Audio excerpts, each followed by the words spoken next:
Members of council and staff, could you start to take your seats, please?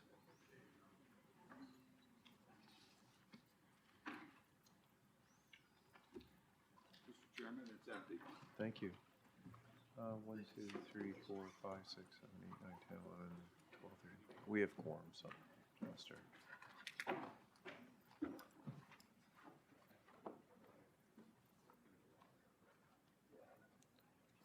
Ready, Madam Clerk? Okay. Good morning, members of council and good morning. And to members of staff and to the public that are here today, I'll call this a Wednesday, March 27th, 2024 council meeting to order. Members of council, before we go into a moment of personal reflection, I have some sad news. And I'm going to ask that you keep the 4 members of regional council in your thoughts that have passed away. It's with a heavy heart that I share the somber news of a recent passing of 2 members of our Works Department family. These tragic losses resulting from 2 separate car accidents on March 19th and March 25th have deeply affected all of us. In these moments of grief, it is important to come together as a community to support one another. We extend our heartfelt sympathies to the families and friends of our colleagues who have been taken from us far too soon. While we refrain from sharing their names out of respect for their loved ones' privacy, we hold them in our thoughts and honor their memory. As we navigate through this difficult time, please remember that you are not alone. We encourage everyone who is struggling or in need of someone to talk to reach out for support. Our Employees Assistance Program, EAP, is available for staff who need the resource. I also would like to recognize that we lost a member of our social services team on January 30th and a member of our team at Hillsdale on March 3rd. Members of council and to the people in the room, please feel free to join me in a moment of personal reflection, and I ask that you keep in your thoughts the recent losses to our regional family.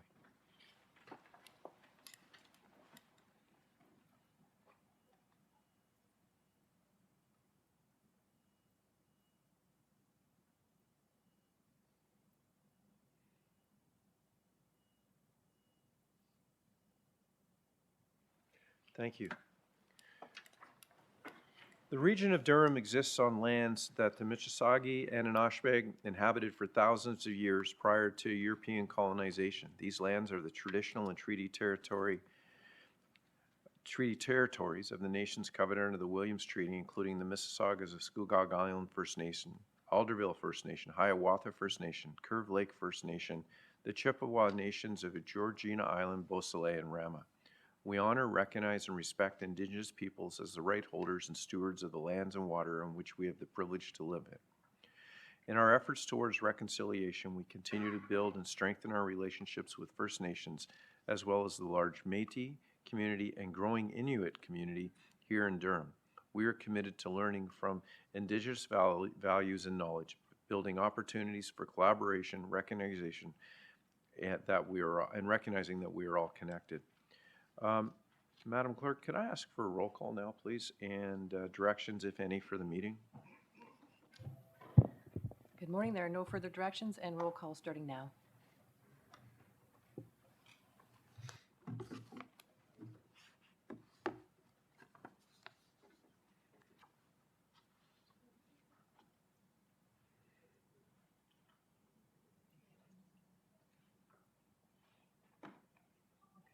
We have quorum in recognizing Councillor Pickles as well, please. Good morning.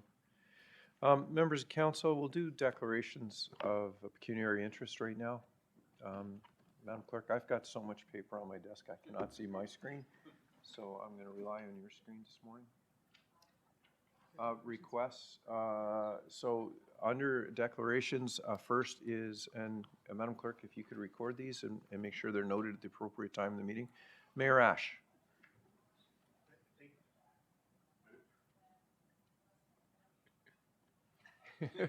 Mayor Ash.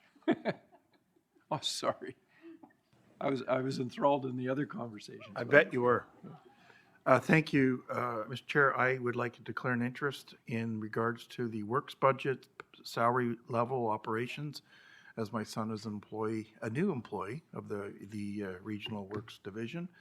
And it's similar to my declaration declared at Finance Committee. Okay, thank you. Madam Clerk, can you make sure that I have that too, so I can pull it at the appropriate time? Thank you. Councillor Crawford. Thank you, Mr. Chair. I have to declare a conflict as my son works in finance. Okay, thank you. Councillor Wu. Yeah, thank you, Chair Henry. Good morning. Yes, I'm declaring a conflict of interest, municipal conflict of interest on the social services, as I have a relative that works in the social services department. Okay, thank you. Additional? No, that's it. Okay, thank you. Members of council, it's at this point in the meeting where I'm going to take some liberties because I have two very special announcements. And the first is I'd like to recognize the recent retirement announcement of Alan Robbins, Director of Housing and Social Services Department. Alan began his career at the Region of Durham on December 11th, 2006 as a senior financial analyst in the region's finance department.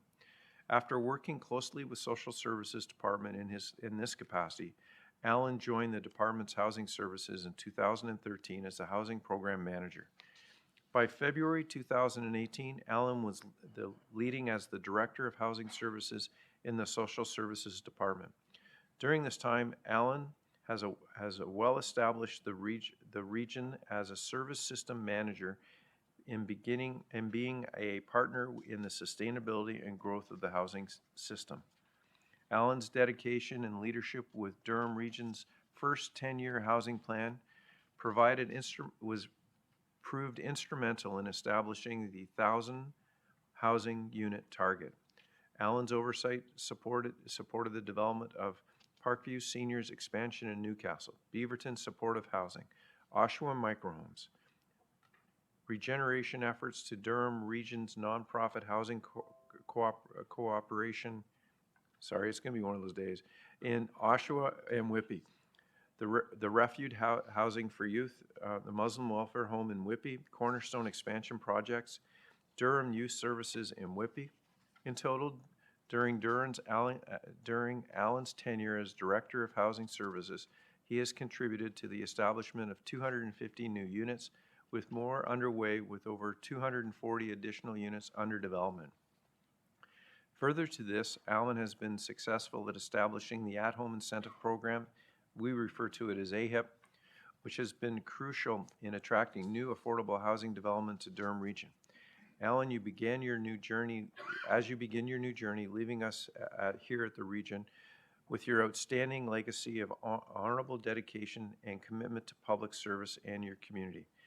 Thank you for your outstanding service and leadership.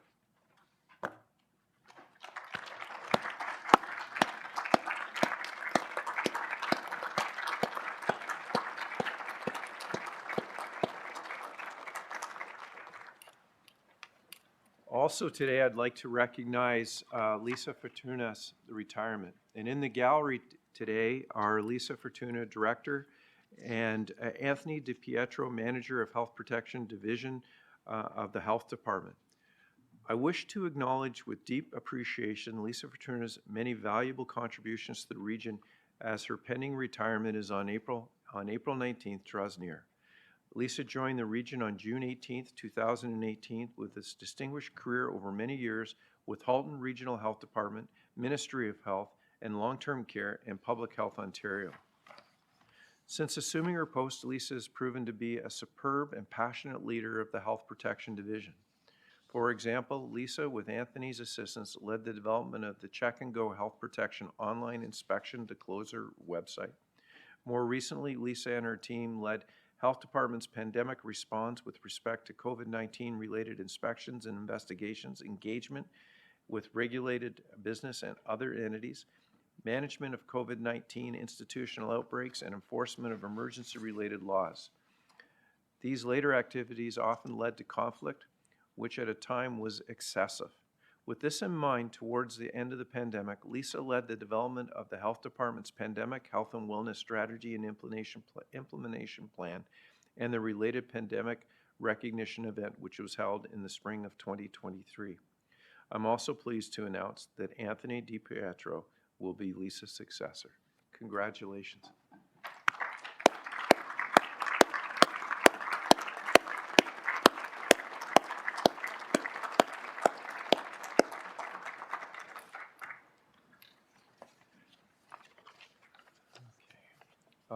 Members of council, we'll move on. We'll move to page 4.1. Well, we'll do all the adoption of minutes at once. Moved by Councilor Miriam Pietri, seconded by Councilor Lee. So, Madam Clerk, this is items 4.1 and 4.2. They're both on the floor. I will call for the vote.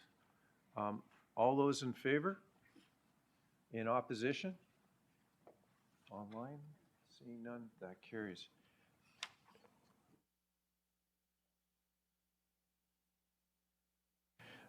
We'll move on to presentations. First presentation is 5.1. We have the Chair of the Police Services Board, Mayor Collier, and Chief Moreira, Chief of Durham Regional Police, for their quarterly update. Chair Collier, would you like to give an introduction, please? Thank you. Go ahead, Your Worship. Mayor Collier?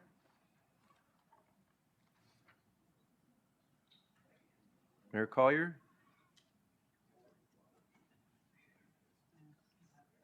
You're on mute.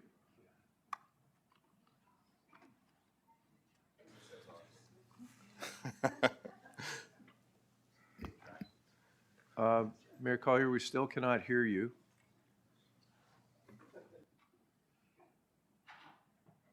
Okay. All right, so thank you.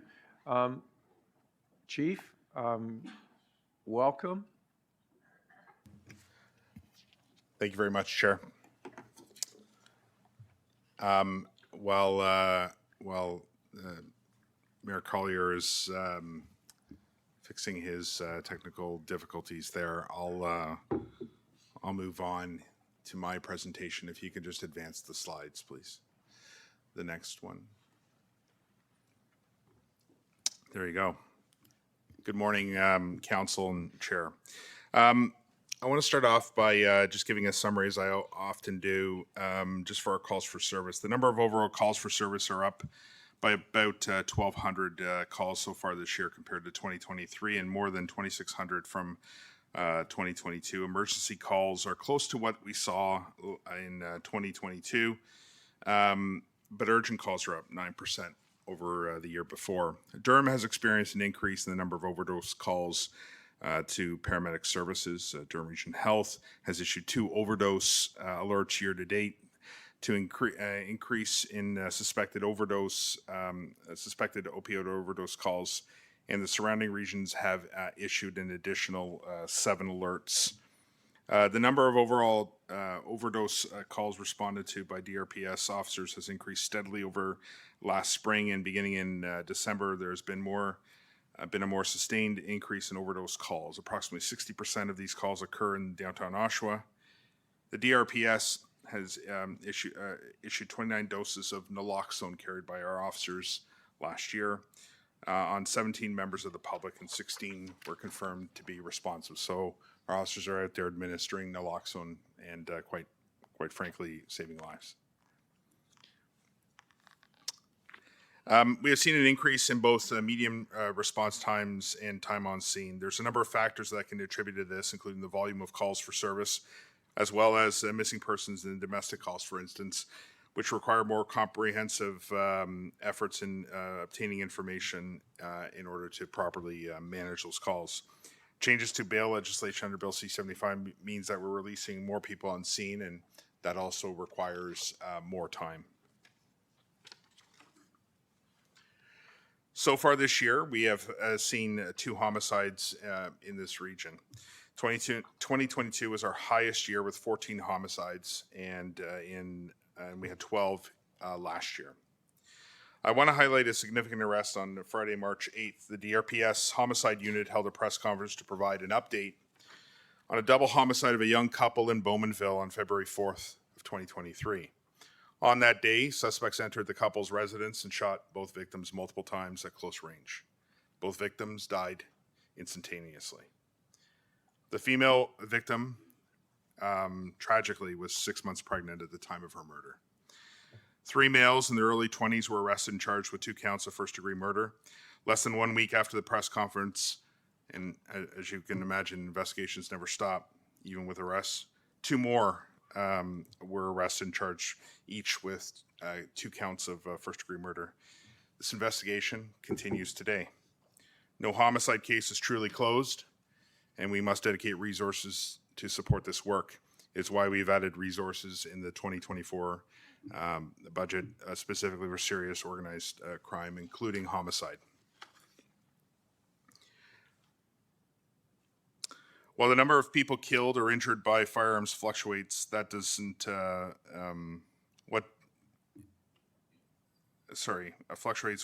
is the number of shootings and firearm discharges. Looking at our year-to-date for 2024, we are trending higher than previous years. This is concerning. This is the highest number year-to-date over the past 6 years.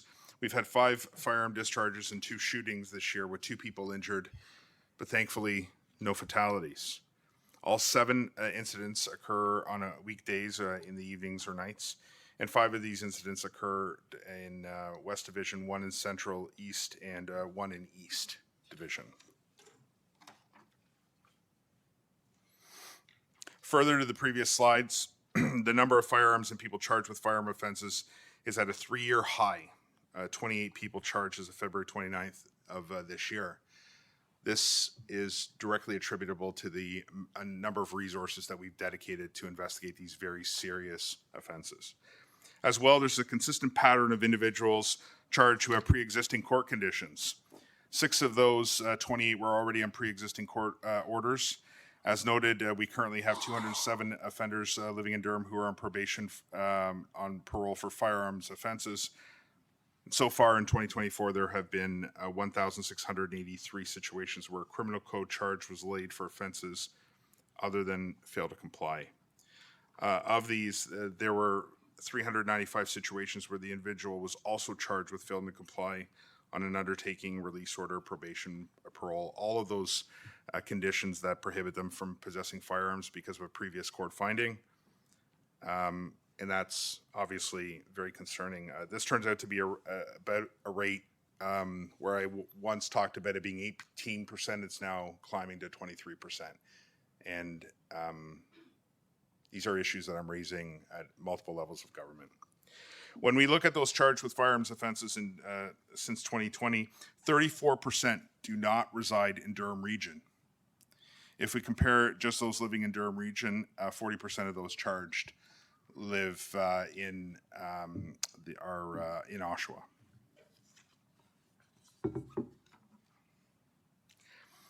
Violent crime. There's a 22% increase in violent crime year to date. Is largely explained by the increasing in threatening, which saw the largest spike.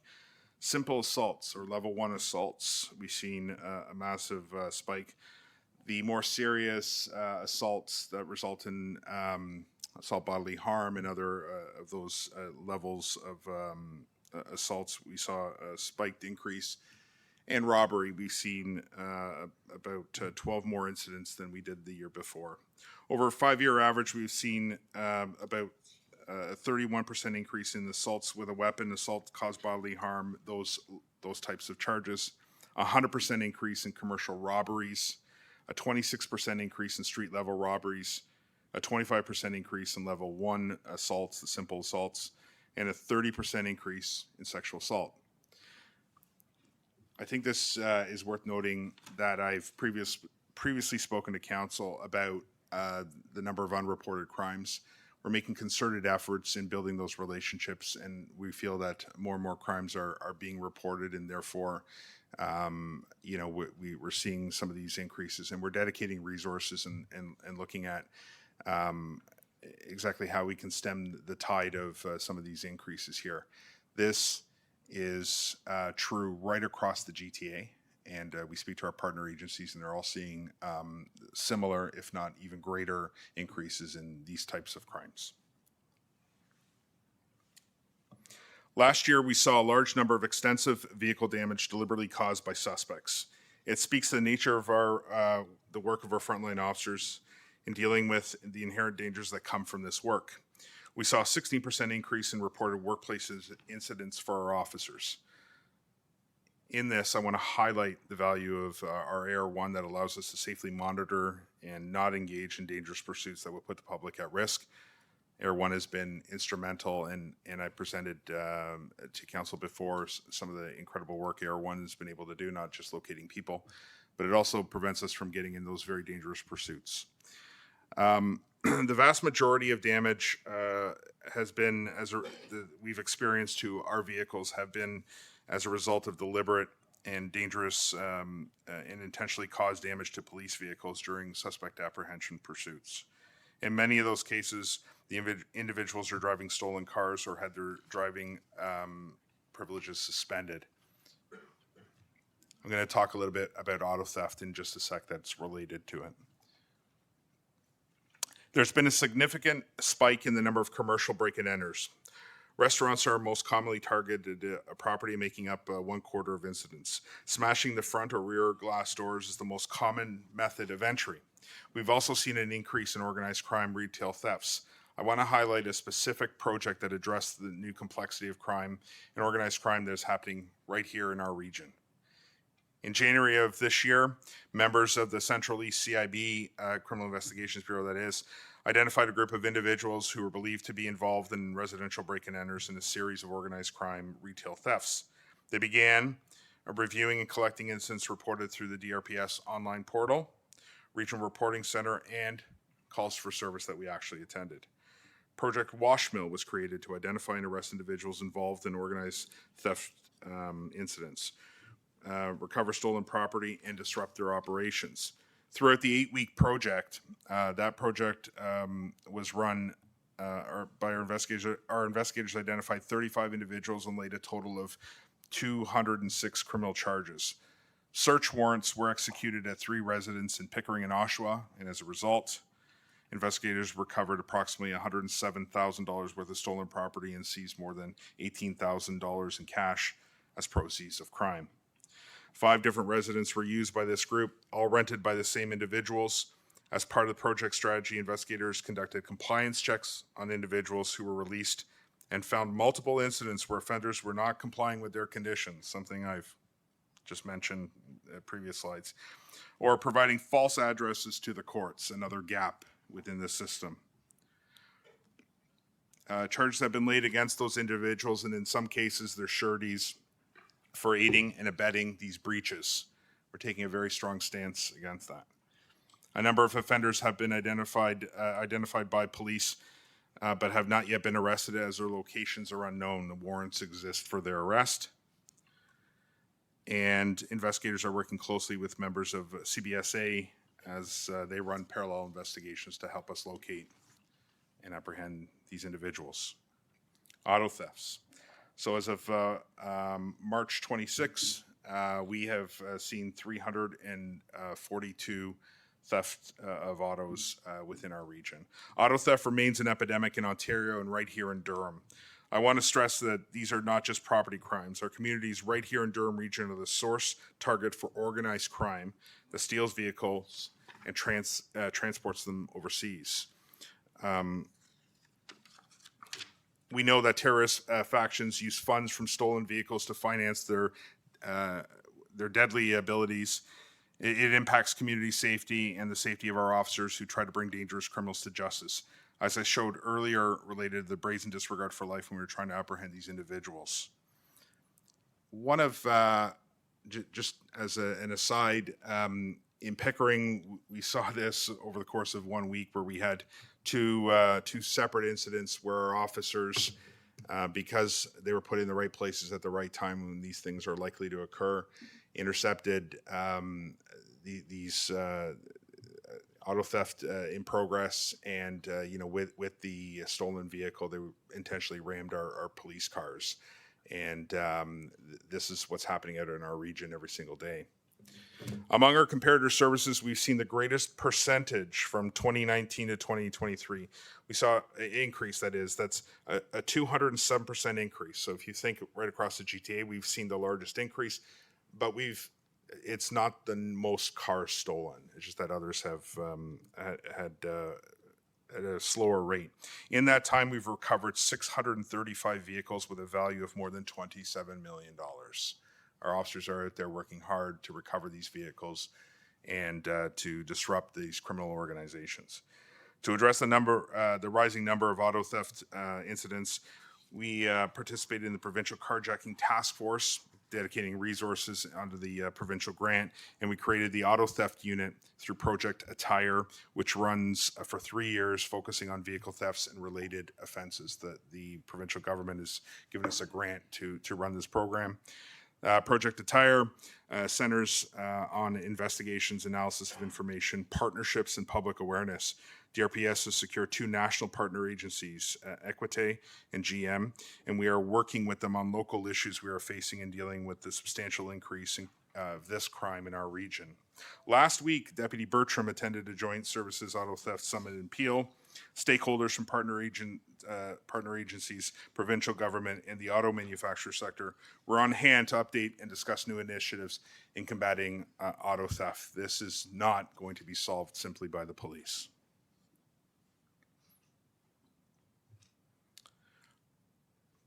Along with addiction-related calls, we continue to see the growth in the number of mental health calls. We continue to work with partners at Lake Ridge Health on our crisis call diversion, mental health support unit, and further investigations in the chronic cases to see if we can reduce police and clinical demands to deliver better outcomes for individuals.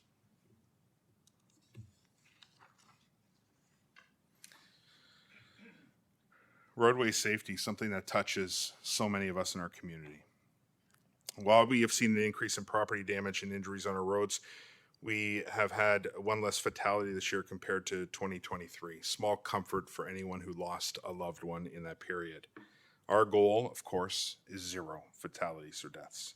And we continue to work with the region and other partners to reduce injuries on our roadways for both pedestrians as well as drivers and passengers. Impaired driving remains an issue within the region, and one of those valued partners is MAD, Durham Region. While impaired driving incidents year to date are down from 132 to 118, impaired collisions are up from 113 to 117 year to date. We can and must do better. Impaired driving cannot and will not be tolerated on our roadways. We're dedicating quite a significant amount of resources in order to address the contributing causes to collisions and including impaired driving. I think it's important to talk about investments and outcomes, how previous decisions, both at this table and with regional council and with the executive of the Durham Regional Police Service, what are the outcomes that have been produced. As you vote on the 2024 regional budget, there's been a lot of talk about values and impacts for our community. I continually message to our members that we must remain good stewards of tax dollars and demonstrate our value each and every day.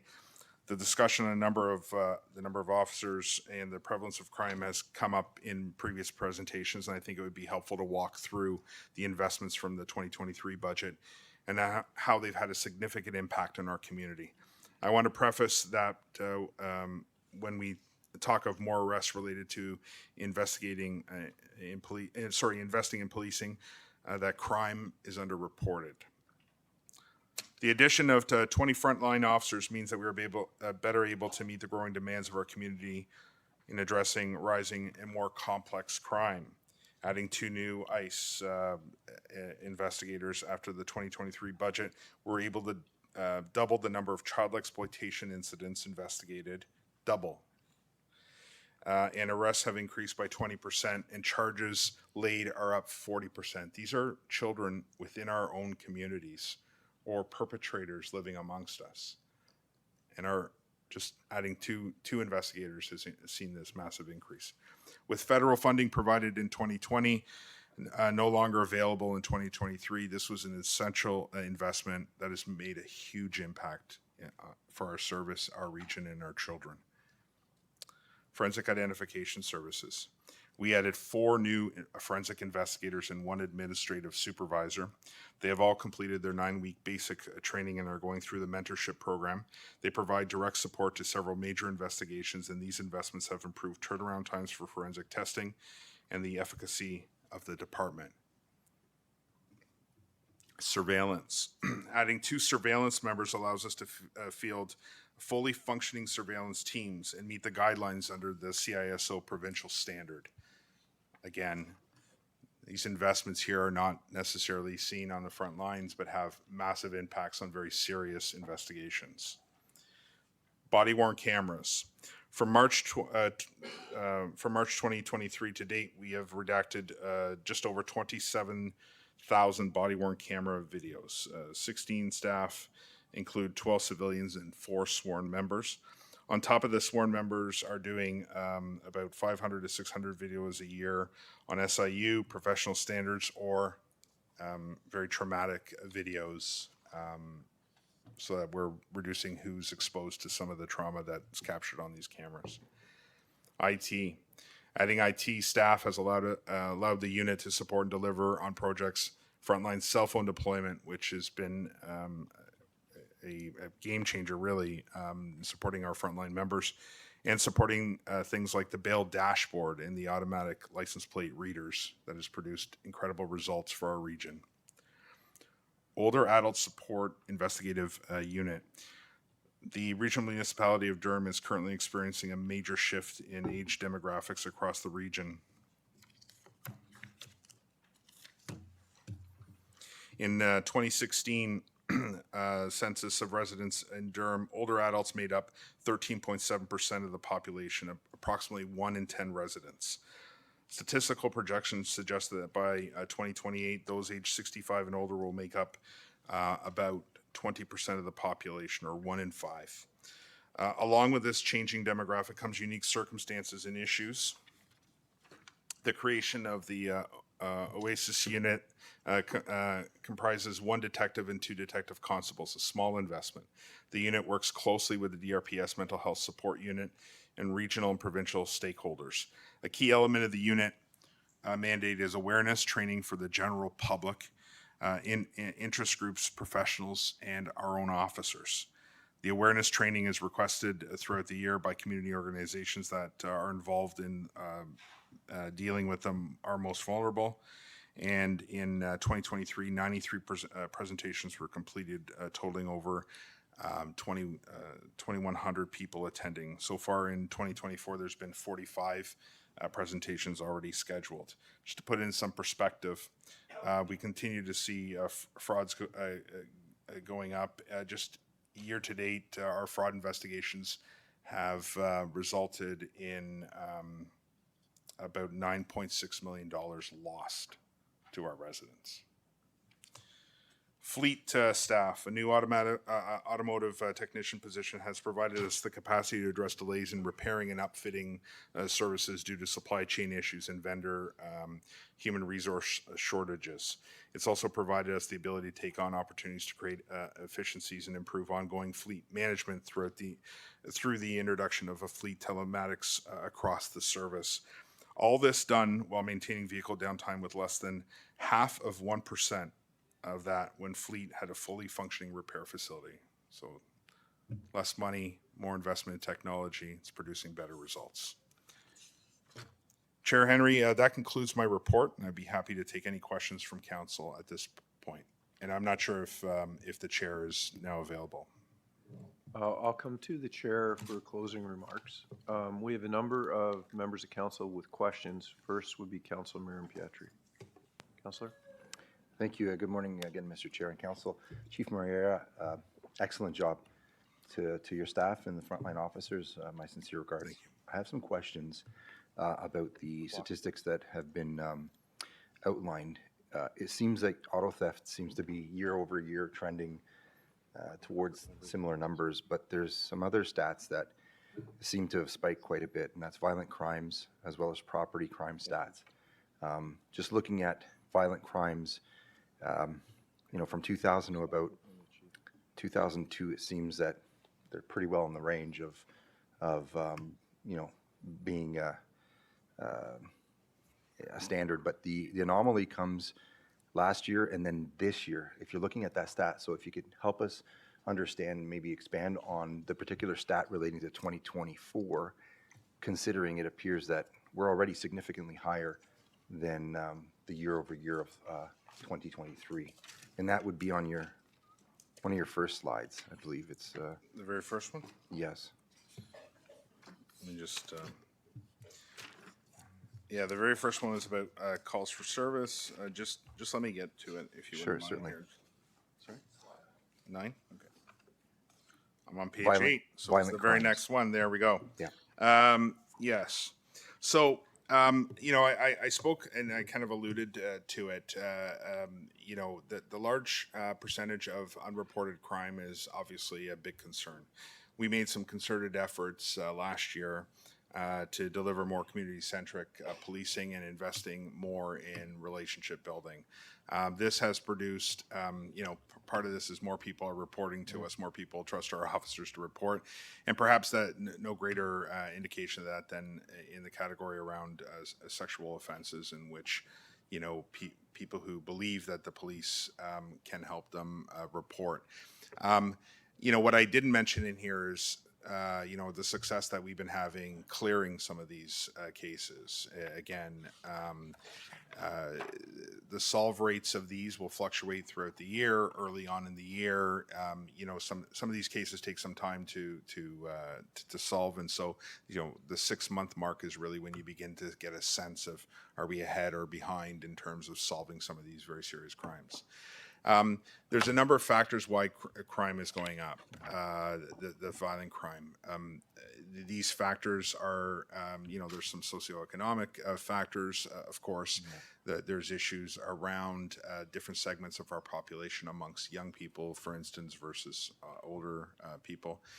Some of these crimes are domestic related, for instance, and so requires yet a different approach to it.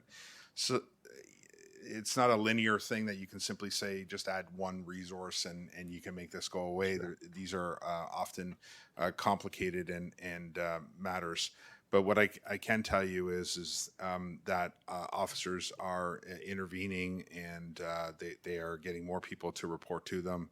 And we are having a great deal of success in forging those relationships that's resulting in really significant arrests for our most serious crimes. I appreciate that through you, Mr. Chair.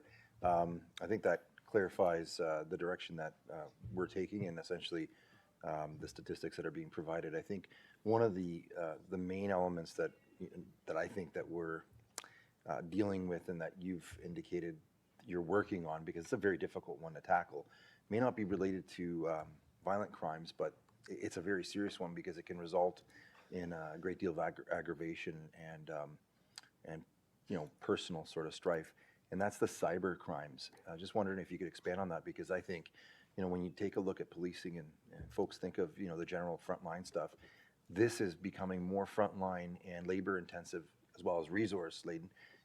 If you could expand on that, we'd really appreciate hearing how we're tackling that through you, Chief. Technology is rapidly developing. Yeah.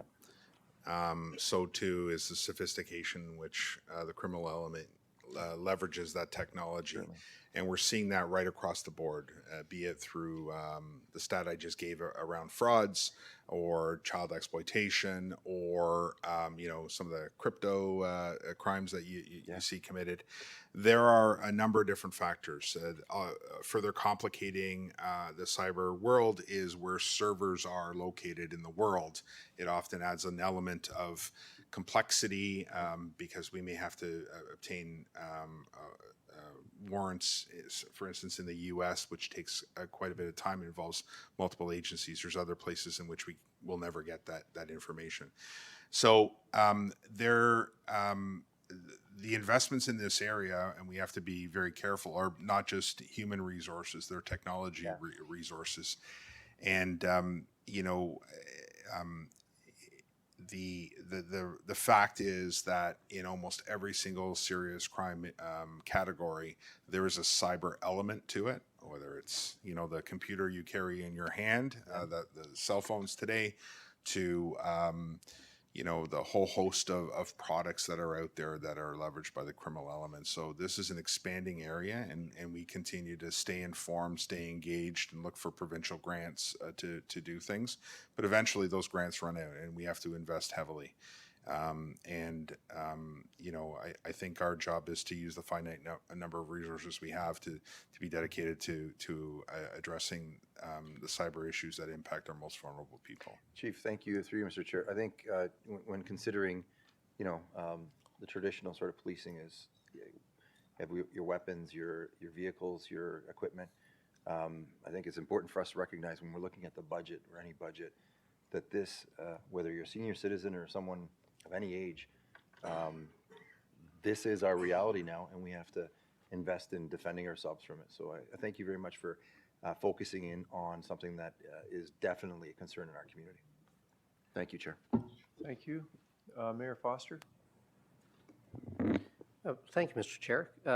Yeah, Chief, I've got 3 quick questions, and if the answer is you need to talk with me more, that's going to be perfect. And you are going to hear from each and every one of us how much we appreciate your work and the work of all of your staff. You're talking about the naloxone and bringing people back. I'm going to be tagging on to a concern that Mayor Carter has had for a number of years. Do you keep stats on how many times naloxone is administered to the same individual? And where I'm going with this is, you know, we are seeing at the nonprofit, we are seeing regularly that a very small slice, frequently, of, I'm going to call them clients or residents, are demanding a huge amount of resources. And, you know, I would suggest that there are individuals that are incapable of taking care of themselves, incapable of living on their own. Do you keep those statistics? Because we need to start addressing the burden on society and safeguarding those individuals at the same time. I don't believe we keep it necessarily on the individuals. I know that, you know, for while we're compiling this, we looked at how many times we administered, but one event can have many administrations, so it could be more than one naloxone packet given at any one event. It's a great question, and you know, we don't have those stats readily available, and I'm not sure who would have those stats. We'd have to dig into our data. Okay, so similar to what we did with nonprofit, it may be worthwhile to have dialogue, Mr. Chair, with emergency services to try to identify those individuals that, again, are incapable of taking care of themselves and looking to frankly, be the province. Mayor Foster, if I could just add, one of the complicating issues around there is that people don't actually have to identify themselves to us when these incidents happen. In fact, they frequently don't. That doesn't hinder our duty. While I would love to say that we could probably provide accurate information, it may be paramedic services or the hospitals that would have, because of that health card, a little bit more accurate information. So someone in the throes of an overdose is not thinking of reaching in and pulling their health card out. Fair enough. Fair enough. The second question is, all municipalities with the unsheltered, which is not necessarily a policing issue, but we are seeing in Clarington overdoses in the library, for example, new for us, not new for all of our neighbors. I'm looking at Mayor Carter again, was suggesting that yourself or someone from DRPS to engage our staff in looking at some of the rules, regulations, and wraparound services that we need to put in place. You've got tremendous experience out of Toronto. Can we set up some meetings with staff, with the appropriate DRP, again, whether it's yourself or whoever, because we need to know what we're getting into as we're providing services. Absolutely. And Mayor Foster, it's as if we set this up, but this might be an opportune time, if I could, Chair, just introduce Deputy Chief Kim Yendel, who is heading, she's recently joined us, and she is heading our frontline policing services or public safety command. And of course, Deputy Chief Chris Kirkpatrick, who is part of our strategic and organizational support command and leads that. What you're talking about would involve Deputy Yendel, and through your local division, that's where that conversation needs to begin, and I'll make sure that Deputy Yendel can follow up with you and have that happen. It's a great setup, even though it wasn't a setup, but thank you for that.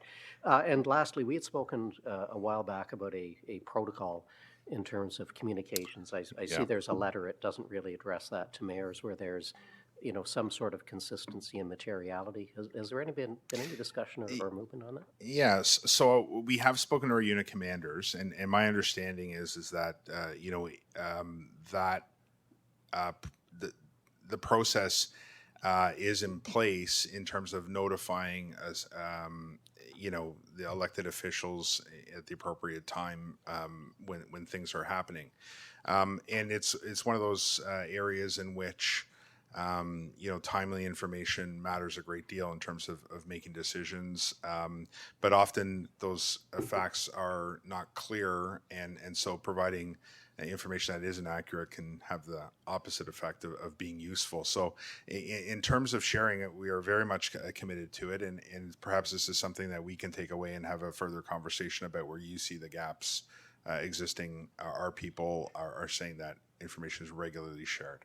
Okay, so I think my concern on that is that each mayor, or if it's appropriate to go further down through council, that we know the nature of the material, just a consistent approach, because I appreciate it's got to be accurate, and there's some information that you should not and cannot share.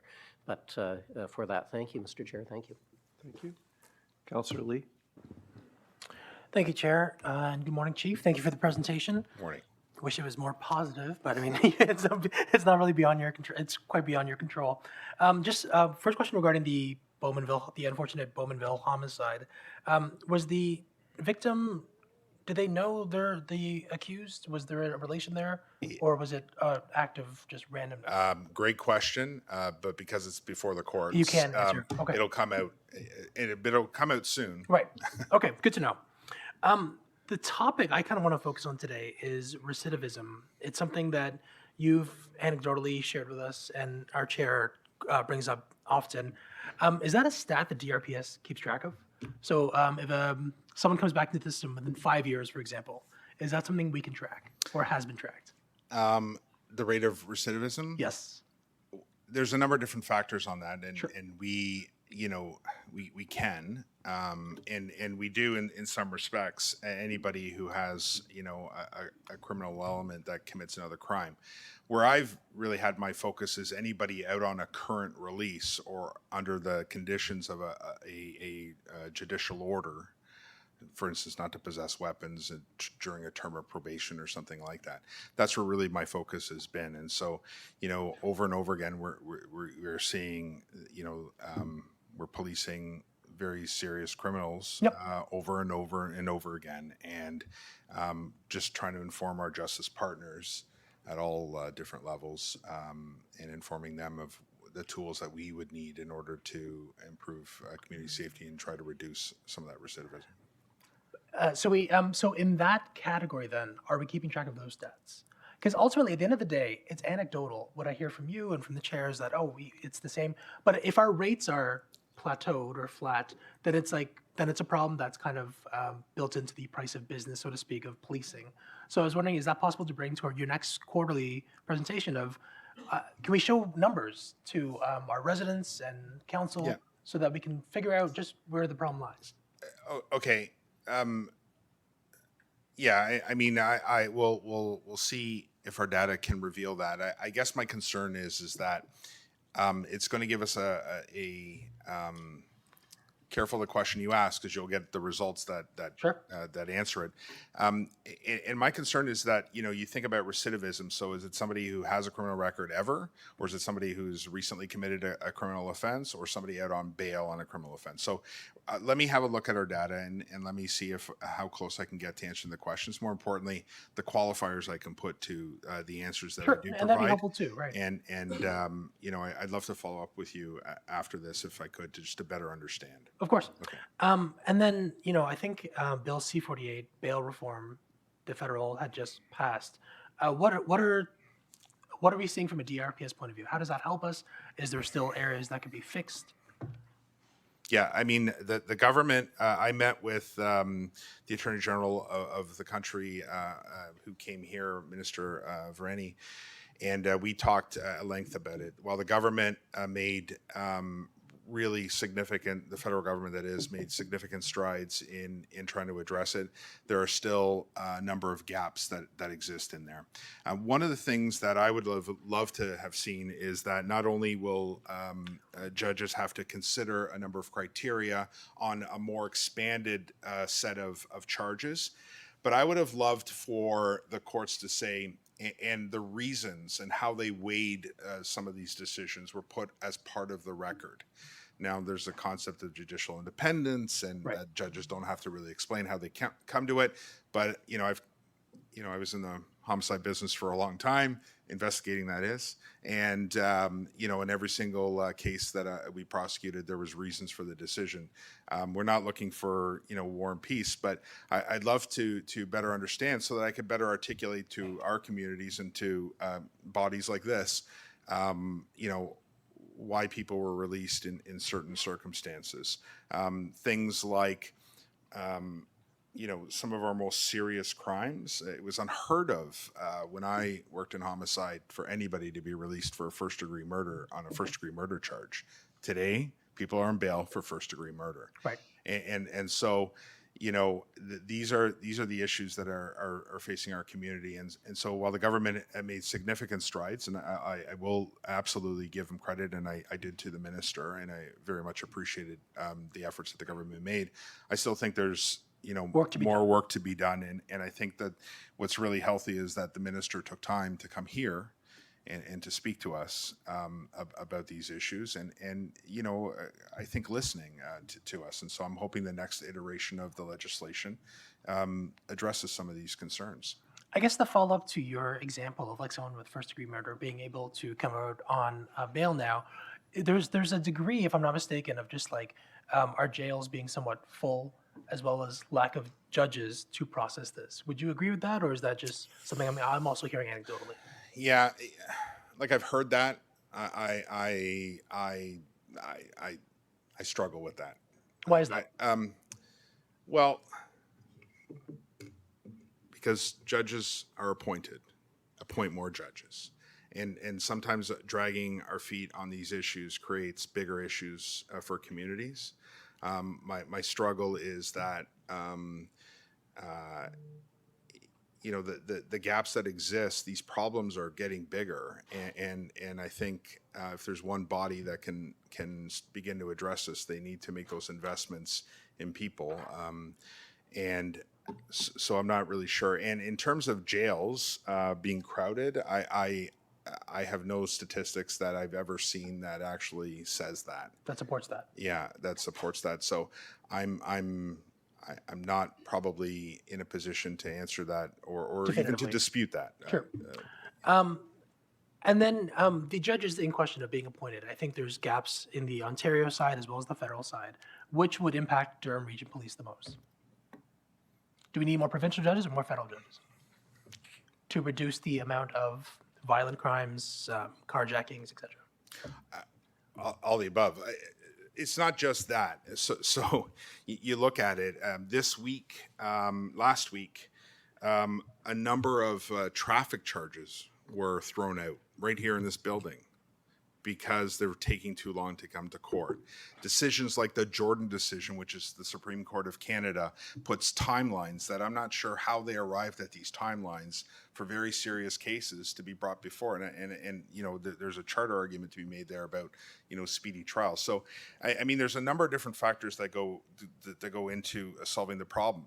But not unlike what happened here in this building with a number of charges, you know, tens of thousands of charges being withdrawn, that has a direct impact on road safety. Of course. Right? And so you can look right across the spectrum and say, you know, I think, you know, we can all be doing better. And I think that at least these conversations are happening, and we are taking, you know, what I would call an earnest effort to begin to address some of these issues here, because they have there's a culminating impact on communities. The ones in this building, would those be under federal jurisdiction or provincial jurisdiction? Provincial jurisdiction. Okay, Yeah. just for Yeah. clarification. So that is very helpful.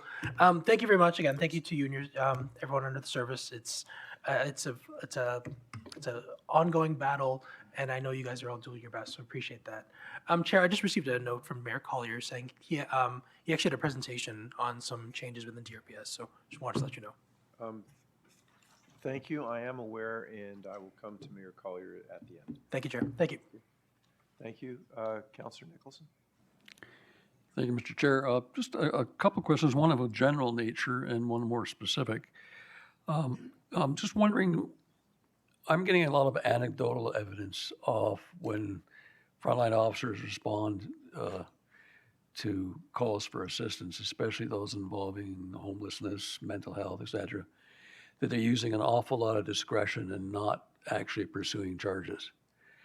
Do we track individual officers' rate of discretion? Or because I'm hearing that there's certain officers who just simply won't charge. Well, being homeless is not a crime. Setting fires is, though. Sorry? Setting fires to buildings No, is. well, that obviously, would be very concerning. So officers do have discretion, and in terms of do we track individual officers? Officers' individual performance is absolutely tracked. If there's a specific incident that you and I can talk about, I'd love to learn more about it. It's kind of hard to draw a generalization on, you know, what is almost 1,000 cops and answer the question definitively. But there's a number of different factors, and even when some people commit crimes, you know, setting a garbage can on fire may be actually indicative of a mental health issue and not, you know, an intent to commit criminality. And I'm just using your example, but I mean, it all depends on the facts that the officer had presented and at the time of the incident. So I'd love to learn more about the genesis of your question. And Yeah, well, I do appreciate that. My biggest concern was, I mean, I obviously know that officers are professionals and they're going to use discretion at times based on their own judgment. I just want to make sure that we haven't got some officers that are using more discretion than enforcement. I mean, if somebody's on the average is 10% discretion used and somebody's using it 80% of the time, that kind of red flags the officer may not be as trained as we would like them to be on use of discretion. I'm getting a lot of calls in the South Simcoe area of Oshawa of groups of individuals who are setting fires to both businesses and residential properties. Now, they're doing it to keep warm, but they're putting the properties at risk. I mean, we're not talking small fires either, we're talking big fires. When the police attended, they said it's not a crime. Now, I'm trying to understand, and my residents are trying to understand, how it is setting a fire on somebody else's property is not a crime. That's a great question. Specific, And yeah. no, that's a great question, and it's there's a number of different factors that can that I can think of just off the top of my head right now that could make it go one way or the other. But you know, Deputy Andel sitting here writing feverishly some notes here, and I know it's one of the takeaways is she is also spending this time learning about our organization, learning about some of these challenges. So I'm gonna ask if it's okay, Councillor, that we have a quick conversation at the end of this. And I'll be I'd love glad learn to. more. I just want to deal with the general terms because I don't want to get specific in a public session like this. But we're seeing a pattern of, how do I put this gently, nuisance crimes Yeah. being ignored. We have to be And very, that's anecdotal evidence coming back from the community that, you know, the officers are very good in dealing with, obviously, physical crime, issues like that. But the small nuisance items, which may not be important on the scale of things to the entire community, but are extremely important to business people who are trying to operate their stores, or landlords who are trying to maintain their apartment buildings, or tenants who are trying to live without the fear of their building going up in flames.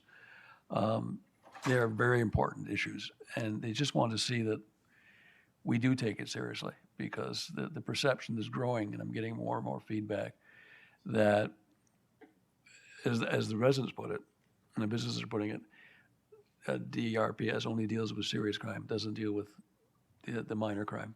So I know that's not the case, No.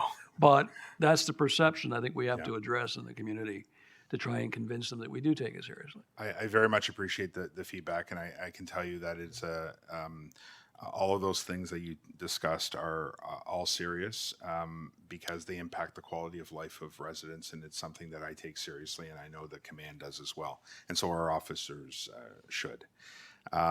You know, when we talk about incidents around mental health, homelessness, and addiction, though, we have to be very, very careful that we're not criminalizing people who are experiencing those when, you know, what they're doing could be better dealt with in another forum. But it doesn't mean always, it doesn't mean never, two terms that get you in trouble, but it's facts dependent. And that's why I'd like to understand a little bit more about the specific facts and you know, but tackling the perception out there that we won't treat those crimes as serious.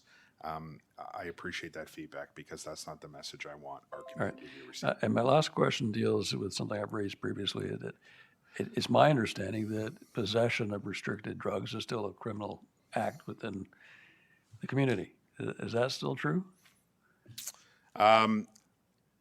So yes, it's still in the books. Right. But no, because Public Prosecutions Canada, right on their website, invite everybody to go to, it says that they will not prosecute simple possession of narcotics. There are a number of different caveats to that, but the reality is, you know, if it's near a school, if it's near here, like, of course, all these places are, but we just had this meeting and we haven't had one case prosecuted in several years. Right. For simple possession.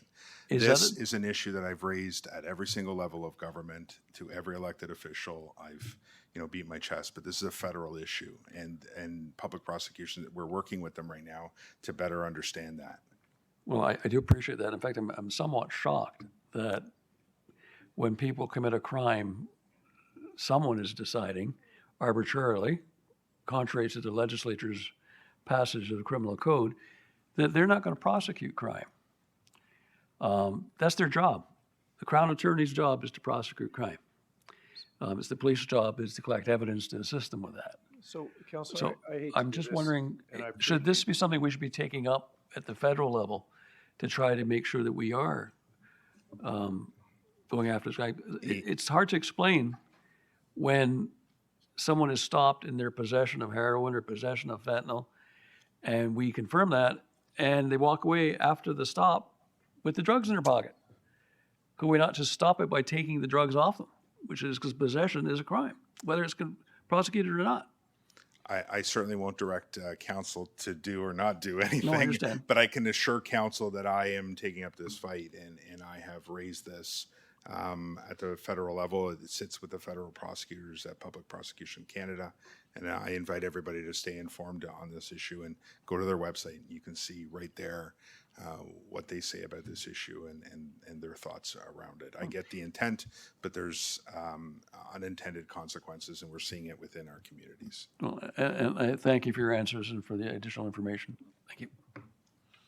Thank you, Councilor Brenner. Questions to the presentation? Thank you very much, Mr. Chairman. Chief, thank you very much. I've got two questions, and they are indirectly tied to the presentation because it has to do with performance and it has to do with statistics. Yes. First question has to do with, I don't see any statistics regarding the force's involvement within the, I guess, the community safety file as it relates to Neighborhood Watch. Do you have statistics in terms of the staff involvement supporting community initiatives such as Neighborhood Watch? The subsequent part of that question is also that going forward with the modernization of the force, which is tied to our budget later on today and your previous requests, in that modernization includes probably the rebranding of a new type of Neighborhood Watch. So can you answer that question first? Yes. Obviously, in a presentation, I have limited time, and this is by no means a comprehensive outline of everything we do. I was looking up at the head of our data here because I've never been asked that question. It's a very good question. I can tell you that moving forward, though, and one of my overriding themes here is about building trust and partnerships. This is all about delivering community-centric policing. I'm committed to it. Just this week, we rolled out our new organizational chart. I met with all of our senior leaders, including the heads of both police associations, and outlined sort of the vision for this new organizational chart and where we're heading. This includes the changing of subunit mandates, including our community response, so they can do exactly what you've just said. And through that change, I expect that we're going to be able to not just collect data, but really good data that helps inform and answer your question better. So perhaps when I'm standing in front of you at a subsequent time, I will be able to provide that kind of information with data that we can rely upon.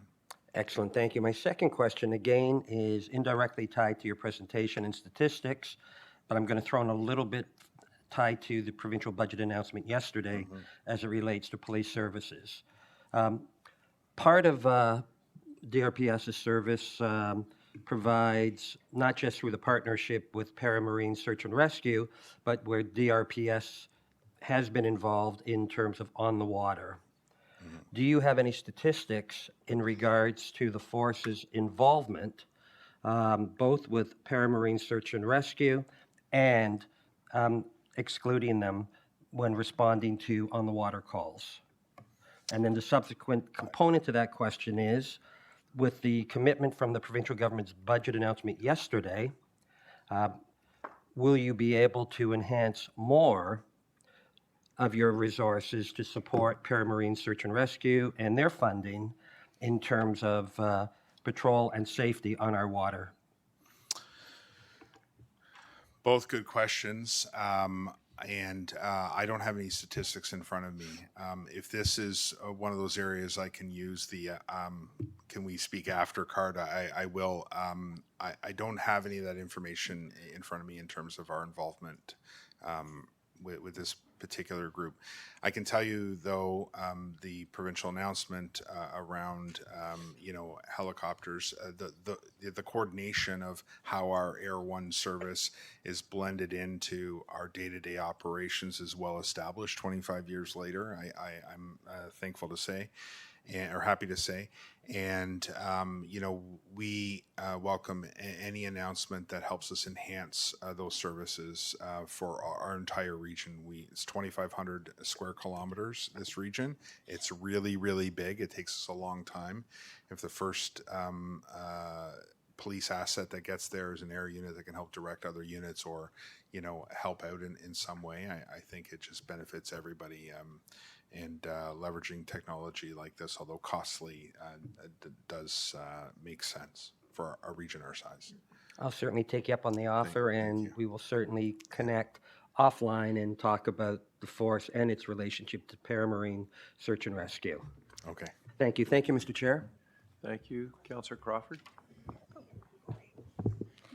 Thank you, Mr. Chair. Happy anniversary. Thank you. Under violent crimes, I think you said intimate partner violence. Is it part of that? Yes. Is it on the rise? Yes. So we had a statistic in an internal report that indicated that it is on the rise. Yes. Reported. Right. It's We know on the that rise. that's probably the most underreported crime. Yes. Yeah. So, and I'm not sure you can answer this, but in the new budget that you'll be receiving, is there an intent to increase policing in this area? Well, right across the board in our investigative units, yes. So intimate partner violence in terms of the investigations as it exists today, we have a small but mighty team who does a tremendous amount of work. And, many of those investigations are relationship based. It often, there are multiple reports to the police before somebody has, really finds the courage within themselves to come in and provide all of the information. And so our investigators work really hard. In terms of the investments within those areas, these are specifically for that unit.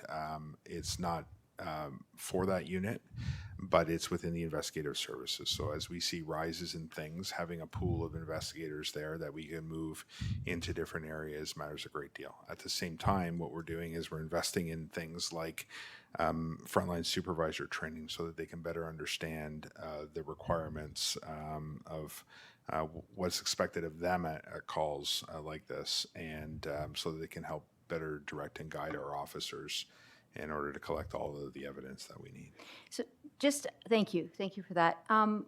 At the AMO board meeting this week, I don't know if you're aware of it, but they're gathering information for a class action lawsuit for opioid providers. I didn't know that. Yeah, so there's going to be, I'm on the police task force for that at AMO, so there's going to be a police task force and a policy task force that will be joining together to discuss how AMO will be able to support that. Oh, So I'll keep you posted. yeah, please do. Thank Yeah. you. Okay, thank you. Thank you. Councillor Shahid. Thank you. Through you, Chair.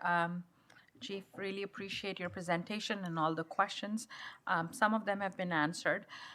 You talk about at length on auto theft, and a lot of us are interested here to hear about it because we hear that almost every day, maybe sometimes twice a day. You said that this is a rising epidemic. Is the province going to call it, or we'd have to start calling it, or ask for a motion here? Because what I see on social media are violent videos of auto theft, and the one that I saw from Peel was just absolutely upsetting. Recently, when the whole family got involved into beating up this individual who was trying to take a car away from a gas station.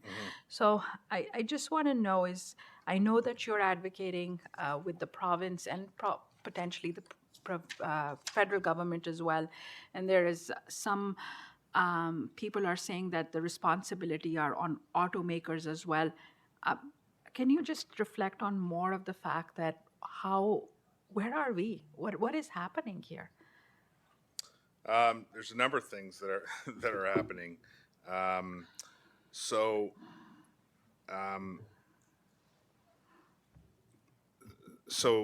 first, the Ontario Associations of Chiefs of Police have already communicated at both levels of provincial and federal government that this is an epidemic, and they've already started calling it that. There is very much a narrative out there that that this is the solution lies with automakers or the police or the courts in keeping people in jail for these types of offenses. I think that the real solution is a little bit of everybody.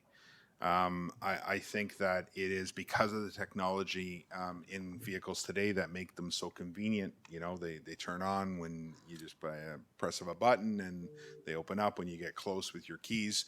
Those are a bunch of ones and zeros floating through the air, and all of that is what the criminal element is utilizing. So I'd like to think that a bunch of 20-year-olds with a case of Red Bull from automakers could sit in a room and come up with a program that defeats that. But maybe I'm just a little naive on that. So I do think automakers play a role. I think insurance companies play a role. I think the federal government, in terms of regulating automakers in producing those products here in our country, play a role. I think policing plays a role, and one of the things that the provincial government announced yesterday was the funding for helicopters, including Durham Region, so that we can tackle some of these issues. Our helicopter has been instrumental in assisting all of our partner agencies, and right here in our own backyard.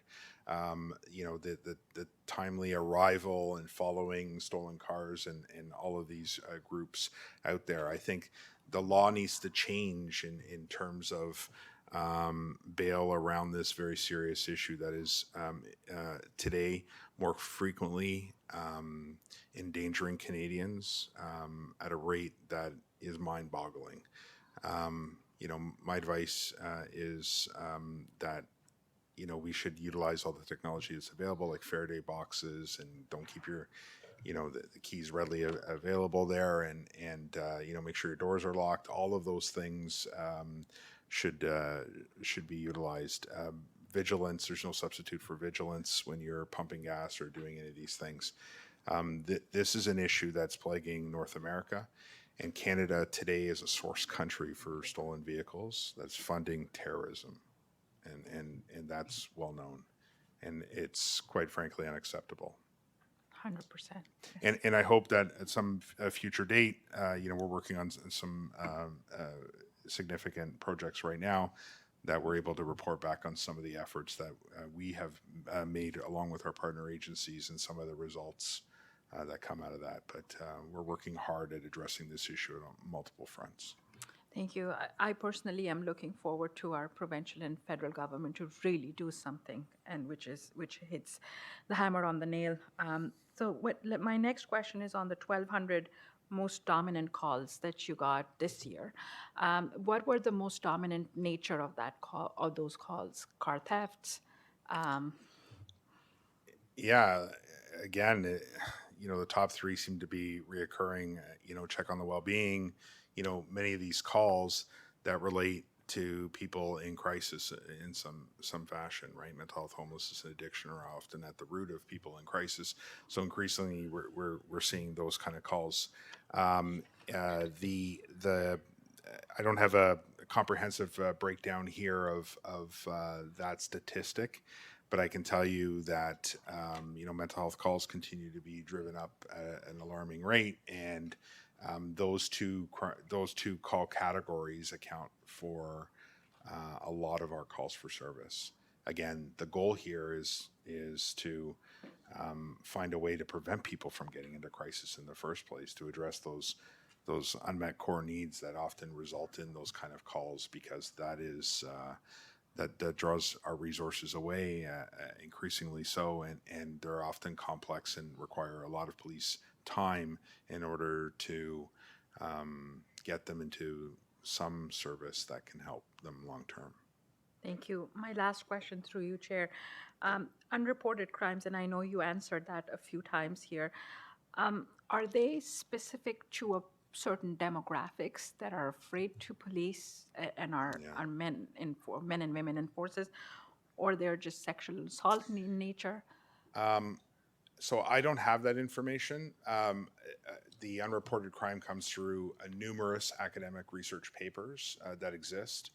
Academic research will tell us, and it varies from country to country.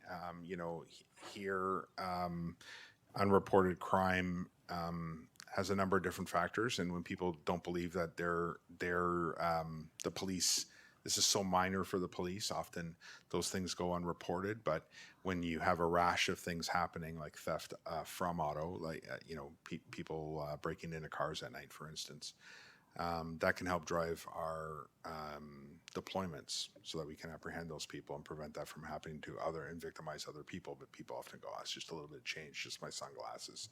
It's just something they find ways to justify in their mind not to report.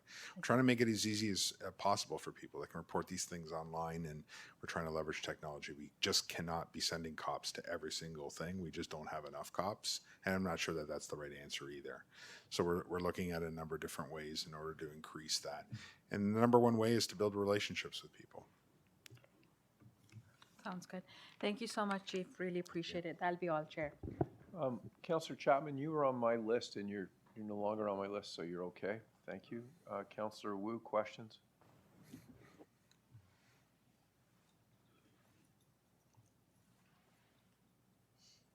Push your button again, please.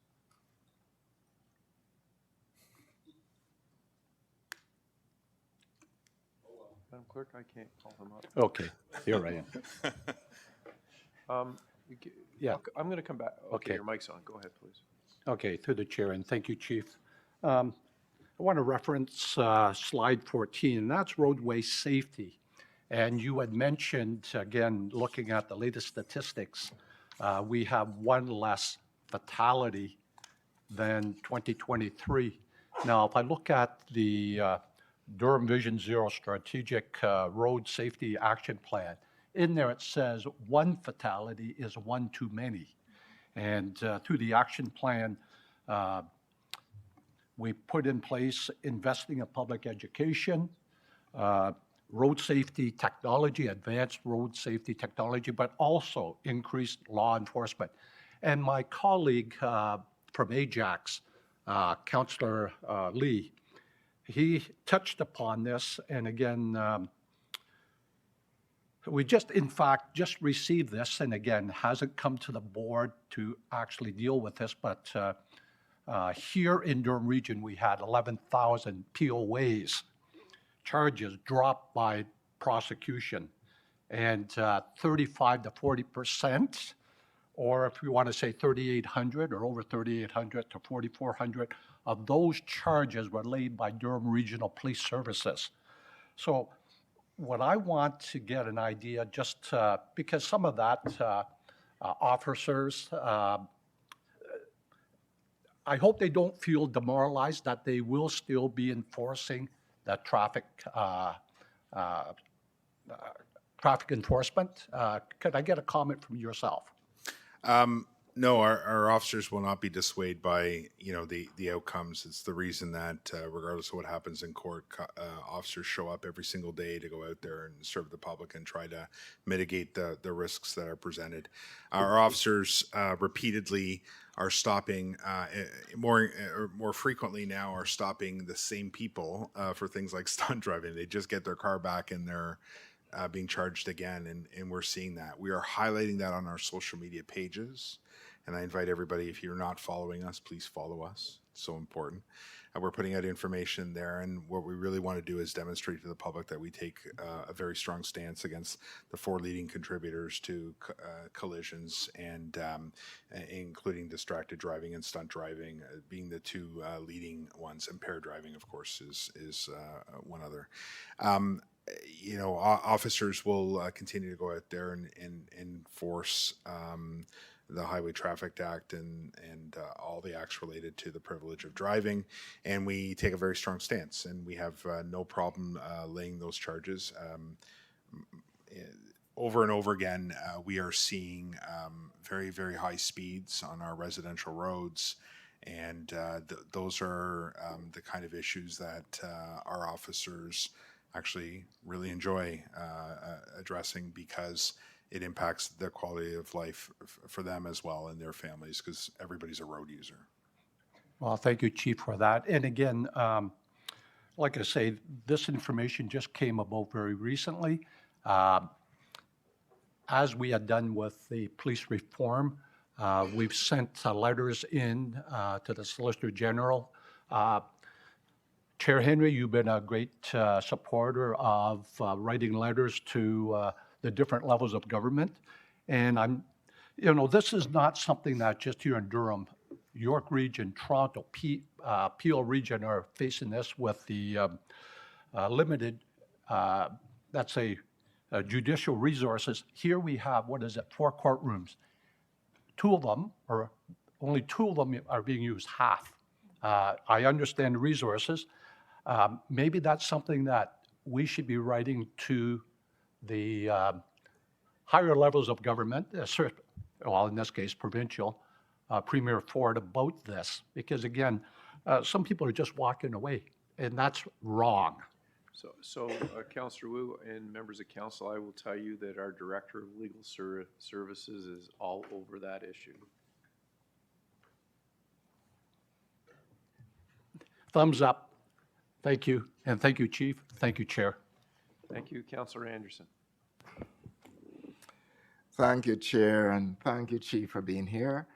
I have a couple of questions, just follow up to what Council Lee had asked. The 2 homicides in Bowmanville, it would be remiss of me if I didn't mention that. I can practically see the house from where I live.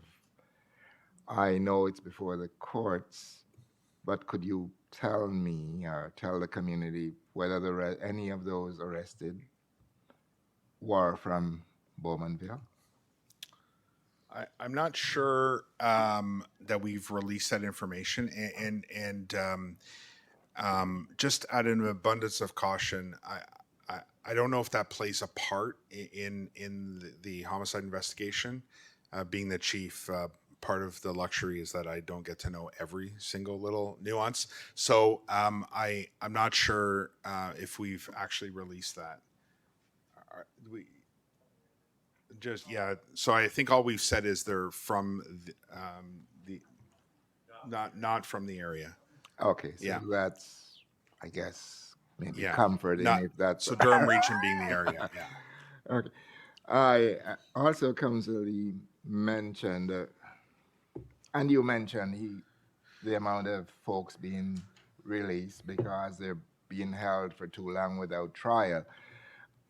I spoke with a Justice of the Peace, very respectable. Actually, he trained Justice of the Peace, and he has quit because of the amount of work and the lack of Justice of the Peace to hear courts. And to compound the problems, the few that are being appointed, he said some of them are not really qualified to be Justice of the Peace, because that's what happens, and I'm going to say it, when you have political appointments. So I know that must be frustrating for your officers, wouldn't that not be? I know you answered Councillor Wolves by saying they would still be going out and doing their jobs, but there must be a level of frustration there, wouldn't you say? I can't speak to the first part of your question, the precursor there about the qualifications. I'm not involved in any of that, but I can tell you that while we police officers may be disappointed with outcomes, I can tell you that you do this job because it matters to people, and that doesn't change in you. 33 years later, I still want to serve and give back to my community, and so I have the privilege of doing that. And I can tell you, every single day, our members show up through various units to do exactly that. If it was contingent on the outcomes, we'd probably all stop doing all of our jobs collectively. Understood. Yeah. Through the chair, one final question. You mentioned during your presentation body cams. Do you look at, are those looked at only when there's a complaint filed, or are they arbitrarily looked at to see if there's anything that happened that, especially marginalized communities, they're up to not report incidences? Do you look at that? Or Yes, sir. Officers' cameras are routinely reviewed. It forms part of our body-worn camera directive. Within there are regular schedules, the number of videos, and they're selected for supervisors to watch. Some are very short, others are several hours long. And in addition to that, every single one that goes to court, wherever charges are laid, are reviewed because they must be vetted and edited. The Privacy Commissioner has given us very helpful suggestions that take up a lot of time to blur third parties' faces out, for instance, or identifying information. So there's eyes are on all of these videos all the time, and when there are things that fall well below our conduct, code of conduct, they are raised and they're investigated by our professional standards. Thank you very much, and thank you very much for the presentation, and please convey my regards to all the officers, and the community is thankful for all the work they do. Thank you. Thank you. Councillor Leahy? Thank you, Chair. Through you to the chief. Again, very grateful for all the great work that your officers do every day to keep our community safe. My question is going to be around auto thefts. And, you know, when having conversations with residents, and of course we only hear the media generally from Toronto. So as you know, just a few weeks ago, that officer basically stated, you know, better to leave your keys by the front door so that it's easier for the guy to steal your car so they won't bother you. Personal safety. And all things being equal, I guess, you know, no one wants to get hurt if they're going to take your vehicle, and a vehicle is just a thing and it's not a person. But the problem when you have messages like that, and that's what we hear in Durham because we don't have much other media, is then you have residents that feel that the police aren't going to be there to protect me, or they're not going to be there to stuff my car. Supplementary to that question before you answer is also speaking to other residents who have had their cars stolen, and I know the police are very busy and it's a personal property thing, so it's not a thing, and the officer doesn't come to the house and they're just said, well, just file a police report, get a new car from your insurance company. While that's all true, that also fosters a feeling that for a resident that's probably their only interaction with the police for maybe decades, and the answer is my vehicle stolen, just get a police report, get a new car. The police aren't, there's this perception that, you know, the police aren't there for that. They're there for important things, like if there's a personal safety thing, I have no question the DRPS will be there quickly if someone has a gun or someone's going to hurt a family member. But that is, the problem is we're undermining perception that the police are able to keep us safe and protect these thieves and get us from the car. Like, how do we answer those concerns and reinforce with the community that we're there as an organization to keep the community safe and protect property? That's a great question. And so I'll answer the second part first. Sure. The perception that people have of the police matters a great deal and is what encourages people to call when something happens. And so this is not just a property crime. This is an epidemic, as we've called it. We're dedicating a great deal of resources, and it's tells me your question tells me there's more work to be done in terms of informing our community all the steps and efforts that we're making in there. You know, getting your car loaded up onto CPIC as stolen is in a timely manner is very, very important, and you know, I think that is true in terms of just getting the report done. But there's also a follow-up investigation that is done, and quite frankly, this isn't just simply a report and then you kind of forget about it, because we are working on so many different fronts right now. I wish I could discuss all of them with you, and I think that the public would see that we are taking this very, very seriously. But it doesn't change the fact that if that is the perception out there, we have work to do. And I can tell you that the first part of your question in terms of, you know, give up, put your keys at the door. You know, I understand what that officer was saying. It was, sometimes it's not what you say, it's how you say it. The articulation wasn't there. I think what the intent there was, you don't want a confrontation with somebody at your door. But I would encourage people to use Faraday bags and to make it very hard, lock your doors, look at yours, leave lights on, for instance, right? Have good neighbors and have, you know, well-established relationships. So if people see suspicious people, that you're reporting it early to us so we can get there. And when that happens, we are able to intervene in a timely fashion and often prevent these things from happening. Or if the car's been stolen, you know, they're ramming our cars, for instance, because we're arriving at the right time. So there's a number of different things. But the last thing I want anybody to take away from the messaging, particularly from the biggest jurisdiction just west of us here, is that, you know, all is lost and just give it up, make it easy. No, be a hard target. be very, very difficult to be the victim of crimes. Vigilance is your greatest weapon. You know, security systems. But if it comes down to your own personal safety or the vehicle, yeah, give it up for sure, and we will follow up in that case. There, be the best witness you can, but stay vigilant and take the steps to protect yourself. Don't leave things readily available to make you an easier target of crime. Yeah, and I appreciate that response, and it's super helpful because I guess part of it is you just don't want people to feel that they're on their own and they got to take everything in their own hands. So you got some people in Toronto like 33 cars a day putting bollards in their driveway to wrap around their car, so just spending all kinds of money because they're so worried about the car being stolen. Yeah. Last piece on that, because I know I want to move on, is so of the cars, so we're up to about 1 to 2 a day, about 635. I think you said were stolen last year. No, So that's what we've recovered. that's what you recovered. So how many were- 342 so far this year. Okay, so 342. So how many cars that were stolen last year, how many were recovered? I guess that was the part I was interested in. Yeah. Yeah. And about half were yeah, recovered.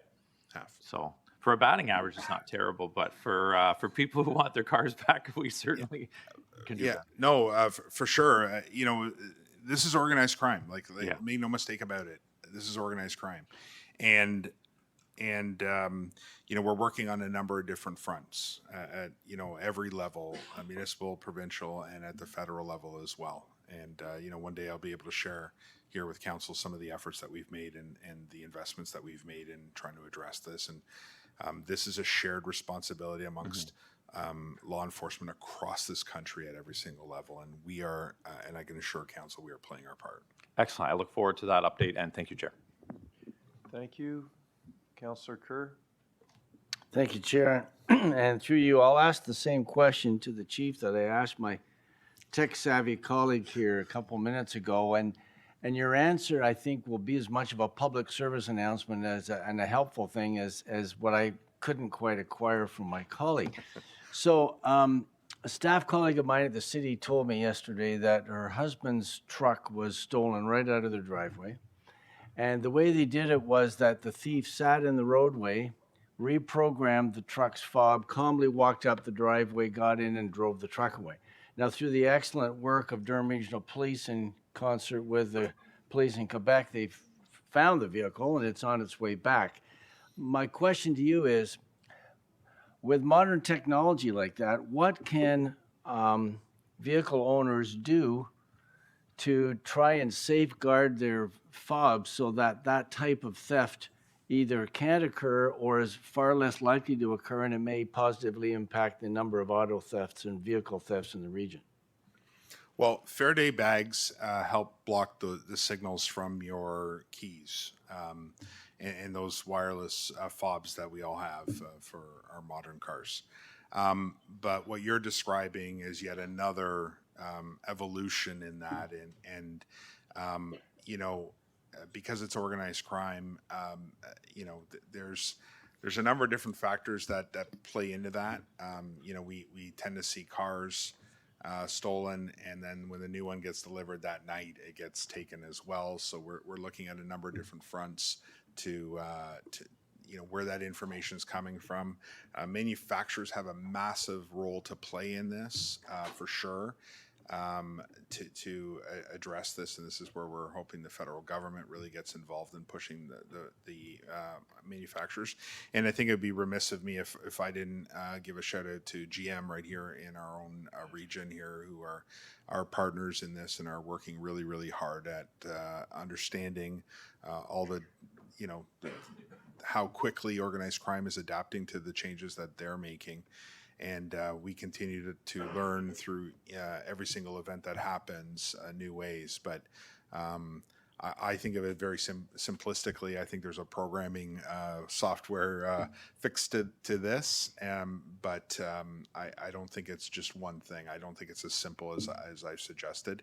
But there's very much right now, and Deputy Bertram reported back to me because he attended the Auto Summit, there seems to be a new commitment here by all the different partner agencies, including the private sector, GM, and the automakers, to really find a technology solution to this, and that's going to prevent these cars from being taken out of our driveways.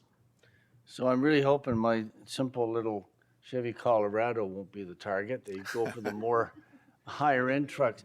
But is there, you call it a Faraday bag? What Yeah. So it's a lined bag that I don't have one here, but yeah. If you just Google a Faraday bag, you can see what it is. There are boxes that are also Faraday lined, that are lined that prevent the signal from leaving that bag, and it's.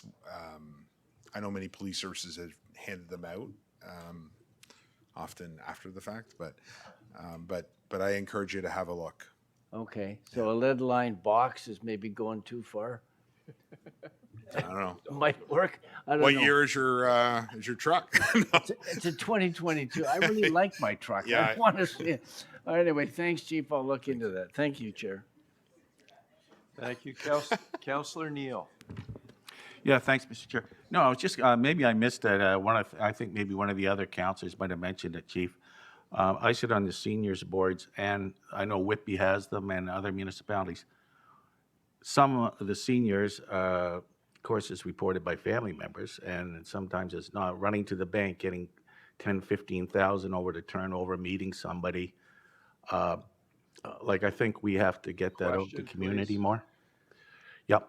So just your answer to that. Yeah, so we created this older adults unit. They are both helping out with the target hardening, as I said, so providing education to seniors and others who support seniors, and as well as providing assistance to fraud investigators and other investigators when crimes have been committed against seniors. So we're working hard on this growing segment of our community.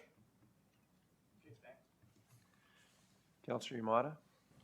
Thank you, through you, Chair, to the Chief. Thank you for coming in today. My question pertains to the response and at-scene stats. The median at-scene times from 2020 to 2024 went up from 86.7 to 121 minutes. Is that due to resources, or is that due to crimes becoming more sophisticated? A little bit of both, and more. There are a number of factors. Our front line is also where we have our most junior people. That's where our recruits are coming into and joining our organization. So and we've had a lot of people join our organization as people age out and retire. We're bringing in recruits. And so just the amount of time that they take while they're learning to do things properly, you only get one opportunity to do things right. And so it's so important. So I expect that some of those efficiencies will be found as people gain more experience. The other thing is things like domestic assaults, for instance, missing people, are all taking more time. Justice Epstein released her report on missing people. That's not just a Toronto thing. That's right across the province. And she released 151 recommendations. And so those have found their way into our directives because those are the best practices that exist today. And so all of these factors, if we add 30 seconds, just 30 seconds to a call that we do 7,000, 8,000 times a year, you quickly see, that we can have an FTE right there by just one decision. And so when your policing is changing dramatically, we have a new police, Community Safety and Policing Act coming to effect April 1st that, will again change things and have to change our directives. So all of these things mean that you have a really junior front line. We're supporting them with supervisors and some dedicated resources, but they're taking longer times there's a changing nature of governance and a changing nature of harm. When you think about the cyber issues that exist today, the collection of that evidence can take some time, requires specialized tools. And so to respond, we're investing in making every officer a connected officer so that they can do much of this stuff right there on the scene and be leveraged and be able to access the information that they need in a timely fashion, be provided that guidance to pick up speed. So there's a number of different factors.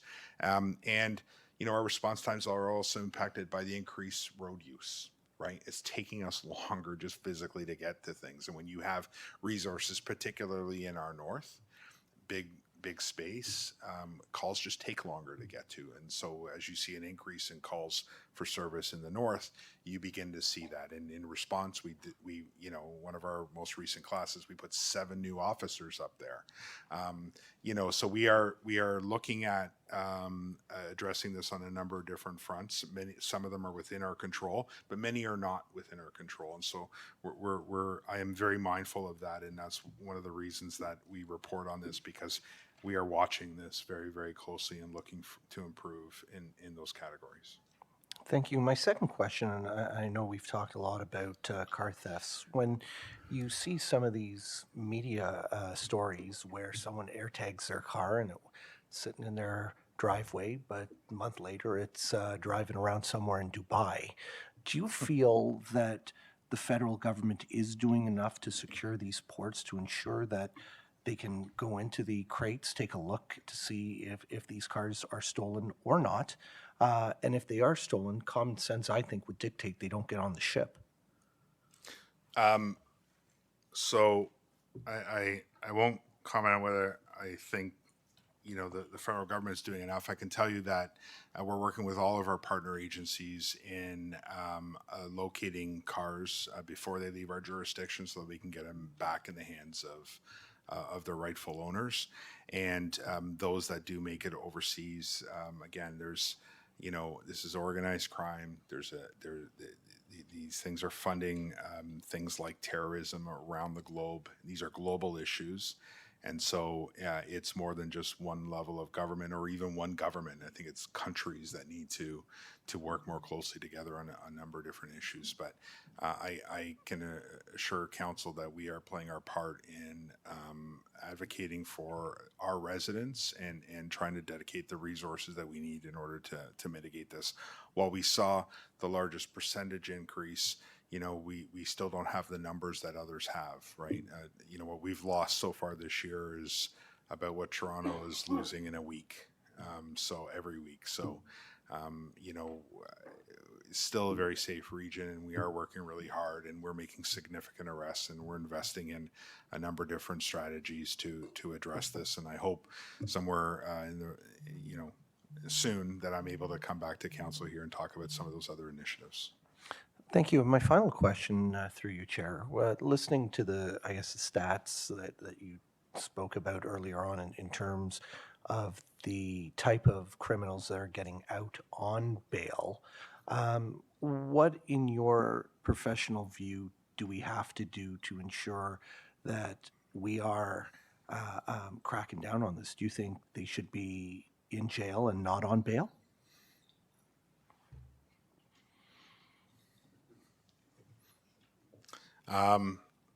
The judiciary does that. They make that decision. You know, the thing I can control is that we are collecting the type of evidence that Crown attorneys need in order to make a case. Whether the courts see fit to do it or not is 100% up to the judiciary to decide. I can tell you that my frustration lies when people are given multiple opportunities to demonstrate adherence to bail conditions. That's where I begin to kind of question a little bit. I think, though, I view it from the perspective of what can we do better as the Durham Regional Police Service to provide the kind of information that helps the courts make the decisions that we hope that they make. But I don't get to control those outcomes. But like every citizen, you know, sometimes I struggle to understand the decision making, and that's what boils down to what Councillor Lee had talked about some of the changes. And I'd love JPs to be required to put on their record how they weighed some of these issues, so that I could better understand, and perhaps it can inform how we police and the type of information we collect that can better assist the courts and improve outcomes for our communities. Thank you, and thank you for all you and the department do to keep our community safe. Thank you, Mr. Chair. So that exhausts the list of questions, and I'll go to Mayor Collier in a second, but Chief, I do have a couple questions. First of all, I'll start by saying, as a council, we're all at a number of community events each and every month, and to see your officers from yourself down through your command team to your frontline officers at events is definitely sending a message to the community. Chief, auto theft is an incredibly challenging topic across this country, and I appreciate that Deputy Chief Bertram was in Ottawa to deal with some of the challenges. Have we ever had a conference of that style related to probably the second most costly thing for municipalities across this country organized to deal with the challenges of mental health, addictions, and homelessness? Yeah. So on the auto theft thing, that was the second annual. That's right, and that was held actually in Peel Region. Chief Durapaya had hosted that. In terms of mental health, Addiction and homeless. Addiction and homelessness. Well, I believe Mayor Carter actually hosted something right here in this chamber here with a number of. You're absolutely correct. I'm talking on a national level. Not that I know of, but I stand to be corrected, and I think there's more qualified people to answer that. You don't have to be corrected. Okay. It's never happened. So, and it is probably the second most costly thing, or equivalently as costly as auto theft. Data is everything, Chief, and how many cars are stolen from homes where the garage is full and cars not able to be parked inside? That's a great question. I don't know that. We'll get that for you. It would be interesting to know because if you've got to steal the car, you got to open the door. And as far as I know, they both have controllers. So it's just personal interest for me. So thank you, Chief. The next question is a little leading, and you know where this is going. But you referenced people on first degree on bail. Now, the judiciary that made that decision to put that individual back into a community made a conscious decision to put that individual on bail. The amount of time, I assume, that's taken by Durham Regional Police or any other police service in this country to monitor an individual that has been released with the issues, I'm sure takes a lot of work. It does, and we've actually partnered with the Toronto Police Service to create an app that helps us find some efficiencies in doing that, and the provincial government is actually rolling the thing that we co-authored right across the province as one of the best practices. So the next question leads to that, and Mr. Hunt, our Director of Legal Services, is in the room. As I mentioned to you in a conversation a while ago, I have read every statute I can read related to the releasing of individuals back in the community. Nowhere does it say that they're the responsibility of the municipal police first to cover the costs of an individual that's released back into the community. We do it because we're the police service in that community. Is that correct? That's correct. Then how come we're not billing the other levels of government for cost recovery related to decisions that have nothing to do with us? You don't have to answer that. But I'm not sure how I would. But I want members of council to understand, and Mr. Hunt, you can give a nod. I'm correct in my readings that I cannot find anything related to people that are released back into the community by the judicial system on bail or any other reason that we cover part of that 23% of recidivism, and we do not get any funding for that. That is wrong. Members of council, I would love to send the federal minister responsible for this an invoice. But I think that would be a political statement, and I'm not supposed to make political statements during a question period. But anyways, Chief, I think my point's been made. The garage thing's a really interesting thing. I'm going to go to the Chair of the Police Services Board. Mayor Collier? Mayor Collier, we still cannot hear you. So, Mayor Collier, I'm going to, I can see you, so just give me a nod.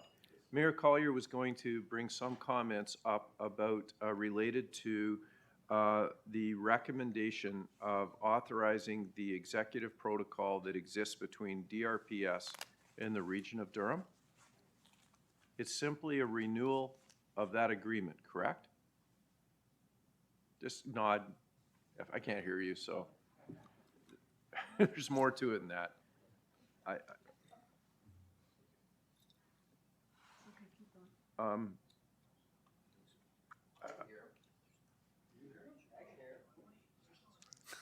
No, none of us can hear you, Mayor Collier. I'm sorry. Chief, I'm going to go to the chief. Chief, later in the meeting, under communications, item 7.1 is from DRPS Service Board related to information sharing protocol recommendation that the authorize the execution of the protocol. That protocol is still the existing protocol. It's just, That is my understanding, Mr. Clancy. Yes. and it just has to be a recommitment. So council's direction would be to enter into that agreement. And yeah, it's never come to council before. It's actually on my desk for signing. Yeah. Okay, you know what, we're gonna move along. It's not till 7.1. Mayor Collier, if you can send me an email, I will read it in at that time. Okay.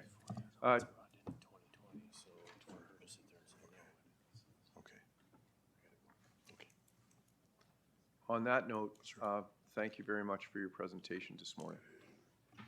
Thank you, Chair. Thank you, Council. Members of council, it's been almost 2 hours. I'm going to suggest a 15-minute recess. Moved by Councillor Neal, seconded by Councillor Leahy on a 15-minute recess. All those in favor? In opposition?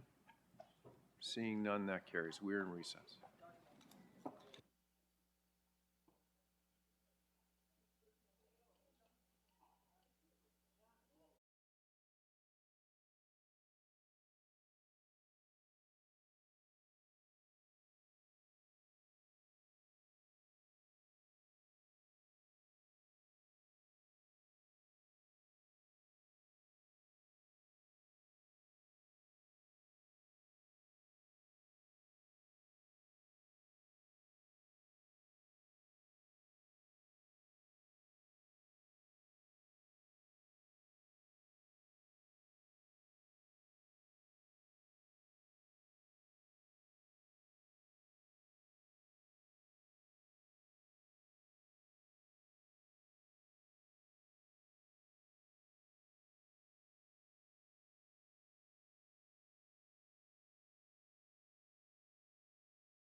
Madam Clerk, roll call, please.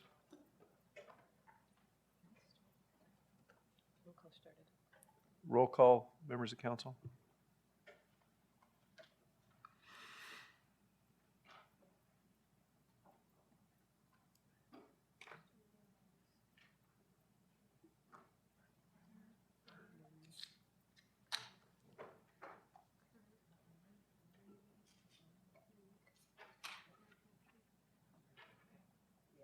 We have quorum.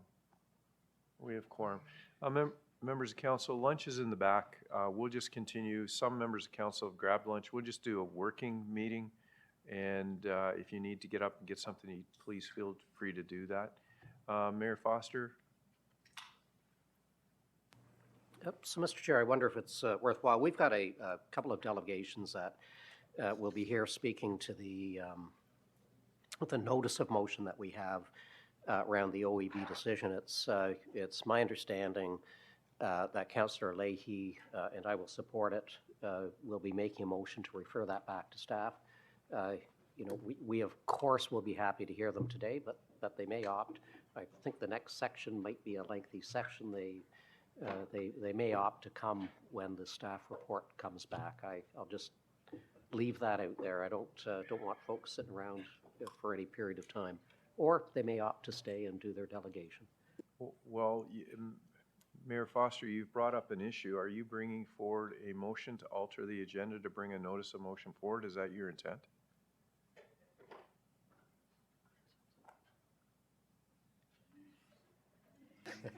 There it is. So I think Councillor Leahy was going to do that, and I'm just thinking if we're doing that, we could, I suppose we could do that now if you'd accept that motion, and might save some time. But I think we should leave open if despite that motion, if the delegations want to stay here and speak to it after the next presentation. I didn't mean to derail the meeting, but leave it up to you, Mr. Chair. Okay. Yeah, I sort of have now as my good colleague here. So I'm going to see if Councillor Leahy wants. I'm going to switch all of the blame over to Councillor Leahy.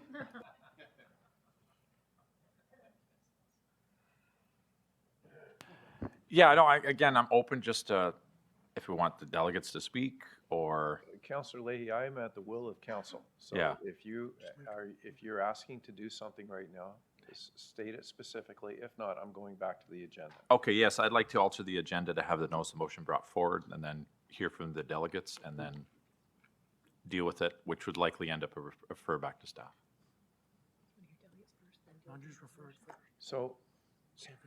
So maybe I'm going to try to help you. So why don't we hear from the delegates first, and then so what we need to do is we need to alter the agenda to bring items 6.3, 6.4, 6.5 forward. I'm just going to check with the clerk. Alter the agenda to bring the 3 delegations forward at this time. Or 4. I apologize. 4 delegations. Yeah. Okay.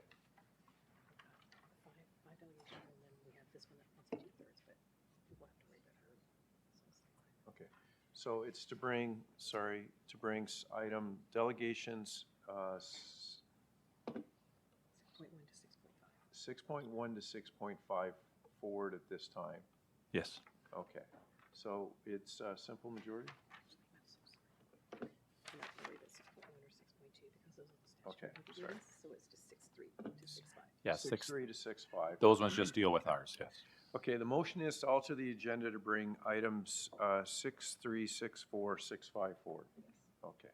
Moved by Councillor Leahy, seconded by Mayor Foster. On bringing the 3 delegations forward, we'll have to call the vote simple majority? Yes. All those in favor? In opposition? Seeing none. First delegation, if you could come forward, Mr. Kelly, please.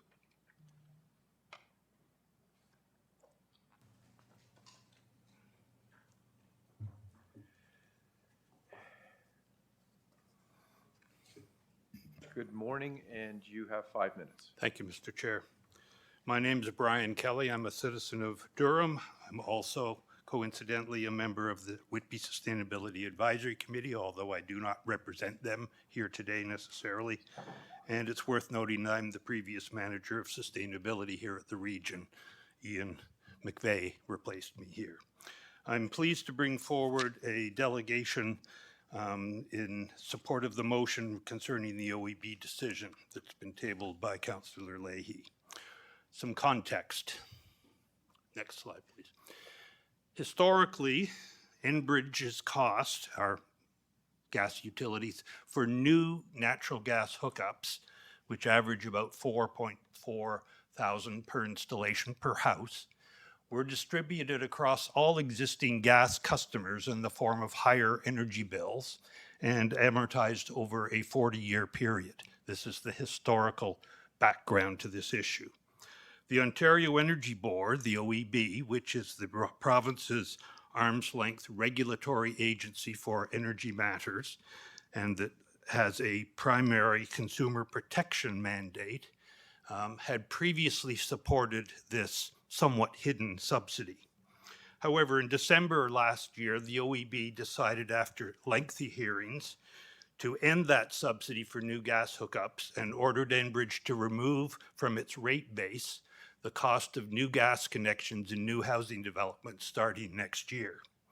The OEB maintained that developers, not general ratepayers, should bear this cost, and in doing so, they supported the principle that growth should pay for growth. Since that decision was rendered, Enbridge has given notice that it intends to appeal that decision to the Ontario Divisional Court, and the Ontario Minister of Energy, Todd Smith, has recently introduced legislation to overrule that OEB decision. Next slide, please. So why should this council go on record as supporting the OEB decision? First of all, the Enbridge subsidy is bad for existing customers. Many residents are already struggling with energy bill increases. This perverse subsidy, as I call it, is buried in existing customers' monthly bills. The OEB decision, if it were to remain in place, would save customers approximately $600 per household over the next 5 years, or on average $120 a year. Secondly, the Enbridge subsidy is bad for new home buyers. It encourages and incents developers to install gas equipment, which is now considerably more expensive to operate than electric heat pumps for heating, space heating and water heating. Heat pumps have lower energy costs. They improve health and safety by not releasing combustion products into the indoor environment, and they improve the affordability of homes for new home buyers. Maintaining this subsidy, in effect, encourages lock-in for a minimum of 15 to 20 years of gas heating in new homes. Thirdly, the Enbridge subsidy we maintain is bad for Durham.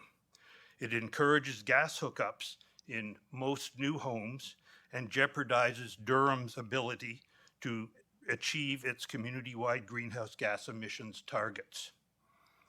We are already in a hole on GHG emissions. There's an old adage that when you find yourself in a hole, stop digging.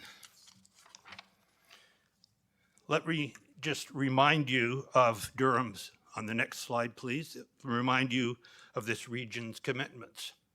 In the Durham Community Energy Plan, copy of which I have at hand, at least the summary version, it is in the low carbon pathway, which was endorsed by this council on April the 2nd, 2019, the targets for incrementally increasing the number of net zero new homes to 100% by 2030 exists, and a similar target for retrofit of existing buildings, that 98% of existing dwellings will be retrofitted to various degrees for energy efficiency and emissions reduction.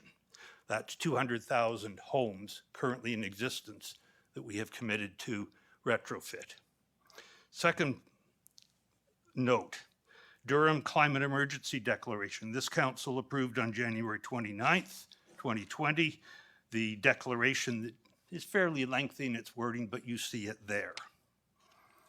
Thirdly, in this room, next slide please, in this room last May, in the lengthy discussion about the new regional official plan, the final agreement stated that future regional official plan policies address sustainability practices to reduce greenhouse gas emissions, energy and water consumption, and waste generation through measures including, item 4, the use of low carbon and smart energy systems and technologies at the district scale or building scale level in these new areas, again, as adopted by this council May 25th last year.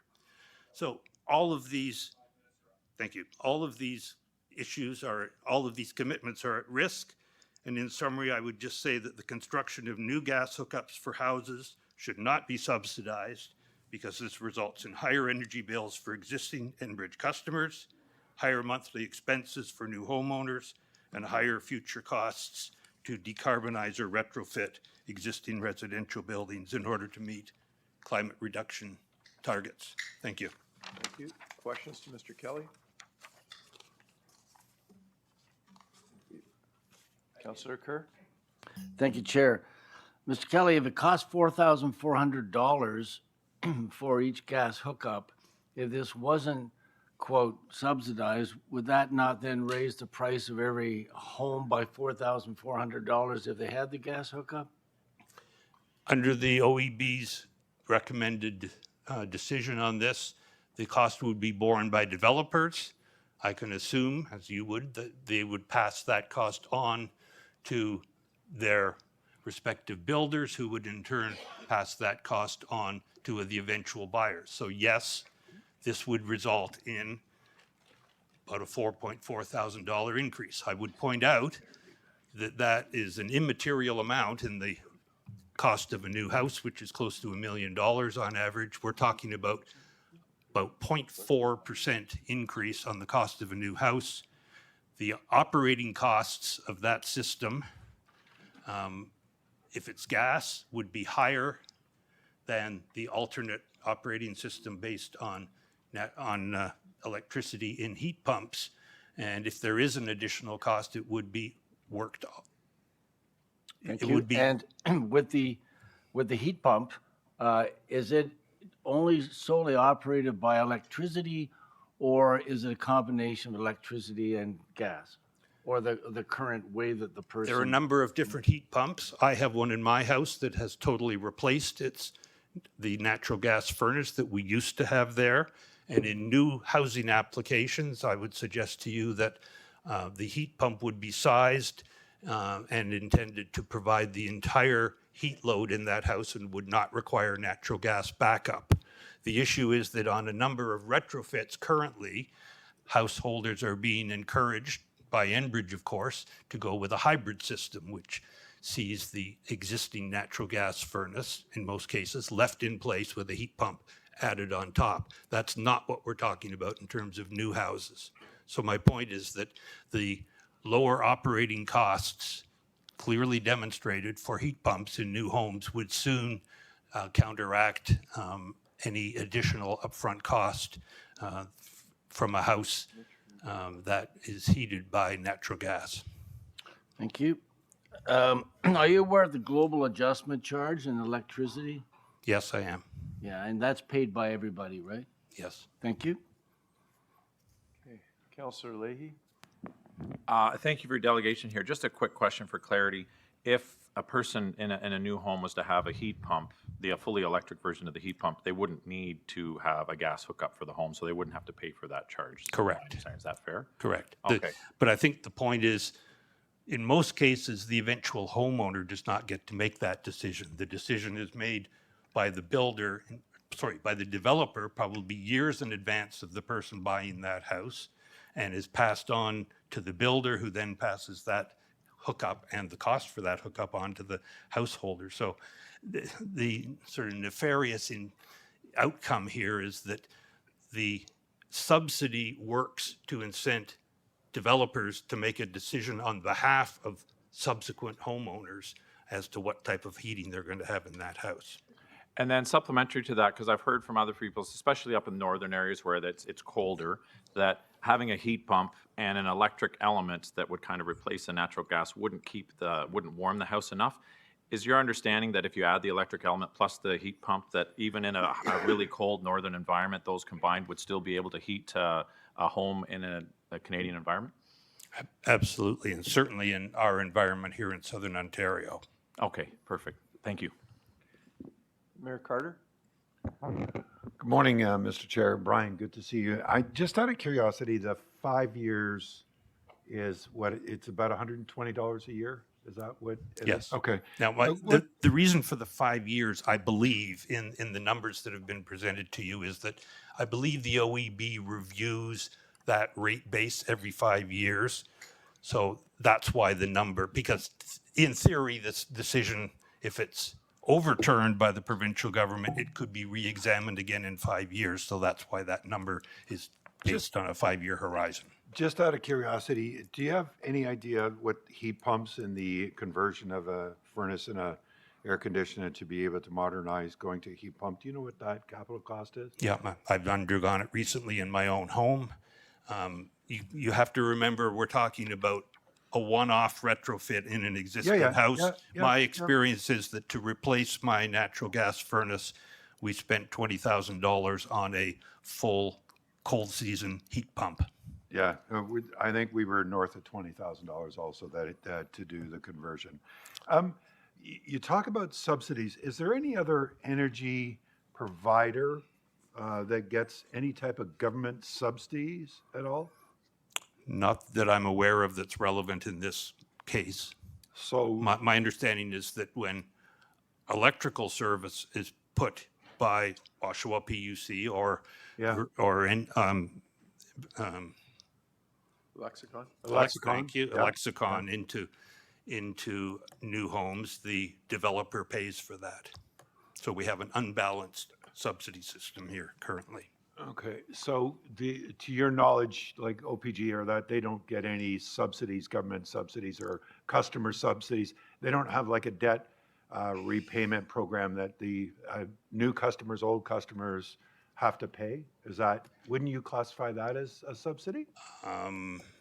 That's a very complex issue as to where subsidies come from in the total electricity system. Currently, the provincial government is subsidizing electrical rates for residents. Just out of curiosity, because I don't know, there was at one time a great belief that electrical heat and baseboard heat and radiant heat and all this was the best thing. It was the cheapest. It was around, and then suddenly it went south real fast. Yeah. So diversity of resources, does that help in regards to stabilizing prices?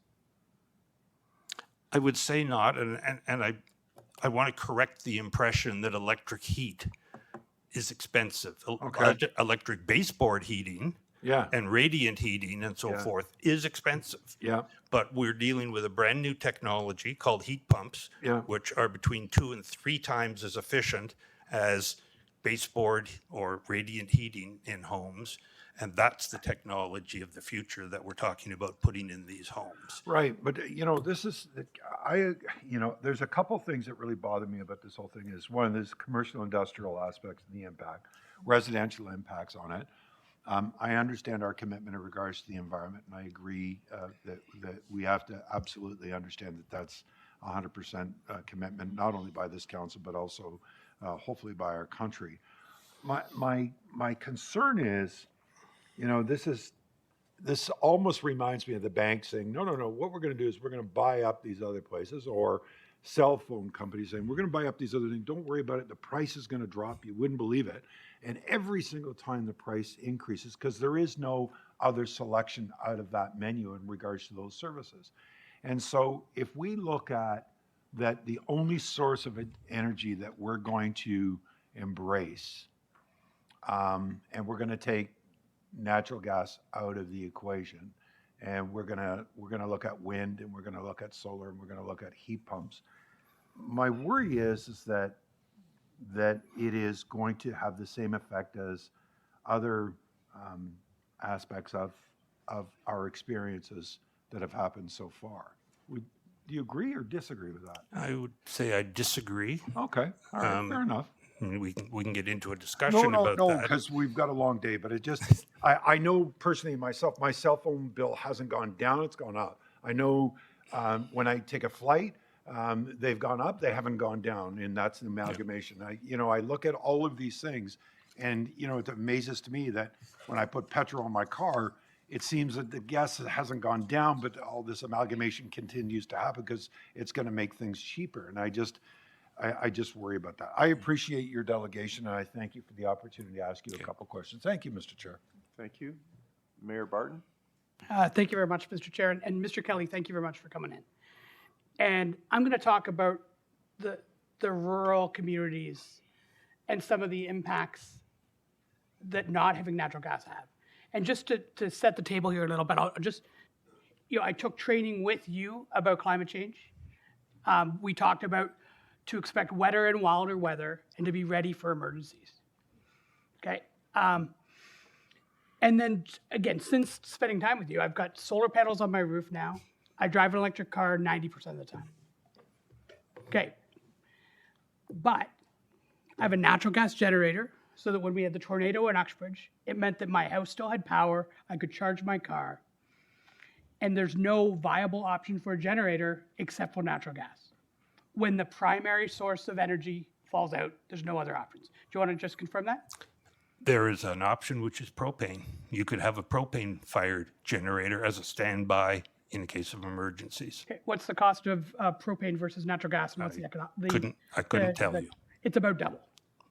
Okay. Plus you have to rent a giant tank beside your house, which for my fire department, for rural fire departments with people that are on hydrants is significant. So again, not looking to debate, but there are major risks when you come to trying to put out a fire next to Okay, first a of all, propane tank. I just want to be very clear. We're not talking in this motion about banning natural gas.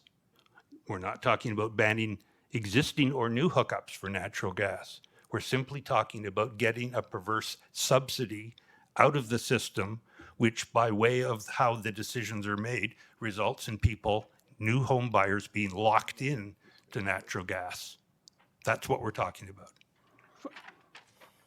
So what we're talking about here is one utility that's subsidized replacing another utility that's subsidized, possibly. Okay? Yep. And we're talking about taking away the option or the choice for residents, especially those that are rural. No, we're not talking about taking it away. Well, no, but We're again, simply talking about in the case of a new house or application, we're talking about the purchaser paying the cost of the hookup rather than all existing customers paying the cost of the hookup. Full stop. So again, I withdraw. I don't want to debate. I withdraw my comments. Thank you. Okay, thank you. Councillor McDougall. Thank you, Mr. Chair. Thank you for your presentation, Mr. Kelly. I did have the pleasure of meeting you previously in Scugog once before, and that was really good. That was very informative, and I enjoyed it. And I enjoy your presentation today as well. I do have a question just to follow up with. Well, actually, I do have a correction for Mayor Barton, which is it's quite possible to have a diesel generator as well as a generator that runs off your tractor, which is quite common up north, especially if you have a dairy farm. Anyway, I digress. My understanding is that the issue at play may be the individual homeowner is being asked to cover the cost of the installation of the natural gas, if that's correct. Is that through you, Mr. Chair? Essentially, yes. There's a chain of decisions here. There's the developer is now being asked to pay the cost of hooking up the new subdivision to natural gas and all of the subsequent homes in that. And then presumably the developer passes that cost on to the builder, who passes it on in the purchase price of the house to the eventual first buyer. So yes, that is the chain that we're talking about. And we're talking about right now that the decision of the old system, under the old system, which is being overturned by the OEB, there was no cost to the developer to request Enbridge's gas lines to every new house in that upcoming subdivision. So the OEB is saying that subsidy should come to an end, and henceforward developers should pay the cost of X houses times $4,400 per house for providing gas service to every one of those houses. So, through you, Mr. Chair, so if I live in an established neighborhood where there's a main that runs past my house and I sever off a lot, there's an option for the home builder to, or sorry, the new homeowner to either connect or not connect. If a development goes in and it's projected that 20% of those houses will hook up to natural gas, but they have to cover that cost in the meantime, what is the likelihood that the developer or the builder is going to put in that main to begin with? Through you, Mr. Chair. My understanding of the way it works is that the developer decides that this subdivision that he or she is going to build will or won't be provided with natural gas. And every unit is provided by natural gas by virtue of Enbridge's providing the piping to those lots. So I don't think I can accept that only 20% of the eventual homes are going to be hooked up to natural gas, because the decision to provide that service and the decision, frankly, to put a natural gas furnace in that house is made, in most cases, well before the buyer comes on the scene. So my last question, Mr. Chair. Should Enbridge not have a pipeline that goes down the road that runs past the house, is there any decision to be made to hook up or not to hook up?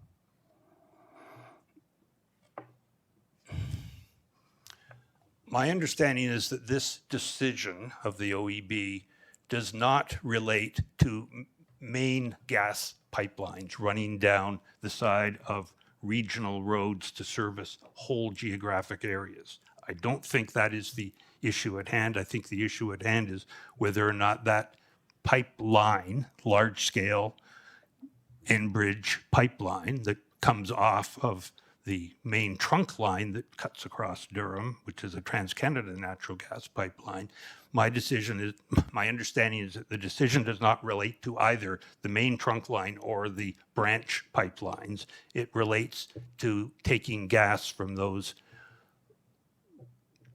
main gas pipelines and putting it into every house in the new subdivision. Now, I may be misinformed there, but that's my understanding, that the 4,400 on average is to provide a street level, residential street level gas service and individual branch lines off that into every lot. Sorry, I apologize, Mr. Chair. I said that was my last question. Should I not have natural gas on my street, can I hook up to it? Through you, Mr. Chair. I don't know. I can't answer that question. If you're talking about an infill situation, I don't know. I mean, you can. It's a question of who pays. No, nobody is talking about banning natural gas here. That's not what we're not preventing you from hooking up. It's a question of who pays and is there a subsidy at play. Mayor Foster? Thank you, Mr. Chair. I'm going to try something here. Mr. Kelly, you're aware that it is very likely a motion is going to come forward to refer this back to staff such that this body council has more information in front of them, correct? Yes. When that report comes back, is it your intention to come back and speak to it and perhaps answer questions then? Yes. Do you believe that the three delegations that are following you may also do the same, such that rather than asking questions now, prior to getting that report from staff, we would be asking them questions at that point when we are better informed? I can't speak to their intent. We're not that well coordinated, frankly. If you had to hazard a guess. I would expect they would return, yes. Okay, thank you ever so much, Mr. Chair. Thank you. Thank you. Okay, that exhausts the list of questions and online as well. Okay, thank you for your time. Next is Keith Brooks with the Environmental Defense.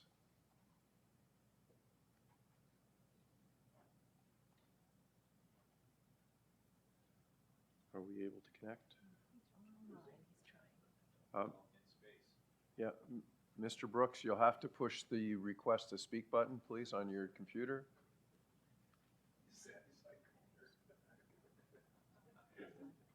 Is he on? Can you hear me? Mr. Brooks?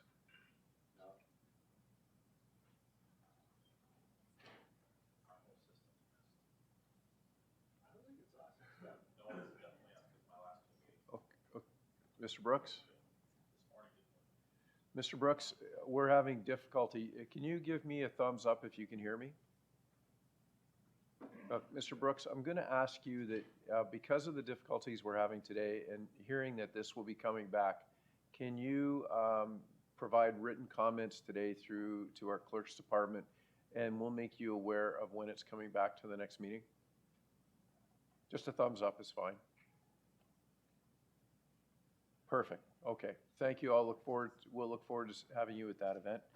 Madam Clerk, would you just note that we had technical difficulty, but he could hear us. We'll move on to 6.5, which is Gabby Calapos, Clean Energy Partner.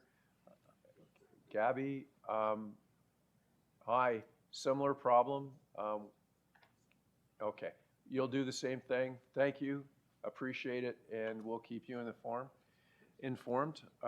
Madam Clerk, we have one more. I know the delegation is in the room, not on the list. It's Donna Popovic, Senior Advisor, Stakeholder in Enbridge Gas. Members of Council will need 2/3 to hear, but I'll look and ask if you would like to delegate, or would you like to be made aware of the staff report that will be coming back and delegate at that time?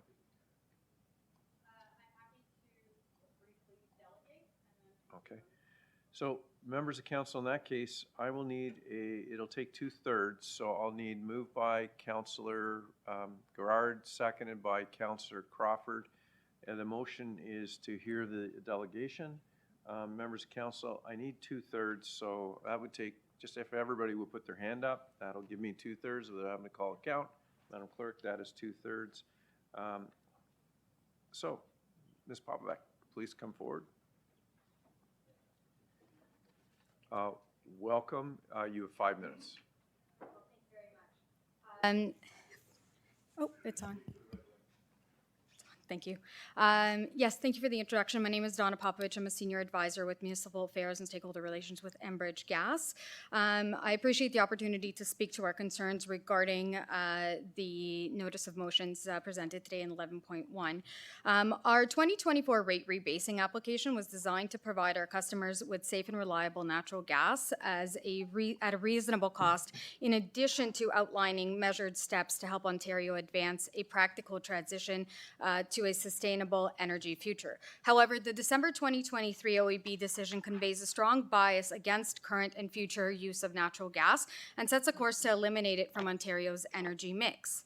And by extension, that same system through which lower carbon energies like renewable natural gas and hydrogen could be delivered are affected in the same way. This decision prescribes a path for Ontario's energy transition with no evidence to demonstrate that any other energy alternatives are available and ready to replace the energy supplied by natural gas. This in turn has very deep and long-term economic implications for the entire energy sector and for the future of Ontario's economic development. In particular, it impacts energy integrity, affordability, access, security, and economic competitiveness for all Ontarians. One of the most troubling aspects of the OEB's decision is to cut customer attachment revenues horizon from 40 years to 0.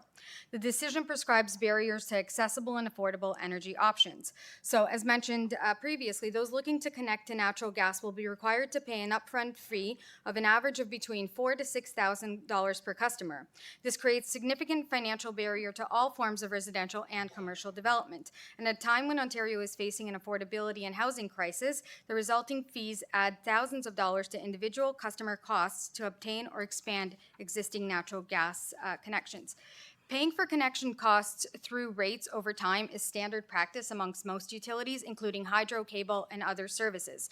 The idea that customers must pay full connection costs upfront is actually unheard of any public utility in Ontario. I also want to address that some claim that without the OEB decision, customer rates will increase by $300 to $600 over 5 years, which is very misleading and based on false information and calculations that do not translate into actual rate impacts to customers.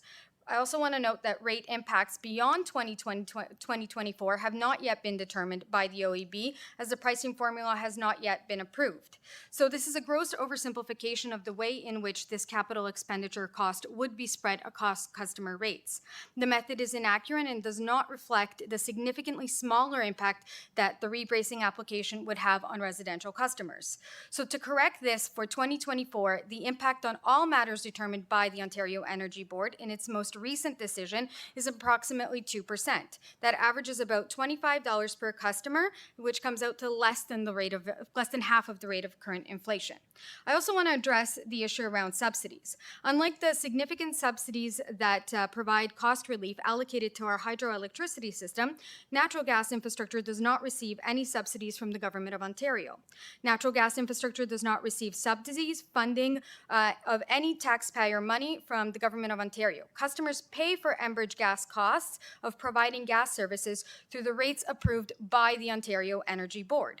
Enbridge Gas abides by the OEB rules and requirements that prevent the subsidization of new natural gas connections by existing natural gas customers. So the existing OEB policy, noted as EBO 188, protects existing ratepayers from the cost of expanding the natural gas system and ensures costs are appropriately borne by the customers who will benefit from the new infrastructure.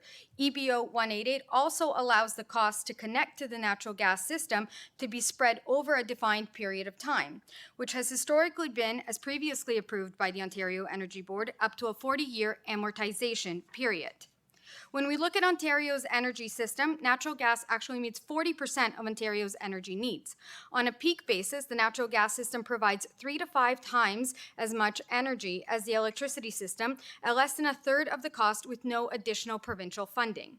The OEB's decision prescribes a path forward of rapid electrification without actually taking into account that there is currently not enough electricity to replace the energy provided by natural gas and meet the increased demand that electrification technologies such as alternative home heating and personal vehicles demand.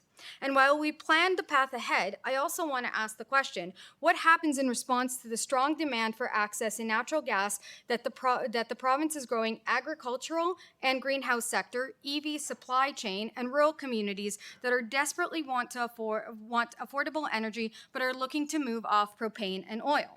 So in fact, this decision does put economic developments in your region at risk. Enbridge Gas capital budgets have also been reduced by this decision by $300 million and will be reduced by billions over the next 5 years, which significantly constrain our ability to invest in new energy projects and greatly contribute to your regional economic development, competitiveness, and yes, even emission reductions. A reduction in capital expenditure also stifles the growth of the industrial sector, leading to escalated costs for manufacturing, agriculture, and consumer goods. From agricultural to consumer operations and even new housing developments, the lack of affordable, accessible, and reliable energy options. You must wrap up. Yes, sir. Could potentially be very costly. So we know that a diversified pathway where pipes and wires work together is the practical approach and a solution for the path forward. So it's indisputable that natural gas plays a critical role in Ontario's energy evolution and supports the reliability of our electricity system. I'll have to stop you So there. we ask. Oh, okay, I'll let you finish, but there's a limit for speaking in council meetings. Yes, sir. Move to extend for 2 minutes by Councillor Mayor Pietri, seconded by Councillor Yamada on extension. All those in favor? In opposition? 1, 2 in opposition online? It carries. So you have an additional 2 minutes. Through you, Mr. Chair, I appreciate the additional time. I will need 30 seconds just to make a note that we ask that you, which has already been stated, that we refer this motion back to staff to provide an opportunity to meet with all appropriate stakeholders and get a comprehensive industry perspective on the essential feedback that Regional Council can consider before voting on this item. Thank you. Okay, we have questions. So first is Councillor McCaughey. Thank you. Thank you for your delegation. After this came through our council last week, I attended the meeting that we had at AMO last week, and this came up as a rather large concern, especially for the northern municipalities, but also the rural, and we have a significant rural area here.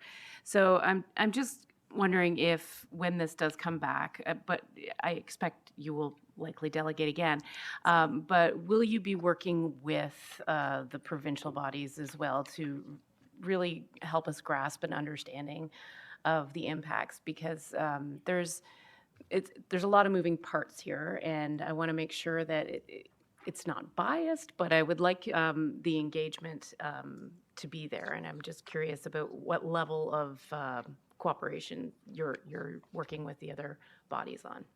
Absolutely. Our intent is to not sort of sway the perspective one way or another, but to ensure that natural gas remains a critical component of energy transformation in Ontario, as it is a critical energy supply to our daily demands. We are obviously working with the provincial government currently with the advancement of legislation Bill 165, with the government taking action to ensure natural gas is a critical component over the next 5 years, with overturning certain aspects of the OEB decision, but not all aspects of the OEB decision. So there is sort of a balanced field there. So we're more than happy to be a cooperative contributor to ensure that all aspects of this decision are considered. Thank you. The other thing, one more question through you, Mr. Chair. The other thing I noticed with your organization on your website was the amount of R&D and investment into green infrastructure that you've been working on. Can you maybe just very briefly just explain some of the things that are happening and how this may affect that? Yes, well, as an energy company, we are very much looking forward to what energy transition will look like. As part of the OEB decision, we did put forward a very comprehensive plan with measured steps on what energy transition and the transformation of natural gas would look like. But in terms of our direct affiliates, Enbridge Gas, our business development unit, for instance, focuses on how we can transform the use of renewable natural gas, hydrogen fuel injection. We have a state-of-the-art hydrogen facility at our Technical Operations Center in Markham that we do invite everyone who's interested to come on a tour so that they can see the work that we're doing. We've been provided funding by the provincial government through the Hydrogen Innovation Fund to further develop that technology. And right now, our facility there has the ability to run off of a mixture of either natural gas or hydrogen, or 100% one or the other, depending on demand. In addition to that, we're also working with municipalities such as Hamilton, where we have a pilot project for their transit fleet, where I believe hydrogen infused buses are running through the city and have cut their emissions down by about 20%. Okay, thank you. Okay. Any other members of council? Councillor Nicholson.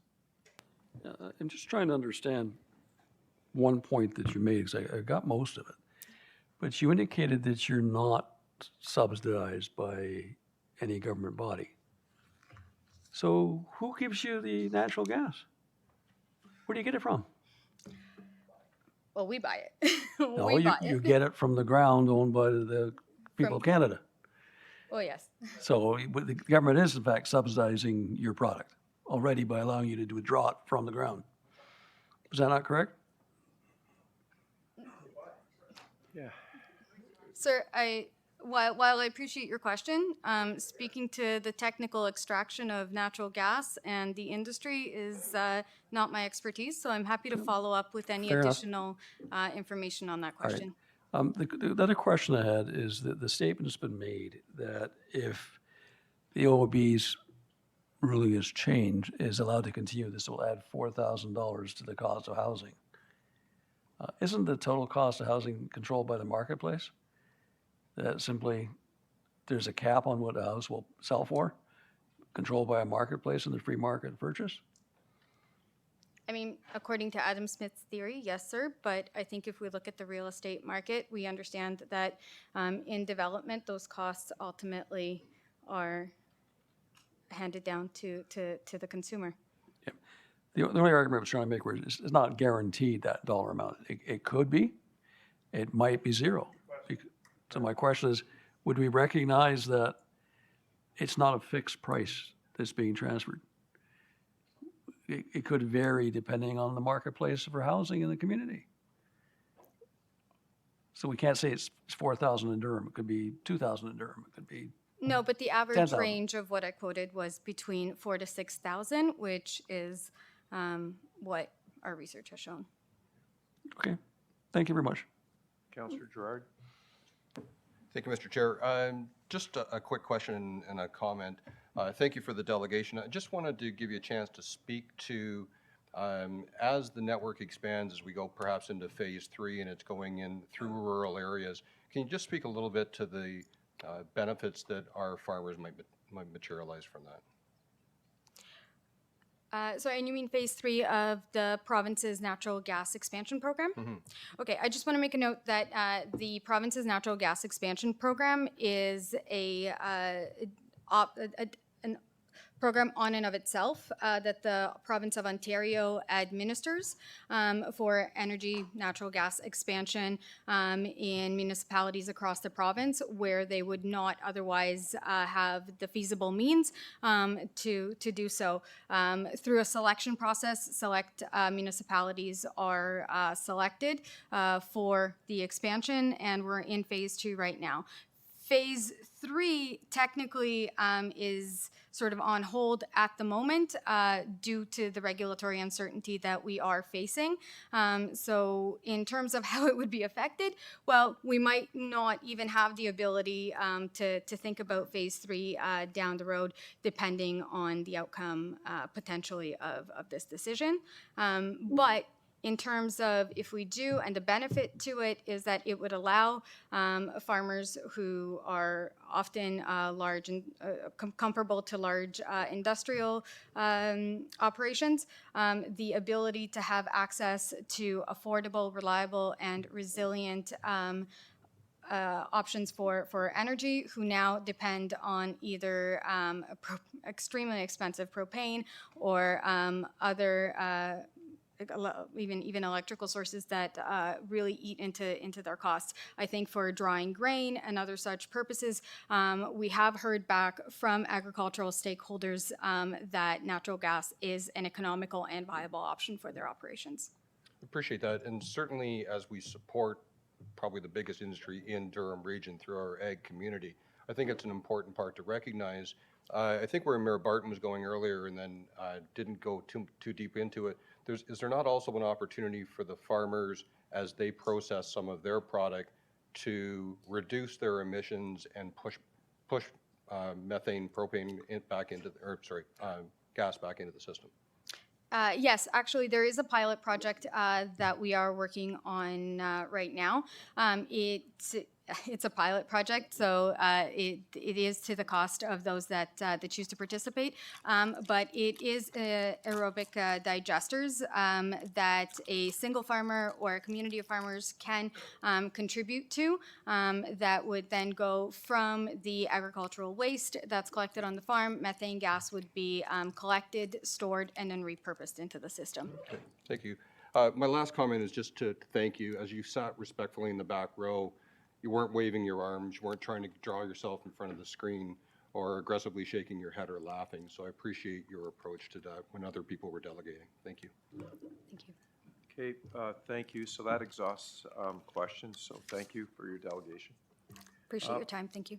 Members of council, Madam Clerk, waive the rules to bring the motion forward. So, members of council, if you turn to page 129, you'll see the motion that is here. Motion to support the decision of the Ontario Energy Board, OEB, to end the natural gas pipeline subsidy. It's moved by Councillor Leahy, moved by Mayor Foster as the seconder. I don't think there's a need to read it into the record. Councillor Leahy? Yeah, just wondering. Procedurally, if you're going to speak to this, I'd like to make a motion to refer to staff. So the motion is to refer to staff, same seconder. Okay, on the referral, Mayor Schumer, on the referral? Yes, thank you, Mr. Chair. I hope you can hear me. Yes, we can. Fantastic. I'm just curious, exactly what are we going to get from staff as far as information on this? Given the nature of what this is dealing with, I'm just curious what we're either expecting staff to be able to tell us about this or what they can.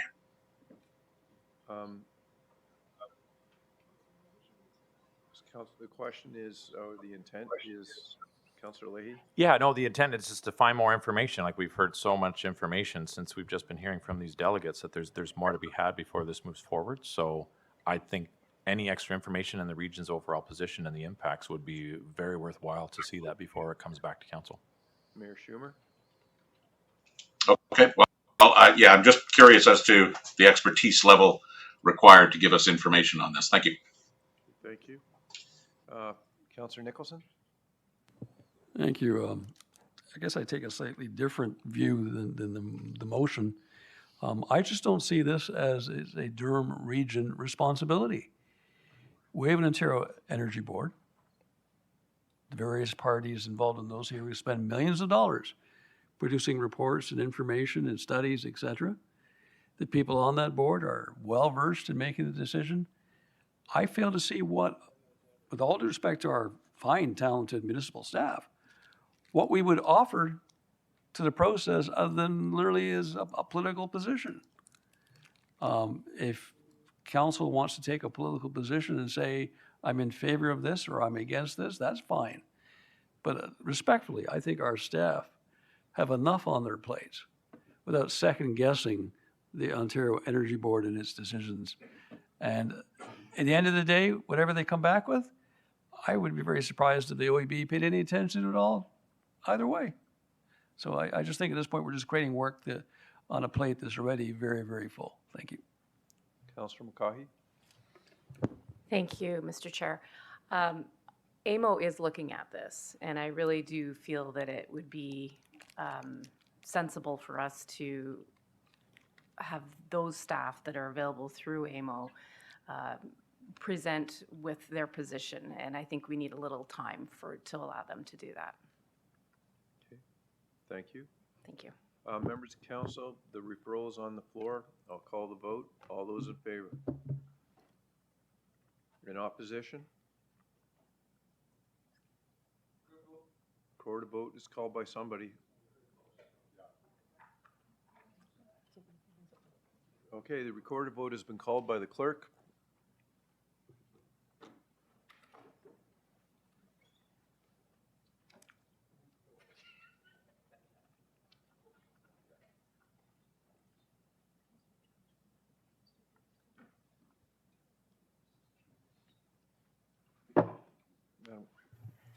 Councillor Jubb?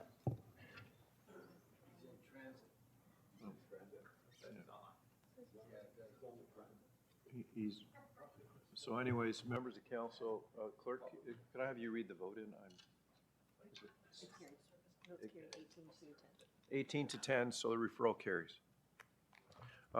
Members of council will go back to, for those in the audience, it's been referred back to staff so that you are welcome to stay for this very long budget meeting, or you may take the opportunity to leave.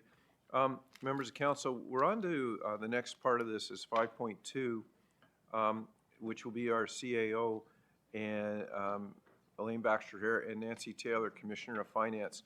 But before we do that, I'm just going to read Mayor Collier's comments as the chair of the Police Services Board into the record. So, because he wasn't able to communicate this morning. So good morning. Thank you, Chief, for our first quarterly update of 2024. Chair Henry, I'm happy to hear that you acknowledge the increased presence of our command team out in public. This is all part of the Chief's direction and revamp of DRPS. I would like to speak a bit about some government's challenges that will come into effect shortly.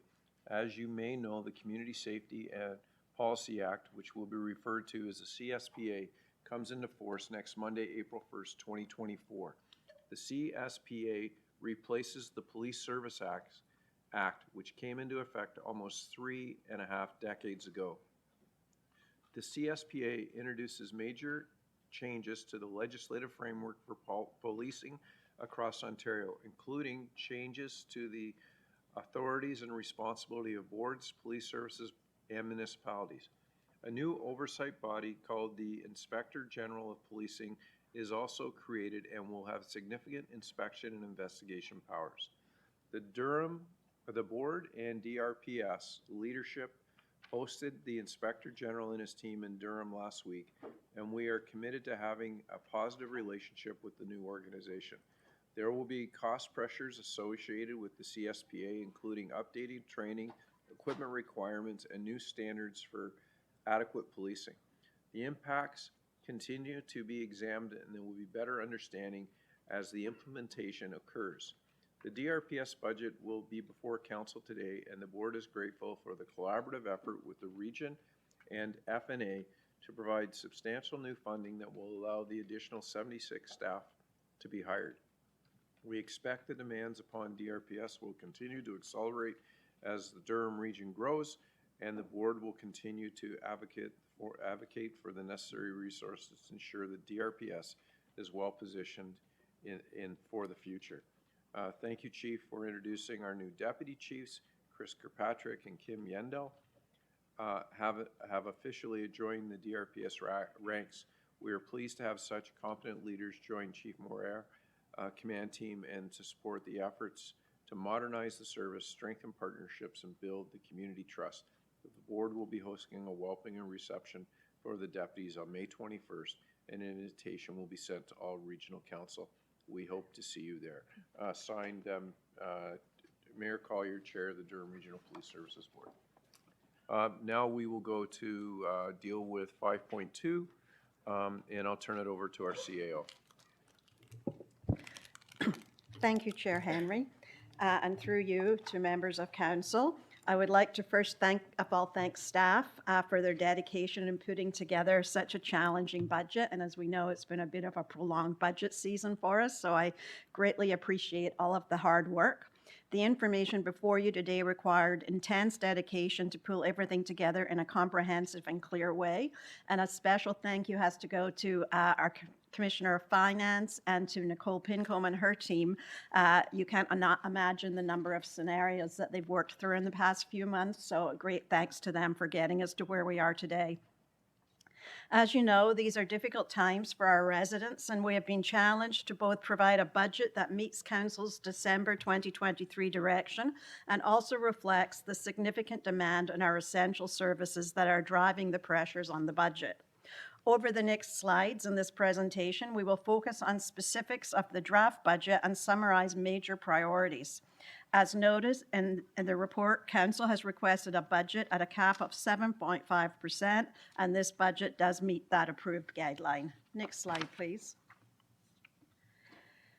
Report 2024 F3 before Regional Council today reflects the guideline approved for the main regional property tax budget of 5% and a guideline of 2.5% for DRPS. This recommendation includes a 0.5% increase to cover the early impacts of Bill 23 and Bill 134, and also includes the Conservation Authority's consistent debt guidelines from prior years. There are also a number of advocacy-related recommendations in the report for Council's attention, and you will be getting my monthly email today where you will see there's been considerable advocacy over the last couple of weeks with our provincial officials. Some good news and some bad news since the report was finalized. We have heard from the Minister of Immigration, Refugees and Citizenship that our submission for funding from the Government of Canada Interim Housing Assistance Program for 2023 costs was approved at $4.6 million. Also good news that the Province of Ontario has announced a $1 billion for new municipal housing infrastructure to support core infrastructure projects such as roads and water, to enable housing for growing and developing communities. More information will be coming on this soon, including the eligibility and intake details, which are to be announced later in the year, and we will be looking at that very carefully. The region has also received good news yesterday on the 2023-24 Provincial Gas Tax Fund, with the province confirming it has committed an additional $3 million in funding to maintain the provincial gas tax funding envelope at the 2022 and 2023 program levels. Durham's allocation has been confirmed at $9.6 million, approximately $248,000 more than received in 2022 and 23. On the bad news side, changes are being made to the Canada Community Building Fund, which will require us to prepare a housing needs assessment and will be required to report housing outcomes resulting from each CCBF investment. And this is the new title for federal gas tax. This has the potential to redirect funds from rehabilitation projects. Lastly, we were advised Monday evening that there could be a significant impact to our housing funding for urgent repair of community housing beginning April 1st due to the challenges between the province and federal government regarding Ontario's National Housing Strategy Action Plan. And we continue to monitor this very closely. I do expect some response from the federal government, but we'll have to wait and see what that is. And with that, I would like to turn it over to Nancy, who will walk us through the first part of the budget. Thank you, and thank you to committee. My apologies first off. Usually people are trying to get me to unmute, and this morning I had challenges muting, so thank you for your patience in that. So the 2024 budget, subject to approval today and ratification, of course, is $2.78 billion. So of this, $600 million represents the water supply and sanitary sewage budget that was approved in December 2023, and the balance of $2.18 billion is the property tax supported budget for 2024 that's before you now. And these two pie charts provide greater detail on the property tax supported portion of the region's budget, so it excludes water and sewer. So as you can see, for the totality of our spending, on the left side, social services is the largest expenditure area at 29.3%, regional transit just shy of 22%, police 15%, and roads and bridges 12%.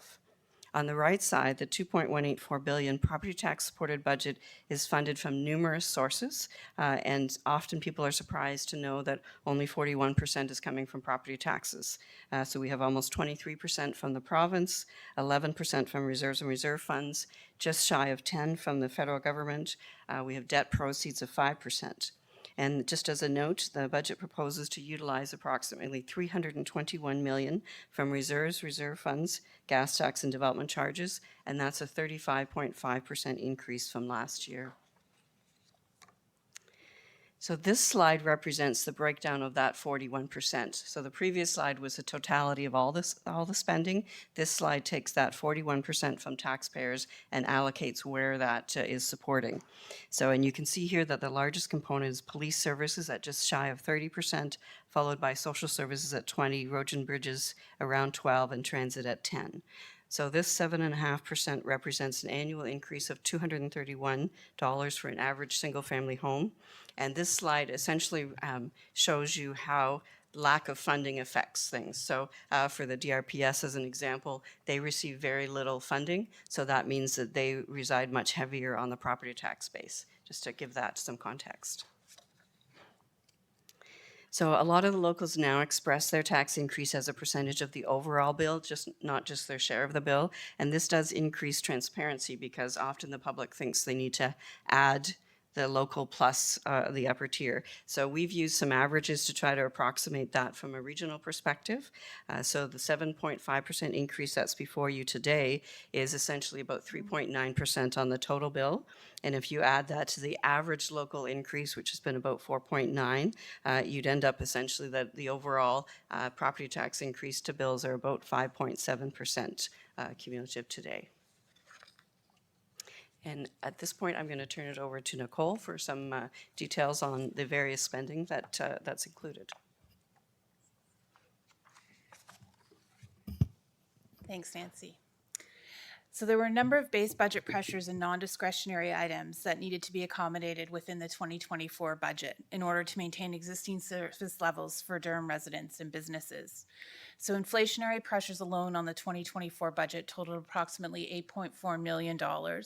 In addition, there were also significant capital cost escalations that put additional pressures on our 2024 capital budget and 9-year forecasts. And details of these base budget pressures can be found by department in attachment 3 to the budget reports, as well as in the individual budget booklets as well. So, as has been previously highlighted, the fiscal sustainability of municipal government is severely challenged. The region's 2024 proposed budget allocates $253.5 million, or 28.2% of the property tax levy, for health and social services.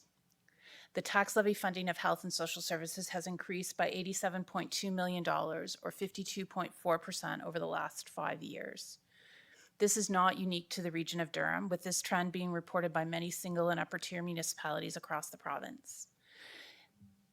The announced reduction in 2026 through 2028 of the federal funding under the Reaching Home program for homelessness supports, as well as the 1% increase in provincial public health funding, which does not keep pace with the inflationary pressures currently facing public health, is anticipated to place further pressures on the regional tax base to support health and social services.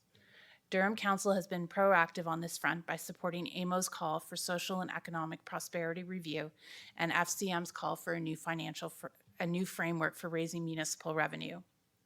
In addition to supporting these important sector-specific advocacy efforts, the region continues to raise these calls for action through its various ongoing government relations activities. As Elaine mentioned at the beginning of our presentation, the 2024 budget is focused on providing critical investments in frontline core programs and services to meet our community's needs. The following 5 slides highlight the details of the significant investments that are proposed in the 2024 budget in the critical program areas of housing and homelessness supports, regional transit, paramedic services, police services, and climate action. The 2024 budget includes total investments in housing and homelessness supports of $137.2 million, an increase of $19.9 million, or 17% above the 2023 approved budget. Of this increase, the region's investment in housing and homelessness supports totals $80.7 million, an increase of $5.2 million, or 6.9% above the 2023 approved budget. And approximately 8% of our property tax levy for 2024 is allocated to housing and homelessness supports. This significant increase in regional property tax funding of housing and homelessness supports is possible in part to receiving a share of the Pickering Casino revenue. And as an aside, the 2024 budget included an increase in the Pickering Casino revenue from $4.5 million to $6.0 million, which is currently included in the proposed 2024 budget. There are a number of specific investments for housing and homelessness included in the 2024 budget that are highlighted on the screen. A couple of highlights to point out is an $8 million investment for the region's at-home incentive program, $8.3 million for rent supplements, $47.9 million for community housing supports, $1.8 million for Durham's newly launched outreach services program, and $27.4 million for housing and homelessness supports, including community supports, warming centers, and shelters. This slide provides an overview of the Durham Region Transit's investments proposed in the 2024 budget, which was informed by the 10-year service and financing strategy. The 2024 proposed Durham Region Transit budget requires $92.8 million in property tax revenue, which is an increase of 16.5% from the 2023 approved budget. The proposed funding increases support an increase of 59,665 revenue service hours at a net cost of $5.9 million. This is 85% of the projected revenue service hour growth that was identified for 2024 in the 10-year strategy. In total, the 2024 budget provides for 569,867 revenue hours of conventional service and 174,692 hours of on-demand service. In addition, investments in critical new positions to fill existing capacity gaps and minimize safety, security, and operational risks, while not identified in the 10-year strategy, have also been included in the proposed 2024 budget at an estimated cost of $1.1 million. Additional fares and UPass revenue of $3.8 million helped to partially offset the cost pressures identified in above. In addition to these operating impacts, there's also a number of significant capital projects that are proposed for 2024. And these are proposed to be funded in part through regional reserves and reserve funds, debentures, and senior government funding. A number of these projects are contingent on approval of the region's grant application under the Federal Zero Emissions Transit Fund. These projects include $239.7 million for the construction of a new indoor bus storage and services facility in North Oshawa, $8.7 million for design costs for the Raleigh bus storage facility rebuild, which will include electrification infrastructure, $5 million for the design of electrification infrastructure upgrades at the Westney Transit Facility, and $65.7 million for 34 electric buses and supporting electrification infrastructure, and $21 million for new terminals and bus stop infrastructure. You'll note in the report that recommendation V indicates that staff will report back in advance of the 2025 budget should sufficient senior government funding not be forthcoming to support the implementation of Durham Region's transit fleet electrification strategy and forecasted service enhancements. This slide provides the overview of the investments in Durham Region paramedic services. Again, this is aligned, these proposed investments are aligned with the 10-year strategy endorsed by Council and include 36 additional hours daily of paramedic services. This includes the hiring of 16 paramedics, 8 ACPs, advanced care paramedics, and 8 primary care paramedics, as well as 2 new ambulances at a cost of approximately $3 million in total. Also aligned with the strategy is the hiring of 2 new full-time support and management staff positions for 911 response, $0.4 million for advanced care paramedic training. The budget also includes $0.8 million for the region's primary care outreach program and $4.9 million in provincial funding for the community paramedicine programs. Capital improvements have also been included in the 2024 proposed paramedic services budget, including $2.0 million for the Bowmanville Paramedic Station, an additional $400,000 for the design of the new South Whitby Paramedic Station, and $500,000 for improvements to the region's existing paramedic stations. So this slide highlights the main investments that are included in the 2024 proposed budget submission from the Durham Regional Police Services Board. The 2024 budget requires $268 million in property tax funding. That's an increase of 8.3% over their 2023 budget, and as Elaine has mentioned, is aligned with the Council's approved guideline. Highlights of their budget include 25 additional frontline officers and 51 additional uniform and civilian positions that support investigative and operational support units, as well as increased investments for education, training, and wellness programs. There's also a number of capital infrastructure investments proposed in the 2024 budget, including a new dedicated police headquarters facility, the relocation of specialized services, improvements in the Central West Division, as well as investments for the Regional Reporting Center.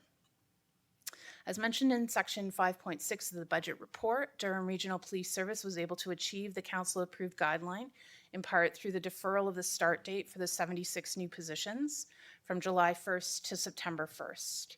While this is not consistent with the region's practice, because there are where all new positions are to be effective July 1st or earlier in order to help minimize the impact of the current year budget decisions on subsequent budget years. So by deferring the start date by 2 months, the annualization impacts on the 2025 budget have increased by $1.7 million, from $2.6 million to $4.3 million. And for context, $4.3 million in staff annualization costs represents an increase of 1.6% on the police budget and 0.5% on the region's overall budget. So in 2019, Durham Region Council declared a climate emergency and set a greenhouse gas reduction target of net zero by 2045. This slide highlights a number of the investments that are proposed in the 2024 budget to help the region move towards its 2045 target, include advancing various programs, including the Durham Green Development Program and the Durham Greener Homes Program, continued utilization of recycled materials in 2 road construction projects that are planned for 2024, completion of our greenhouse gas reduction pathway feasibility studies for up to 55 regional facilities. These are key documents that will lay the groundwork for future energy retrofit projects, installation of solar panels at regional headquarters, and advancement of the region's light-duty fleet electrification strategy, as well as ongoing implementation of the region's cycling plan, including the construction of approximately 19.36 kilometers of cycling infrastructure in coordination with the regional road construction projects, as well as an additional 0.9 million, which has been allocated for cycling network infill projects. In addition to the critical investments in the 5 main program areas, the 2024 budget also includes a number of investments to advance the goals of the region's strategic plan. This slide outlines those many priorities. While I'll not read through the list, I just wanted to highlight a couple in particular. The first one being the station design costs for the Lakeshore East GO extension to Bowmanville, which will be the subject of future council reports, as well as the ongoing investment in Durham OneNet for improved broadband connectivity for residents and businesses across the region. I'll now turn it back to Nancy to walk you through the capital portion of the budget. Thank you.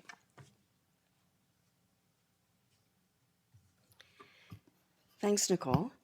So as Council is keenly aware, you've approved a number of initiatives that are currently in process to support the further development of affordable housing initiatives, and a number of those include a 10-year housing and homelessness plan, redevelopment planning and business case work in support of revitalization efforts at the Malaga Drive and Christine Crescent sites owned by the DRLHC, redevelopment planning, due diligence, and business case work in support of the new mixed-income communities at 300 Ritson Road South in the city of Oshawa and across the road here in Whitby, and consultation work necessary to determine how unallocated space will be used at the 1635 Dundas Street property in the town of Whitby.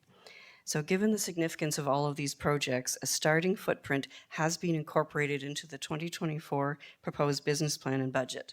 And this slide outlines the potential future capital implications that are currently not financed, along with the potential number of units as opportunities. So based on a straight rebuild model, 1.8 billion would be needed over the next 10 years. Clearly, the straight rebuild of all properties listed is not the intention, but the intent here is to provide a baseline order of magnitude of work that needs to be done. So we'll be looking for significant partnerships with the province and federal governments, as well as strategic public-private partnerships to bring this to fruition, along with obviously individual decisions regarding the trajectory of each site. So we just wanted to put it all on one page so that you have the overall context of activity that's taking place here. With respect to the entirety of the capital budget and 9-year forecast, the Region of Durham owns and is responsible for the maintenance and renewal and replacement of assets. So this includes, for this budget purposes, transportation, facilities, fleet, and equipment. There's a significant inventory of those assets that provide essential services that need that ongoing repair and maintenance. And the taxpayer investment in all of our assets is at this point just shy of $83,000 per household. The 2024 major capital program totals $629 million, and additional information on that is located in attachment 5 to the budget report and is detailed in each of the respective budget books by department, so you can see every single capital project outlined. The forecast total for the property tax supported budgets is $5.1 billion over the next 10 years. With roads, transit, and police representing the largest components. These numbers are significantly higher than last year. So highlights for the 2024 financing, we're looking at general levy financing of $34 million, reserves and reserve fund financing, including development charges of $288 million, debenture financing of $110 million, and grant and other financing in the amount of $197 million. Of critical importance that I can't help but not encourage or at least emphasize, there's general levy financing in the forecast period of $760 million, as you see on the table here, and that would require steep increases in tax levy funding. So we have a lot on the horizon with respect to our capital program. The DC and reserve fund financing needed is $3.2 billion. Debenture financing would be in excess of 800 million, and grant and other financing in excess of 254 million. So as we have mentioned the last number of years, we are now entering into that period of significant capital requirements, and there will be extensive utilization of reserve funds and debt in order to accomplish all of that. I can't help but not speak to Bill 23. There's some more developments, and it's a challenging one for all of us. So it is particularly challenging from a finance perspective. So the impact for us is significant early on compared to others because of the rate phase-in and rate phasing impacts associated with the new development charges bylaw that came in July 2023 for general services, July 2022 for transit services, and of course the next presentation before you today is on the area-specific development charge for Seton. So based on an analysis of 2023 development charges, an estimated loss of collections for services no longer eligible, we are now out of pocket $56.3 million. So this is money that's real money that's lost up to December 31st, 2023. Our estimation over the 10-year period is about $470 million for the tax-supported budget, and I can't remember offhand, we're in about $650 million or so on the water sewer off the top of my head. All of that has to be funded from non-development charge sources. So one step we're recommending that's included in a recommendation is that any general tax levy surplus from 2023 go into a reserve fund for our share of having to fund this. So that's a recommendation, and a 0.5 percentage point dedicated to this through the 7.5. If we model out what we need to do on this, property tax increases of approximately 1.55% would be needed incrementally each year from 2025 to 2028 solely to address Bill 23. So that's not a recommendation before you today, but it's a heads up that those are real numbers that we're going to have to wrestle with. After that cheery news, so we also, as council had approved, originally our budget information to you was a 9.75%. Council ultimately approved a 7.5% guideline, as you know, with 2.5% for police, a 0.5% for Bill 23, and 4.5% for the remainder of all the regional services. I'm hoping that through Nicole's portion of the presentation, you really understood the value of what's being put forward with respect to new service delivery. The intent of this slide is to summarize the major things that were deferred or phased in order to get to that 4.5%. And one of the big things, of course, was a significant increase in our draw from reserves and reserve funds up to $321 million, which is unprecedented. Some of the major items, for example, under works is deferring funding for road rehabilitation and bridge rehabilitation strategies. And as you know, what you don't rehab today, you rebuild tomorrow at a much greater price. And the other note we would say from a transit perspective, as Nicole covered, we managed to achieve 85% of the service growth in the 10-year strategy, and that was 1.6% out of the projected 2. And every department did contribute. As I say, I won't go through each of these line by line, but every department contributed to trying to get us where we are. So the last slide I have before I'll turn it over to Elaine is probably the most challenging one. At Finance and Admin, I pretty much said that every slide I presented got worse, so my apologies for that. This is our looking forward slide on what we know is coming towards us. So known pressures, of course, is the annualization of new positions and those that DRPS has put forward, and the implementation plans that we move forward with on paramedic and transit services and housing. So over the course of the forecast period, there's other additional pressures that we're being faced with in order to deal with growing population, changes in demographics, community needs, legislative change. So a couple of them just to pull out and highlight, our climate change initiatives are not particularly funded to get us where we need to go. Social housing redevelopment, we talked about what that would look like on another slide. Homelessness crisis supports, advancing the DRPS critical needs to the work of the Police Services Board and the Chief of Police, further impacts of Bill 23, those roads and bridge forecasts, facility expansions, the new long-term care home in Seton, and a potential redirection of the CCBF, which is a federal gas tax funding, away from asset rehabilitation. We rely on that greatly, particularly in the road side, to fund rehabilitation. And if it's going to be tied to new housing only or portions of it, that's going to cause us a significant problem with respect to how we're funding our existing rehabilitation. So there are some numbers that are included in the slide particular to some of those items. And on that note, I will turn it over to Elaine to wrap up our presentation. Thank you very much, Nancy. So this presentation, the budget report, all of its attachments, and the links to various budget booklets highlight the significant financial pressures facing the region this year. A very difficult message to communicate is that these pressures are not just require a one-year incremental increase with the return to traditional levy increases in the future. Along with the continued incremental funding that will be tied to paramedics, transit, and DRPS, Council has approved the construction of a 5th regional operated long-term care home. The regional incremental operating cost required for this new home is projected to require an overall tax levy increase of between 3 to 4% to be phased in over the next 3 years. This includes a greater level of debenture financing. In addition, there will be financial impacts for the opening of new regional operated childcare center planned for 2025 and the implications of an expanded housing portfolio and support to housing providers to accomplish the at-home in Durham priorities. As mentioned, the implications for financing shortfalls stemming from Bill 23 are now being felt as the capital projects come on stream. Staff will pursue all opportunities for provincial and federal partnerships to offset as much capital and operating impacts as possible. As mentioned, we have incorporated a number of advocacy recommendations pertaining to provincial and federal investments in Durham for infrastructure, housing, transit, and homelessness, to name a few. This concludes our formal presentation, and we now be more than happy to answer any questions. Thank you very much. So members of council, it's questions to the presentation, and we can debate the budget at the appropriate time. Councillor Nicholson.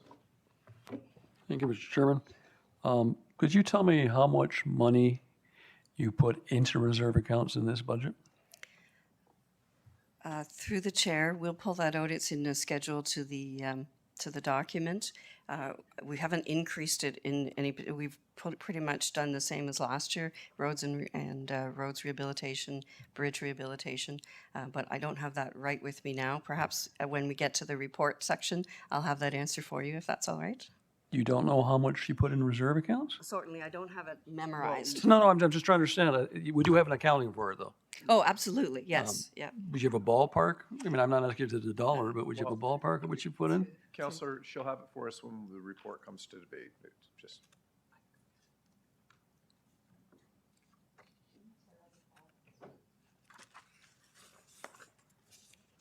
Sorry, through the chair. I'm No, just no problem. digging through schedules here. No, the other part I wanted to question is, if you don't have the money to do projects, isn't the usual process you don't do the projects? So through the chair, we are delivering on the projects that council has requested and approved for us to move forward on. Right. And if we can't raise the funds to pay for those, we'd have to scale back some of those projects. Would that be fair? So through the chair, that's certainly a decision for this council to make. All right, those are my questions. Thank you. Thank you. Mayor Schumer. 109. Thank you, Mr. Chair, through you. And I did bring these questions up at Finance, but I thought I'd bring them up here just so for the benefit of all. So just to confirm what you indicated in the presentation with respect to meeting the targets set by this body, outside of the additional draws on reserves, which is a temporary measure in itself, the most of the accomplished reduction has been through deferrals and phasing in of various expenditures and costs. So through the chair, and thank you, you did ask that question at committee. The reserves and reserve funds, of course, is a big piece of that at the 321 million. We also did an extensive line by line and review, and we found about 14 million in savings that way. But then you're quite right, the balance of it is looking at deferrals and phasing in of all the initiatives and critical capital side of things. Okay, and you also mentioned, because by definition that is just kicking the proverbial can down the road, and then of course there's those future year demands that will materialize. So you did mention at finance about a possible report of some kind that will come to us, giving us a kind of a long-term projection of the impact on all of this, because it's not just a one-time thing, right? This is going to hit us, and I think the CAO or yourself might have mentioned it during the presentation about future property tax increases. So through the chair, yes, thank you. We did speak to that. The region has significantly improved its capital forecasting over the last couple of years with financing attached. And we keep giving you indicators of individual items of operating impact. So we are going to endeavor to provide more fulsome information on a forecast perspective for the operating. It will evolve, but we do recognize the need to give you better information. So we are looking to at least step up our performance there for this year. It will evolve. Mayor Schumer, there's some background noise.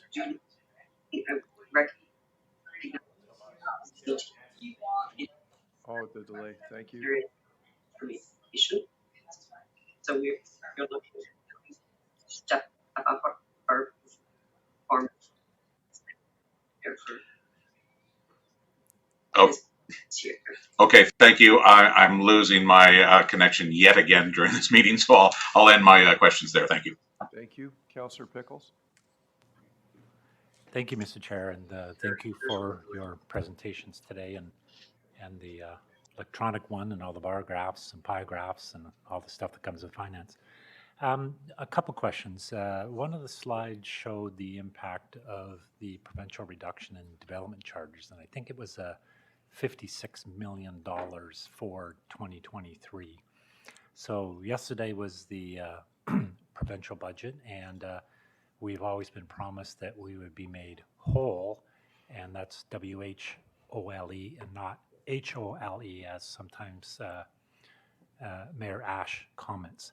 Any relief on that front? Any signals of relief on that front from the provincial government on filling that hole? So through the chair, particular to the budget presented yesterday by the province, there was nothing there to help us with respect to the DC shortfalls. There was a funding program announced that we'll get the details for later. That being said, our advocacy work has not ended with respect to Bill 23, so we are still cautiously hopeful that something may occur before the province recesses. The clock is ticking that sooner or later it'll be too late for us, but we would take anything we can get. So you'd like to see the 56 million back? Certainly that would be lovely.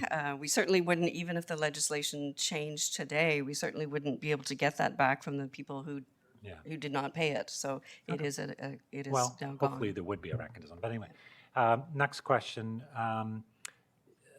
The presentation spoke to revenue sharing from the Pickering Casino that the city of Pickering provides to the region. There was I guess there's a range. I think you said 6 million. So through the chair, we were somewhat bold in this year's budget.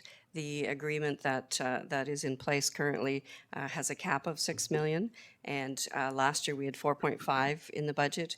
We have pushed it to the full cap for this year, so it's been increased by the 1.5 million because of the need that we're seeing there in the affordable housing and homelessness portfolio. Well, if Mayor Ash keeps visiting, they'll have a very good year at the casino. When you spoke to that matter, the casino revenue sharing, I think it was under the context of housing and homelessness, was it? That's correct. That's where it's all been devoted. So it's clearly all devoted to housing and homelessness. And there, correct me if I'm wrong, but there is a mechanism where the region's going to report back to the city of Pickering as to where those funds within that umbrella of housing and homelessness was spent. So what I'm trying to say is it is directed specifically to homeless and homelessness as opposed to the general revenue pot. That's correct. Now, with respect to specific reporting, I'm hopeful that the budget documents themselves would be sufficient, but we're always happy to engage with Pickering on any specifics that they'd like to see. But yes, targeted entirely to housing and homelessness. I think I'll have our CAO respond. Okay. Just to close the loop, yes, we do have a commitment to report back on how we invest the dollars each year. In addition, the Pickering CAO and I do talk quarterly in terms of how the revenue sharing is going. And I will point out that as appreciative as we are of the $6 million, it's incredibly important for the housing and homelessness work that we do. It is a fraction of the incremental costs that the region incurs related to the casino. We did those numbers a number of years ago, but we'd be happy to update them going forward now that the casino is fully operational. Okay, I think that would be helpful. I wanted to particularly clarify that those funds were going to housing and homelessness. So I'm very pleased to hear that. My last question is transit. So I think it was under one of the last slides that talked about forecasting, and under transit had 4.5%. Can you break that down a bit? I don't think that's 4.5% over that 10-year time frame. Maybe you can clarify exactly what that means. Certainly, and it may help as well with some of the dialogue we've been having this year. So Finance and Admin Committee in particular might recall that when the transit study came forward, the cash inflows required, we used a highly technical accounting term called lumpy. There was each year varied dramatically. So the 2% that was selected was an average over the 10 years in order to accomplish what was necessary. But when you actually look at the underlying document, each year varied quite significantly, and next year was a heavier year, if you will, with respect to the individual variations. But over the 10-year time frame, the 2% would get us where we are. So you're talking about a 2% sort of rolling average over a range of time, but you're talking about 4.5% next year? So it's more to make clear, maybe I'll say this the other way, we would still only be coming to you for 2% next year, but what we don't want you to think is that the service hours that were included for the 2025 year, we wouldn't necessarily be able to accomplish when we're comparing the service hours that are in that underlying document. We're only funding 2% over instead of what the 4.5% would have been required. So, and the reason why I say that is it's been a bit of a context with respect to this year's as well. Within the underlying document, it's more than 2 would have been needed. So there's going to be variations where when we get to years where less than 2 was needed, we would still need that 2 so that we can balance it all out. So it was an attempt to smooth the impact on the taxpayer and still move us through the underlying work that needed to be done. Thank you. So getting away from percentages, would it be fair to say that year over year, each and every year, we're putting more resources into Durham Region Transit and increasing the number of, I'll say, service hours, because I think this year is 60,000 additional service hours into transit. So year over year, you will see we're putting more resources into transit, more serviceable hours. I just want to make sure that if you're talking about a lumpy, bumpy line, it doesn't mean that at any point resources are going to go down. No, it's quite significant targets of increasing each year. And certainly General Manager Holmes, during the course of his dialogue with Tech, would be addressing sort of what accomplishments will be happening throughout each of those years. But yes, it's a consistent incremental investment in improving transit. And one last question, Mr. Chair, to Nancy. So the envelope of money that goes to Durham Region Transit is not on set routes and set hours for routes that Durham Region Transit, I mean, they're going through a consultation process now. I attended one of the sessions at Pickering Town Center. But they'll be getting that feedback, and every few months we sort of tweak and adjust routes. So they'll still have flexibility within that envelope of money to apply resources where feedback suggests they be placed. So through the chair, I'll answer yes, but perhaps I should give General Manager Holmes an opportunity to address how that takes place. Thank you. Thank you. And through the chair, basically you're correct. We do set out the annual plan. We do need to make adjustments from time to time. But we do look at assigning the resources to where they're needed the most in terms of where that demand is. And through the 10-year plan, again, we're increasing service by 127%, which will then enable us to, as a colleague, paint that canvas, the entire canvas, and we're just doing it stage by stage, year by year, through that period of time. Thank you, Mr. Chair. If I can just have one follow-up question to Mr. Holmes then. There would be sufficient flexibility if through this consultation process and everything else, that maybe some routes that were eliminated or cut back, there's some flexibility within your approved envelope of funding to look at putting resources back into some of those routes or jigging things around, I suppose. Through the chair, as part of the 2024 budget, in terms of what we have assigned, the plan is to resume services that we did have to suspend in January. So the level of service will come back. It may look a little different in terms of the route structure network. But through this budget process, we will be able to resume the services that we had to suspend in January, and people will see that on the street at some point this fall. Okay. Thank you very much. Thank you. Councillor Leahy. Thank you, Chair. Through you to Commissioner, appreciate you and all your staff's work on this. This is a lot of work with all the challenges we have. My first question is around, you mentioned in your presentations, surplus is necessarily not going to all reserves, just going to the Bill 23 impacted reserves. Is that fair? So through the chair, there are a couple of directed contributions to reserve funds that occur from the surplus for modernization, very small pieces. But you're correct. The recommendation essentially is that the bulk of the surplus for 2023 would go directly into that Bill 23 reserve fund. Okay, so bulk of that plus the 0.5, and we've done 0.5 in the past, right? So this is not just the only annual increase. That's correct. Now, some of the 0.5 from 2023 had to go towards the support required to implement Bill 23. So not 100% of it will go in the reserve fund. No, I get it. And then the 1.55 you're saying for the next 4 years, potential, I know it's not in the line yet, that would be on top of all this money that we've put in aside plus the reserves to date. That's correct. That would be incremental increases. Okay, fair enough. The other piece was, so after we take the 321 million and change out of reserves, where will our reserves sit after that withdrawal? So through the chair, subject to us finalizing, we sit at about 1.1 billion in reserve funds right now.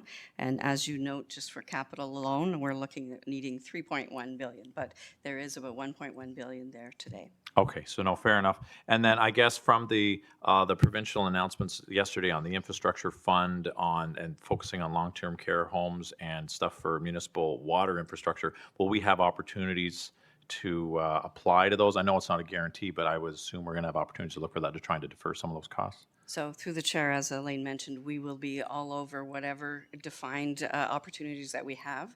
And they did reference doubling the existing water one that they mentioned where we're capped at a 35 million application. So there are some things that we will absolutely take advantage of.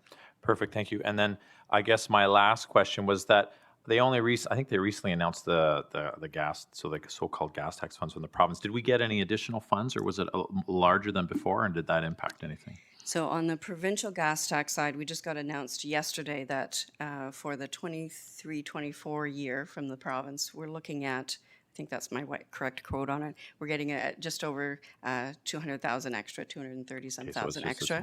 We don't know yet, because our years stagger, we don't have any certainty for the following year, because the province is collecting less gas tax by virtue of their decisions.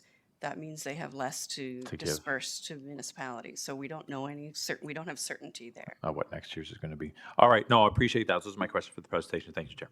Thank you. Councillor Marin Pietri. Chair Henry, good afternoon, and Commissioner Taylor, I know that a lot of work has gone into the budget. Obviously, it's not an easy task. So I want to thank your staff as well as Chair Ash and the committee and all the departments that were involved. Just some questions, because I sort of want to lead to an understanding. The benchmark that was set last year, because I think there was an indication that council set a new benchmark. The previous year's benchmark for this budget, what was that number? So through the chair, and this is always the challenge of being asked to give a number. Last year, without knowing all of the circumstances that were changing, we had hoped that, we could accommodate generally around a 5 in any given year. Obviously, significant circumstances have changed with respect to the objectives of this council as well as what's happening with the province. It's why I hesitate to add up a number and give it to you today, because it would look horrible and we literally can't bring that before you. So we have a lot of work to figure out what to do for future years. Yeah, through you, Mr. Chair, that's in line with what I recall council approving, which was a 5% cap, up to 5%. What are the challenges that led us to the number that we're at now? So through the chair, and you'll saw that a lot through the presentation materials with the main focus areas. So of course, when you're looking at, I'll quickly add them up if that's what you're asking me for. So transit's at 2, our housing and homelessness is about 1.2%. Our paramedics is 0.5%. We have, of course, the 0.5% for Bill 23. We have about, I want to say, 4 to 5% for committed things, annualizations, impacts on inflation, impacts on our capital program. And then, we do have the plus of about 2% of assessment growth that offsets there. And as a result of those pressures, because they are, and we've discussed them numerous times, some of them happen to be upper level government pressures that are sort of foisted on us. We have priorities that are set by, committees and departments and therefore council as well. Is that correct? In those priorities, we've set the budget number. Is that correct? That's correct, and I would add on an additional. Elaine in her speech mentioned that we're very concerned over the debate between the province and federal government on the housing funding. My inadvertent reference to that is essentially stealth downloading, because if all the funds to rehabilitate and maintain our housing portfolio either just get held in suspension or disappear, as you know, the condition of our facilities are challenging. So we're the ones left holding the bag for a lot of those kinds of issues that take place. So, through you, Mr. Chair, I think it seems like we're in somewhat of an anomaly, but not something that's uncommon across the province. We do have a sense of what other municipalities of our size, regional municipalities, are approving. Noting the fact that we've got challenges, through you, Mr. Chair, that are pressured on the property taxpayer by way of other levels of government that, local property taxpayers pay taxes towards in order to get services or those programs. We're having to still do that. So it's kind of like a double tax situation, and it puts us in a horrible place, especially property taxpayer. Then we have our priorities. So it's kind of a pile up. And I think what I'm trying to say and ask through you, Mr. Chair, is I know we have an aversion to funding things in ways that may not be traditional.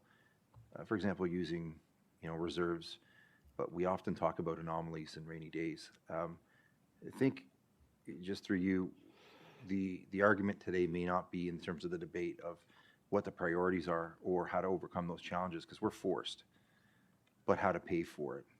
And I just wanted to seek an understanding of, number one, have we looked at all avenues of alternative sources? And number two, could there be projects in the priorities that are funded over multiple years, but through this budget, and therefore not deferred, but can actually, not exist within this budget and sort of start a little bit of a cost savings in this budget to property taxpayers?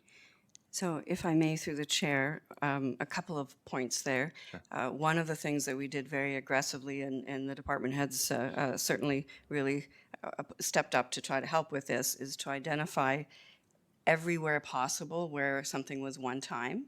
And that's why we have quite a dramatic increase in our draw from reserves and reserve funds. One of the things I would note is they're no longer, if they ever were, and certainly I don't have the history here in that sense, the reference to rainy day funds, they're not that anymore. If you look at our capital program, we're pretty much requiring all of those funds for very specific purposes. But there are a number of things, aside from trying to find as many one-time things as possible, there are also a number of things that we've done a multi-year phase-in for. And some of those things I'll use as an example is our cyber program. Obviously in open forum with respect to the bad actors that are out there, we're going to address some update in camera to FNA in the future, but we are phasing those kinds of things over multiple years. There's certainly a lot of programs throughout the organization that's exactly what we've had to do already. So I guess in answer to your question, we took that to heart, knowing that several members of this council have expressed that very strongly, and we have tried to do that up front so that we've already drawn dramatically from reserve funds. We've already identified whatever one time. We've already deferred, and you can see on the list slide that listed off all the items of deferral.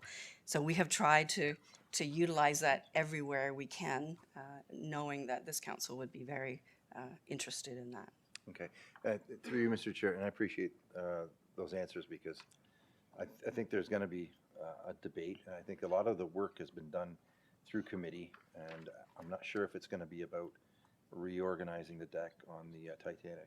It's going to be more, the deck chairs, as they would say, more about priorities and how to fund them, not so much about the priorities and what they are, because there's been an extensive process. Through you, Mr. Chair, just wondering, we tend to get surplus amounts that come as a result of the previous year's tax levy. Furthermore, in my previous time or tenure on council, there was, from what I could recall, 0.5% that we'd put towards, just automatically towards reserves. Do we still have that 0.5% built into our budget? So through the chair, there are built-in transfers to reserves and reserve funds, particularly those, I think the ones you're referring to where it was a council resolution to do Yes. those transfers, and that was the for early the days, bridges and roads. And we actually contribute them in and then pull the entire amount out in the same year. So yes, the contributions continue, but the need is so great that we then immediately use them in the capital budget process.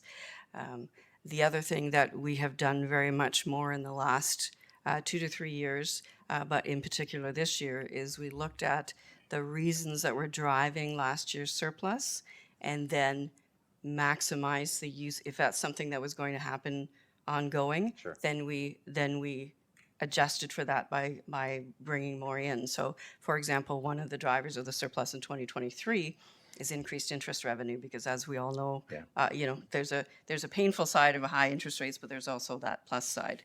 So we took a step to actually draw higher amounts into the budget from interest revenues, and then Finance and Admin will also see a prudent investment report to finalize all of that at the next cycle, and that will then also allow us to maintain that at a higher level in the future. Okay. I guess the last, it wouldn't be the last question from council, but I think what comes to all of our minds is if we're looking at, last year's benchmark, and I'm sure that we set another one this year in terms of what we'd like to see targeted for next year, and you continue to have the pressures that we're having, and the priorities maintain the same sort of level of not only consideration but expectation in terms of delivery. We're looking at different numbers from other municipalities, like I said, other regional municipalities. Has staff looked at the change in service levels that we're going to have to undertake in order to meet the needs in the future? Because, going from 5 and having a 10 come in and getting it down to wherever it's going to be today, and then, say, for example, we set a 7 and then it goes to whatever it's going to come in at. Like, it can't keep going this way. We're going to have to have some sort of understanding of what we need to do in order to either get more funds from other levels, which doesn't seem to be coming, or relieve ourselves of some of the services that we provide, and at least the levels of service that are being provided. So I'll have the commissioner respond, but Councillor, your time's up. Yep. So through the chair, we of course pay attention to our other upper tier municipalities, and there are a couple of them that are in exactly the same boat we're in, and they're all in the same boat with respect to the service demands. Some of them haven't felt the hit of the dollars to the extent we have because of the timing of our development charges bylaw, of course, so they will have a catch-up. But a number of them are very close to 10 and have approved very close to 10. And of course, City of Toronto was very public about that as well. We are very aggressive in our advocacy work because this circumstance can't remain. So certainly we acknowledge very much that something has to give. Yes. I don't have an answer for you today on what we'll give other than that, certainly the advocacy work we have to work very hard on. And then this council will really have to then grapple with, what trade-offs are they prepared to make? And at this point, we've looked at everything that we do and there's such criticality to all of it that it really will come down to this council having to make some tough choices if we can't get anywhere with the advocacy work that is so critical. Mr. Chair, thank you. I hope that other levels of government help us and municipalities throughout not just the region but the province to relieve the property tax burden on residents soon. So, Councillor, last week we met with a number of ministers and deputy ministers as part of our advocacy at Queen's Park. Bill 23 hasn't affected any other community in Ontario. We reminded them that the next community is Peel and York. So they'll be dealing with their significant challenges with those two municipalities and us as well.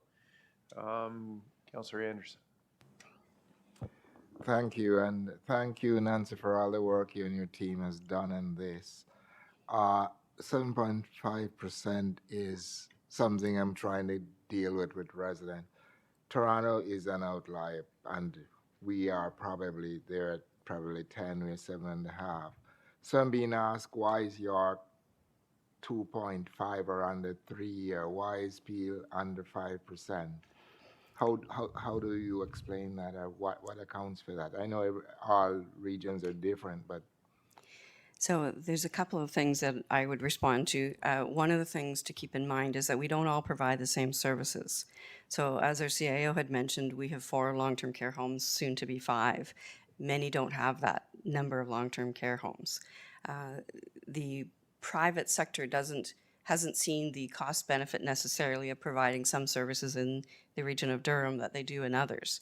So that has left, particularly from the social service perspective, the region having to really assist in those key areas. We talked about development charges, of course, not necessarily affecting everybody yet, but that's coming.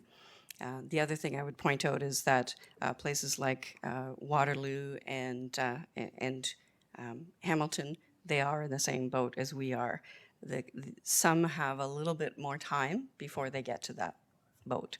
But part of it has to do with the service levels that the region provides, and part of it has to do with the funding opportunities that some have received from upper levels of government that the region hasn't, and that was spoken to.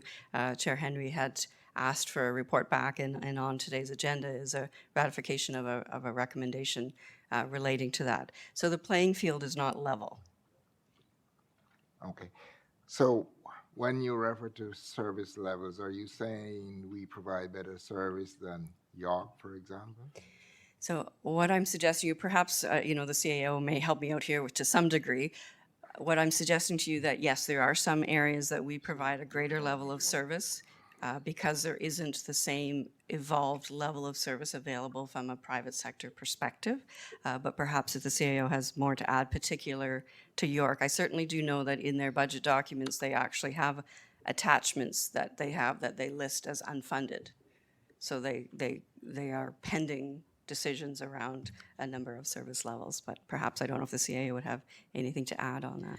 I think that covers it well, Nancy. The one thing I would add is, as Nancy said, they do have a number of unfunded initiatives attached to their budget, of which is included Bill 23. So that is a little bit misleading. In addition, they have 2 long-term care homes. We're about to have 5. And with respect to water and wastewater, they purchased much of that service. Certainly, they co-own the Duffins Creek plant with us, but the remainder of that is purchased through the City of Toronto and the region of Peel. So it's quite a different service delivery model than Durham Region, where we're much more directly involved in a number of our services. Okay, thank you. Okay, thank you. Are you going to close? Okay, members of council, that finishes that item, so thank you for the presentation. We will move back on to 6.1, which is a statutory public meeting to consider. Members of council and staff, we're just going to continue to work, so if you need to leave the room, just leave the room, and we'll try to maintain quorum and move along.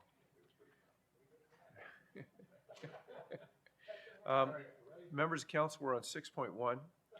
Members of council, this portion of the council meeting will be for a public meeting regarding the new Seton water supply and sanitary sewer area specific development charges bylaw and background study.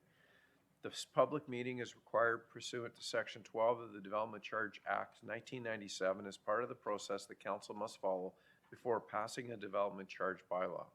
This process also included the release of the proposed background study to the public on March 12, 2024. The purpose of the public meeting is twofold. First, to provide the public with information related to Seton area specific development charge background study and proposed bylaw through report number 2024-F-5 under departmental reports and other resolution in today's agenda. And second, to allow any person who attends this meeting to make a representation relating to the proposed bylaw study. Teleconference and video options have been made available to the public to facilitate the participation. Written submissions will be received by the regional clerk until 5 p.m. on April 30th, 2024, including those opinions expressed verbally at today's public meeting. They will be considered in preparation of the final development charge recommendations and bylaw scheduled to be presented to Regional Council on May 29th, 2024. Right now, we'll have Mary Simpson, who is within our finance department here at the region, will now give a PowerPoint on the presentation. When you're ready, please proceed. Thank you. Good afternoon.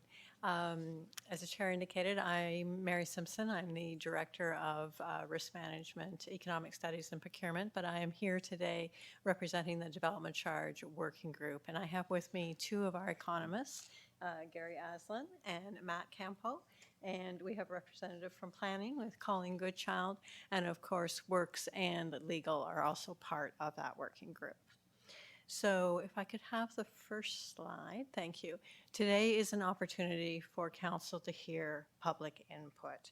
We have been consulting with the Seton landowners and other stakeholders since last fall. We released the background study on March 12th. We are here today fulfilling the requirements of the Development Charge Act to have a public meeting, and that public comment period will close on April 30th with final recommendations to be provided to Finance in mid-May and Council in late May.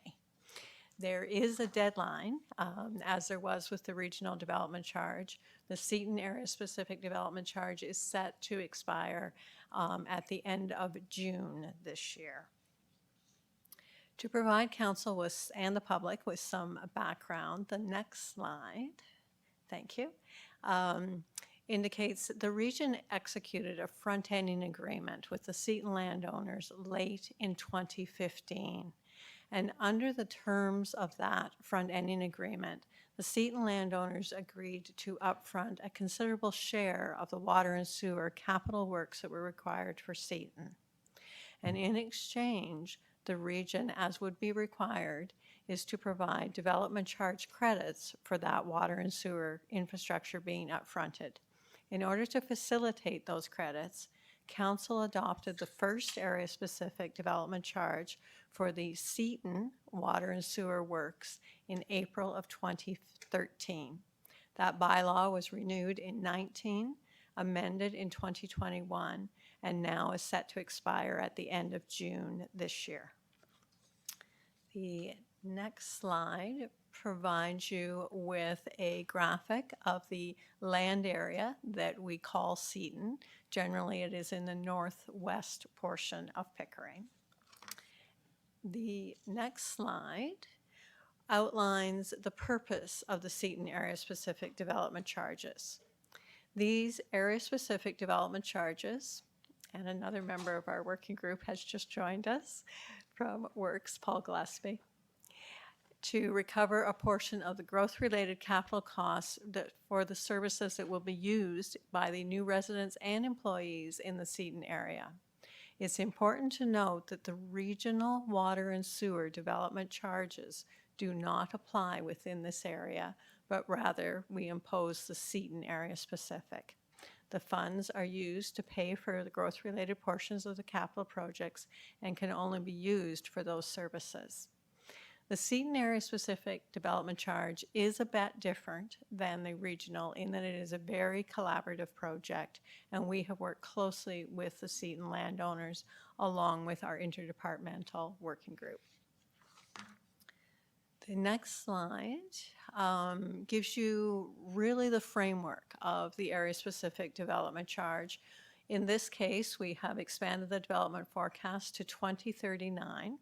We have looked and updated the capital cost estimates for the full build-out of Seton. We've, of course, maintained the terms of the original front-ending agreement and the previous bylaws. However, the Seton area-specific development charge is arguably one of the more complex development charges that we have, and there are 3 capital work components within each of water and sewer. One is the regionally constructed but upfront financed landowner portion. The second part consists of the works that the region agreed that the landowners could construct and upfront. And the third component is the regional attributions, which is really the regional infrastructure that benefits Seton that is outside the land area of Seton. So it would largely consist of the water and sewer plant capacity. That distribution of the cost is very important because the development charge credits apply to the first 2 components, which are financed through the upfront contribution from the landowner, and the regional attributions is the only piece that is actually paid by the developers as they develop. The development charges themselves are also structured slightly differently than the regional. The residential considers only 3 unit types, being the single semi, medium density, or apartments as one category. And the non-residential considers the fact that the employment lands, which are roughly the 407 corridor, are assessed on a per hectare basis, where the mixed use in the rest of Seton is applied on a square footage basis. So that's what makes the Seton development charges fairly complicated in their calculation. The next slide focuses in on the planning forecast. The residential units have increased slightly since the last study and are now sitting at 22,321 in total. The non-residential, broken between the employment lands and the institutional and non-institutional in the mixed area, have actually gone down slightly, with the employment lands sitting at 605 acres, not hectares, acres, and the institutional square footage coming in at 1.7 million, and non-institutional square footage coming in at almost 3 million. That then leads us to the capital forecast, which is shown on this slide, and I apologize for the small scale, small font on this. The important numbers here to take away are that it is almost $1 billion in capital infrastructure that is required for water and sewer for the full build out of Seton.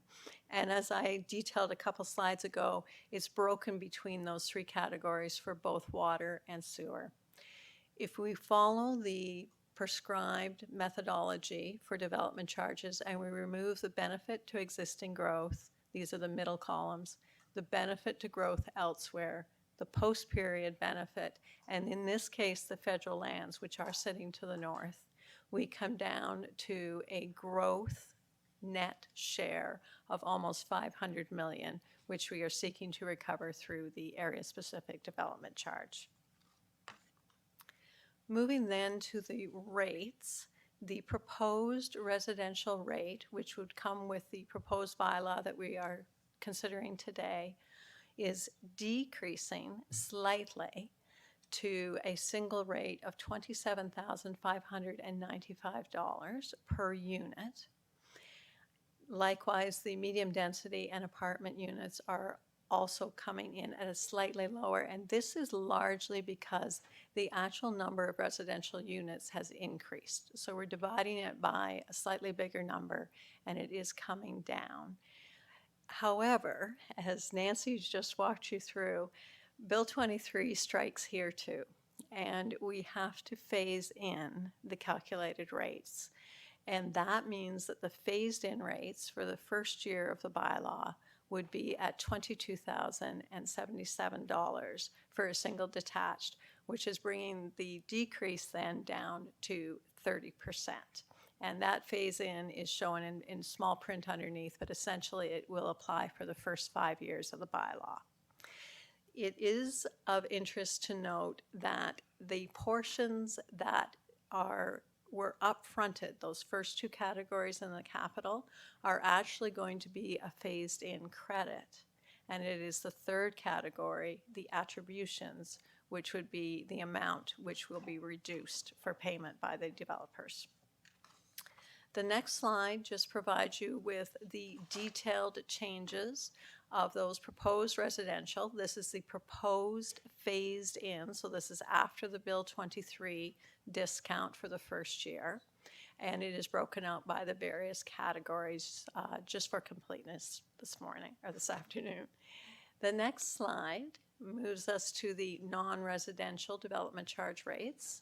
The institutional and non-institutional, which apply in the mixed-use parts of Seton, come in at the rate shown of $291 per square footage and a non-institutional rate of $876.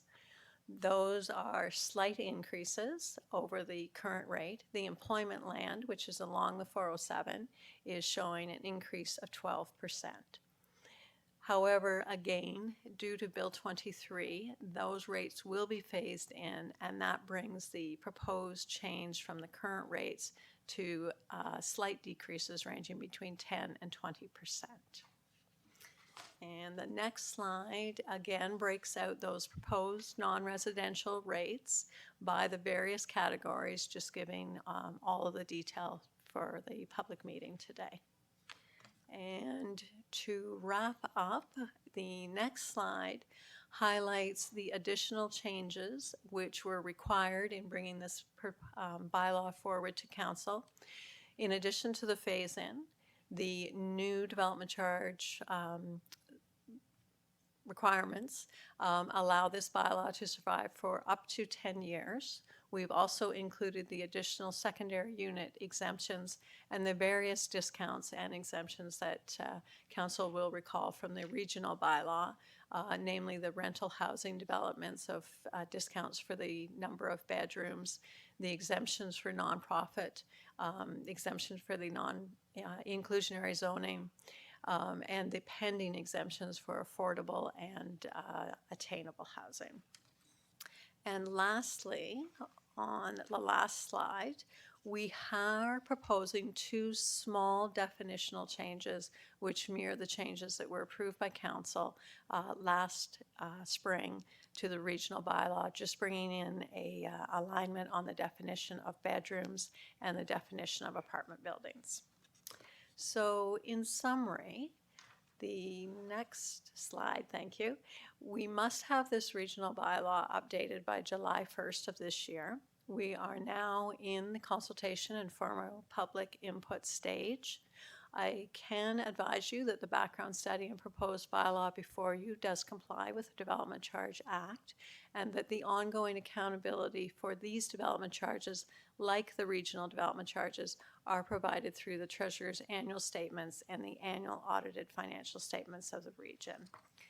The next steps on the next slide will be a final date for public comment is the end of April, with FNA receiving the final recommendations in mid-May, and those recommendations then moving to council by the end of May, looking for implementation date of July 1, and then the statutory periods for notice and appeals are listed on that chart. And with that, Mr. Chair, I turn it back. Thank you. There are questions from members of council. Councilor Mayor Pietri. Thanks, Mr. Chair. Director, I just wanted to ask a question that pertains to the language in the development charges update. I'm not sure who's performing the work, if it's Watson or what the organization is, but I think questions were asked at the previous council committee meeting of the whole or council meeting of the whole regarding whether or not we could take a look at things like the corridor project across the region of Durham and consider that as transportation, or have language in the development charge bylaw that would satisfy that. Just wondering if we've looked at that in this case. This particular bylaw is very much linked to the front-ending agreements, which were only for water and sewer. And so those considerations are part of the work that our same group is doing, Certainly. but over on the regional bylaw. And as Nancy indicates, we are hoping to get some additional clarity from the province. And if we have to do any amendments, we'd be bringing that kind of work forward at that time. But this particular bylaw is focused only on water and sewer and only in the Seton area. Okay, that satisfies me, Mr. Chair. I'm really happy to hear the director speak to the alignment of previous comments and the intentions of council and also the public's expectations when it comes to active transportation and, more and more of the service delivery that we're providing, and having that be a part of the development charge bylaw is intelligent, so that we don't have to go to the property taxpayer for that sum. So thank you very much, Mr. Chair, to the director and the department. Great work. Councilor Kerr. Thank you, Chair, and through you to Director Simpson. Mary, I just have one question for you. Would you give me an example, please, of what institutional uses might be in this area, please? Yes, I would think Grandview or hospice. I would think Grandview, the Ability Center, or the new Grandview build in Ajax, and a hospice. Those are the types of uses that would be. A little bit of background, it was the Seton landowners and staff who agreed on those definitions. And what you're seeing is really then the institutional, it was agreed that they would pay the lower rate. And then any commercial and industrial are all treated the same within the Seton for water and sewer. Thank you. Thanks, Mr. Chair. Thank you. Councilor Pickles. Hi, Mary. Thank you for your presentation. A couple slides ago, and I thought it was going to be on the one you said was your second last slide, but I think it went back further than that. It showed the housing types that were exempt. There's, remember, from nonprofit housing that was exempt Yes. across the board. Yes. So if I understand it, those types of housing projects in their entirety would be exempt from development charges. That is our understanding as well. Okay. We await further details. I know that there was a build actually in Pickering where it was a mix of market and affordable partly through a nonprofit. And I think that those kind of issues are part of the work that we continue to consider, and certainly my colleagues in development approvals are very aware of some of those challenges that might happen in the built form where certain of the units or certain pods of the units are deeded over to a nonprofit or being made affordable. So we are turning our mind to those challenges. Okay, so not speaking to that specific one, but, Okay. and maybe you don't have the answer to this, and is there a provision by which you make up for those development charges by increasing the development charges on all the other ones that don't meet the criteria, kind of like the natural gas thing we just heard about earlier? Or is it, for lack of a better word, you eat it off the tax base? Yeah, Nancy's slide, the spreadsheet that underpins that work that Nicole and her team did is very complex because all of these discounts must be funded from property taxes or user rates. The development charge legislation is very explicit in you not being able to cross-subsidize in any way. Okay, thank you. Okay, thank you. That exhausts the list of questions. There is no members of the public in the audience, none online. So with no members of the public have registered to speak, but in the interest of transparency, I will ask if there is any members of the public who wish to make a submission or ask any questions on this particular matter. Seeing and hearing none. Is there any member of council aware of an individual who wishes to speak to this matter? For the second time, is there a member of council aware of an individual who wishes to speak to this matter? Seeing none, and for the third and final time, is there any member aware of an individual who wishes to speak to this matter? Madam Clerk, that is the 3 times. Being none, the portion of the public meeting with regard to the proposed Seton water supply and sanitary sewer area specific development charge bylaw is closed. Madam Clerk. We will now move on to 6.2. 6.2 is further to public notice regarding the 2024 Regional Property Tax Supported Business Case and Plan.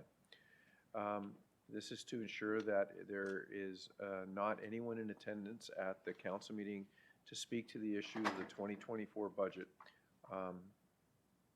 So, Madam Clerk, the public has been given notice via the public notice section of the online newspapers, the Region's website, social media, that the Region Council today is intending to review and adopt or amend the 2024 Regional Property Tax Supported Business Plans and Budgets, including related fees and charges, and the 2024 Regional Property Tax Rate. Is there any member of the public at this meeting wishing to appear on the matter? Madam Clerk, online. Is there any member of the public at this meeting wishing to appear on the matter? For the third and final time, is there any member of the public at this meeting wishing to appear on the matter? Madam Clerk, with no one wishing to speak, we will continue with our council agenda. Members of council, I know I said we would do some work from your seats, but the chair needs a 10-minute recess. If you, so, okay, members of council, I appreciate the levity. Could I get a motion for a 15-minute recess? Moved by Councillor Neal, seconded by Councillor Pickles. On a 15-minute recess, we'll call the vote. All those in favor? In opposition? Seeing none, Madam Clerk, we are now recessed for 15 minutes. So we'll come back at 2:20.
Members of council, we'll call the meeting back to order. Madam Clerk, we should do a roll call.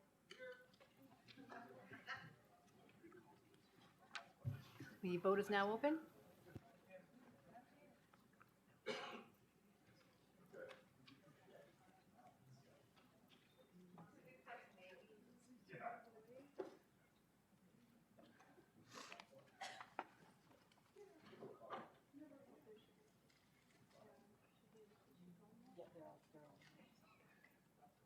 Okay, so we have quorum. Members of council, we have dealt with the delegations, so we're on to communications. We'll deal with them one at a time. Item 7.1 is from the Durham Regional Police Services Board. It's information sharing protocol recommendation. What I need is a motion to authorize the execution of the protocol. Moved by Mayor Carter, seconded by Mayor Foster. On 7.1, I'll call the vote. Debate. Sorry, I'm just so excited about what time of the day it Great. is that I was just. Thank you. Mr. Chairman, thank you for this. I'm not going to support that. I think this is a protocol between two parties, and I think two parties should look at the options. I note that council wants to have the chief here 4 times a year. I note that the chief was here today with 3 deputies, the CAO, the executive director, at least 6 or 8 other white shirts, superintendents and inspectors, and I don't think it's the most valuable use of time. I think we spent over 2 hours today on a quarterly update. I think a more appropriate update would be 3 times a year, based on our schedule of not having typically scheduled meetings in the months. So I would ask your indulgence to perhaps for you, the CAO and the clerk, to review this protocol, because it is a protocol that's by both parties. I know that I, as mayor, have an opportunity much greater than some members of council, so I acknowledge that, but I speak to my inspector very often. I have the opportunity to interact with the deputies and the chief very often. I just don't think having $1.5 million of salary is the best use of time 4 times a year. So, and they're also here for a number of budget meetings as well as any special council meetings. So I would think we should relook at this.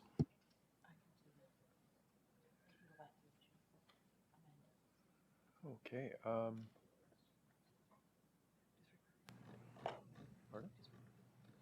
Yeah, so Mayor Ash, I think what you would need to do is you would actually have to put a motion forward to refer it back to staff, but you've spoken to it already. So next is Councillor Lee. I'll move that motion, Chair. So you want to refer the protocol back? Back to staff? Back to staff, seconded by Councillor Marion Pietri. On the referral, there is some speakers on the list, so we'll go to Mayor Roy first. Thank you very much, Mr. Chair. And while I'll support the referral, I will make comment that the number of staff members that were here did not have to be here. Secondly, the number of staff members in this room from the region of Durham who support us each and every time we're meeting should be no different than having the same type of support from DRPS, which is under our guise. I have same relationships with our inspector. Our counselors have the same with the inspector as well. But I think overall, the dialogue has been good dialogue that has taken place. If there needs to be less staff members present, that's a decision of the DRPS. But I think it's a good relationship for all of us to hear collectively the same message. Okay, thank you. Councillor Nicholson? Yes, I have a similar point of view. If the issue is too many police staff members attending, then address that. But to limit the number of meetings is to make us less accountable and less transparent. And as you saw from the questions today, there was an awful lot of interest from the members of council to ask questions of the police chief. And I think it's good to have a dialogue directly from members of council to the chief, and in quarterly for a couple hours. Surely that's not going to break the system. It's a very simple rule here. If it's not broke, why are you trying to fix it? Mayor Foster? Chair, point of order. Sorry. I think we're now talking about the report On the We're debate. talking about the referral, yes. I don't think the two last speakers spoke to the referral, in my humble opinion. Well, thank you. Mayor Foster to the referral. Thank you, Mr. Chair. So I think partially in terms of the referral, and you're hearing the same thing, I think on the referral, it would be an expectation of the number of staff that come, what do we want? And the chief certainly can get back to us if he doesn't have the resources, as our staff do. If we're asking detailed questions, we should do so in advance. The other question that I would ask is if it is perhaps more effective. And I know in Clarington, we have the inspector come to local council, which gives the local councilors, the mayor, and the regional Yeah, councilors you're getting away from access. the referral. I'm sorry? You're getting away from the referral. Well, no, but I'm wondering if that should be considered as part of the referral, that while the chief may come here, if there are quarterly meetings at the lower tiers where these questions could be asked, that might be the most effective. All right, thank you. Councillor Marion Pietri. Yeah, Mr. Chair, I completely understand the direction that we're trying to seek here to refer back the item so that there's an understanding, because I know that there was mention, happy anniversary to the police chief. It is the first year, and I think it's important to take a look at these things, but what I would caution is that if you're going to have the meetings, because I suspect that, I'm getting a sense that council wants those meetings. I was observing very closely, not just in this session, but in others, there's an interaction between all of the staff members to figure out how to provide us with the best answers. And I think, curtailing the number of staff members that are here may not help the chief or us get the kind of answers and the interaction that we need. So I understand where Councillor Ash is going. So basically trying to say is you can't have it both ways. Either we go the way that Councillor Ash has indicated as being optimal, or we maintain status quo, because I think, there's a danger in reducing staff complement in the sense that you're going to get answers like, I don't have that information with me, I'll have to get back to you. And that then causes more staff time and more aggravation, because then we'll be into what we were into the past, which is, could we have another meeting? We didn't get the right answers and so on. So just wanted to, through you, Mr. Chair, regarding the referral, I hope that aspect of how we're dealing with it, like this one, is also weighed with what we're looking forward to, and then we can have like a comprehensive understanding of what we want. But I think things are working. That exhausts the list online? None? So the recommendation is to refer this to staff. I'll call the vote now on the recommendation on the referral. All those in favor? In opposition? Okay, the referral carries.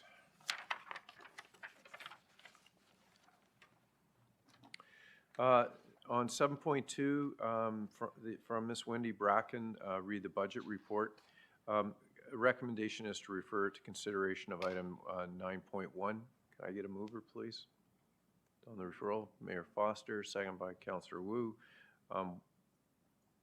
Anyone in opposition or wishing to speak to this item? Call the vote. All those in favor? Opposed? That carries. Robert Howe Goodman's LLP, read the DC report. Could we have this referred to consideration of item 8.1, please? Moved by Councillor McDougall, seconded by Councillor Chapman. On the referral, all those in favor? In opposition? That carries. Madam Clerk, that brings us to 8. No, or 9. 8. There are no reports. It's on the addendum. Sorry, can I have the addendum, please?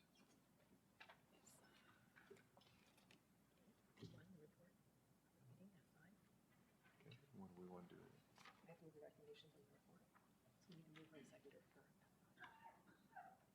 Oh, okay. Members of council, on 8.1, we need a mover and a seconder on this report. Moved by Councillor Leahy, seconded by Councillor Wu. The report is now on the floor. Online. Thank you. Seeing none, I'll call the vote. All those in favor? In opposition? That carries. Thank you. members of council, we'll move on to committee reports. Just give me 1 second.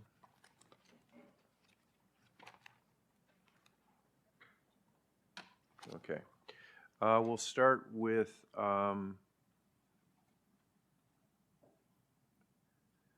okay, sorry. That's that one. Okay. Moved by Mayor Ash, seconded by Councillor Leahy, that recommendations contained in items 1 to 5, inclusive report number 2, the Finance Administration Committee be adopted. Pulls. Okay, sorry. So what? I'll come around, and I'll come to you next. Yeah, I just heard 5. I'm coming to you next. Okay, so 5 for. Okay. There's no ash exemption. Councillor Nicholson, pull. He's a BFF. 4 and 5. Okay, so number 4. Okay.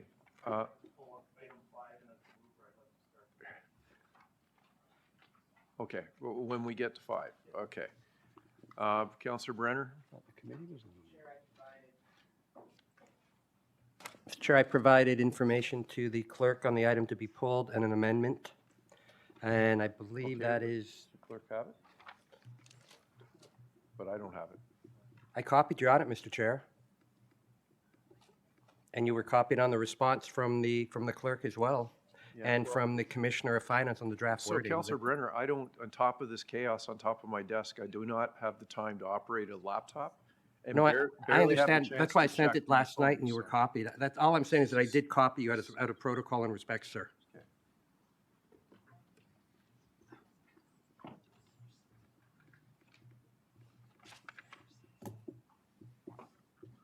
Can you just spin your laptop for me?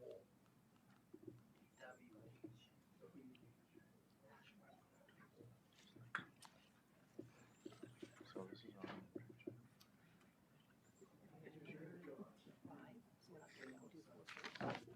So it's on item 5.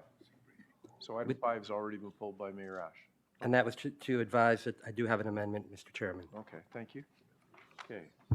Is there any other polls? So Madam Clerk, I have 4 and 5. Okay. On the remainder, all those in favor? In opposition? Seeing none, that carries. On item number 4, I was pulled by Councillor Nicholson. Thank you. It's just more an advisory. I'm seeing in my constituency in Oshawa a large number of decisions now coming out of the landlord and tenant board where the increases are far in excess of the standard 2 and change recommendation from the province. And the vast majority of the costs are taxation appeals. Landlords are quoting the multi-residential rate that they're paying, and therefore they're saying that they want to pass that on to their tenants through an enhanced rent increase. I've made the argument for many years, and I'll make it again today, just to get on record, that we should be moving incrementally away from the 1.8665, slowly down to the 1.1, especially for more traditional neighborhoods which have apartments that were built, in some cases, decades ago. These apartments also have increased repair costs that they're not subject to the new builds. So therefore, the pressure on tenancies and rents is even worse in those buildings. And although we've got this recommendation today, and I'm quite sure it'll pass, I think we seriously should start working slowly towards getting the harmonization between multi-res, new multi-res, and residential rate. Because eventually, at some point, the rent prices are just beyond our community. The average one-bedroom in Oshawa now is $2,400 a month. It is simply unaffordable. And anything that adds to that burden and allows for even higher increases in rents is something that's going to, in the long term, hurt our communities. So I just raise that red flag once again, as I do every budget year, to say to council that we need to start seriously looking at this.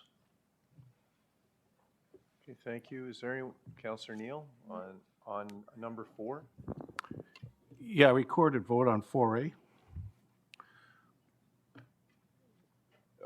So instead of dividing this, what, do we need to call, or just call recorded vote on the whole item? Okay. So you're calling for, okay, recorded vote on both A and B. We'll do them together.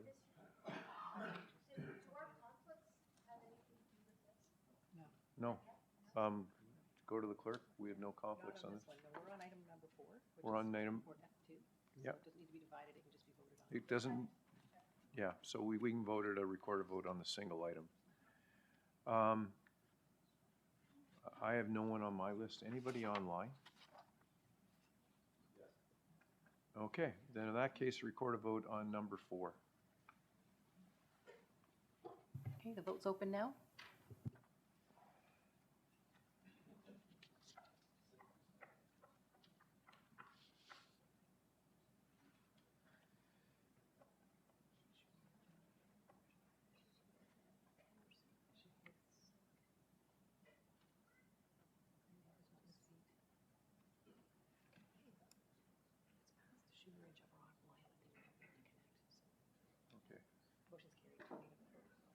Motion carries 20 to 4. We'll move on to number 5, and it was pulled by the mover, who is Mayor Ash. Thank you, Mr. Chair. There will be a requirement to divide certain aspects to reflect the conflicts of myself and Councillor Wu and Councillor Crawford. Good morning, Chair, or good afternoon. This was written yesterday, so I assumed we would be in the morning, but unfortunately that's not the case. I'm pleased to present the proposed 2024 Region of Durham Business Plan and Budget for Regional Council's consideration today.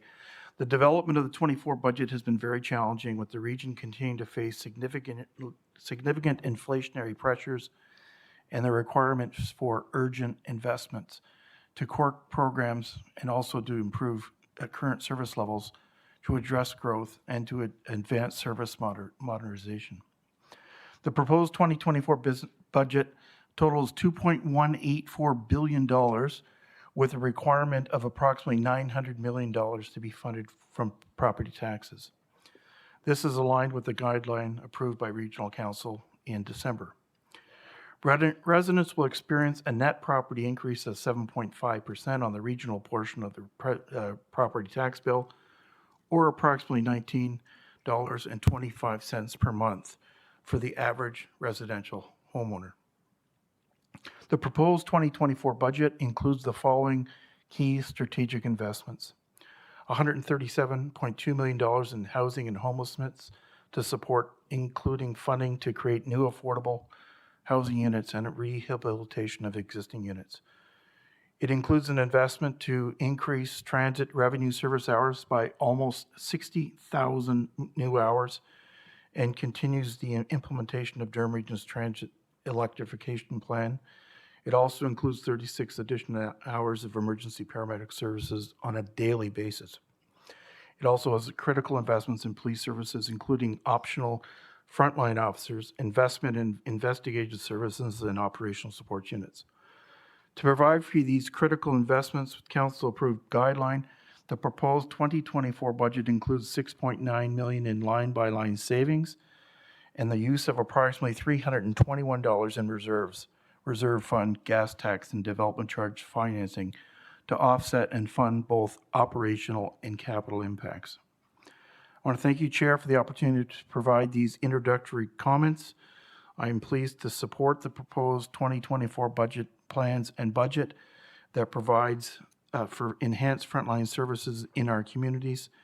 The investments in regional program and services included in the 2024 budget will make a meaningful difference in the lives of many Durham residents and businesses. And I know there will be some suggestions for amendments today, and I completely understand. One party will try and reduce the budget, one party is going to try and increase the budget.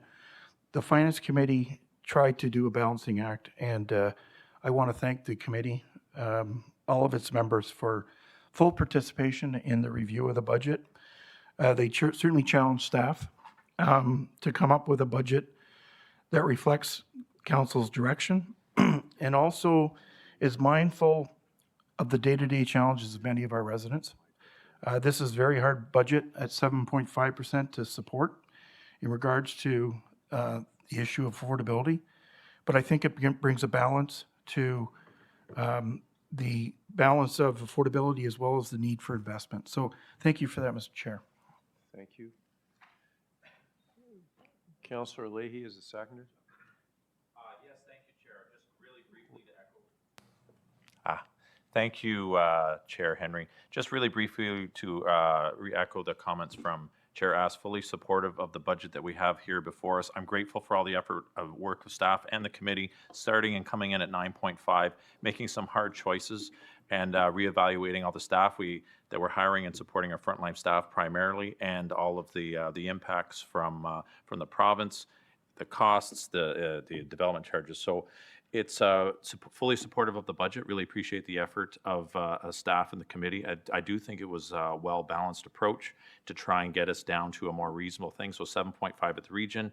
On average, it's in the 5 range, 5.7 overall. It's a little bit less. In Whitby, every place is a little different. So really appreciate staff, support of the budget, and I thought it was a great collaborative process working with staff this year, and appreciate everyone's work. Thank you. Thank you. Councillor Nicholson? Thank you, Mr. Chairman. I've presented staff with a motion that I'm putting, seconded by Councillor Marin Pietri. Could we post that motion, please?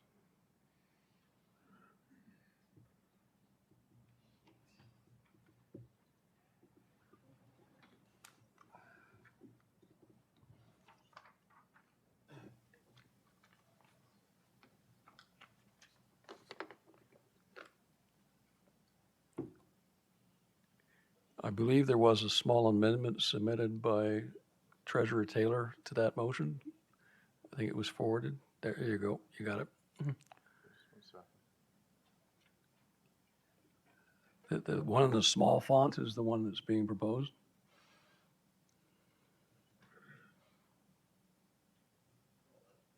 Could we advance it up just a little bit, please? All right, thank you. Just let me finish reading this, please.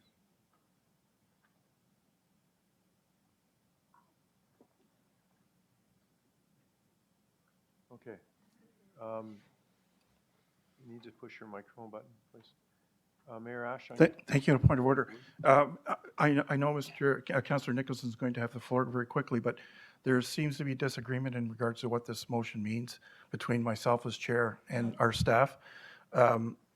I read it to mean that the increase in the budget would go from 5% to 4% plus the 2.5% for police.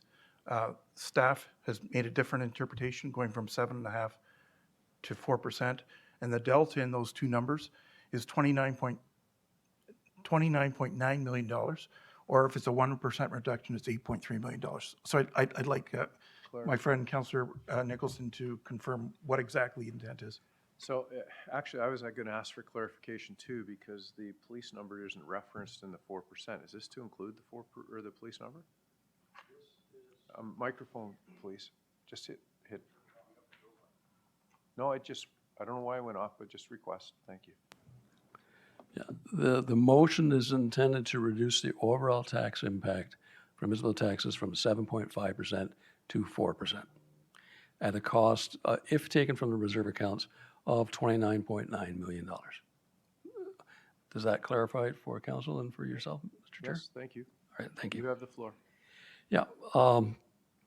First of all, before we get into the debate about this issue, there's nothing in this motion that cuts 1 penny out of the expenditures.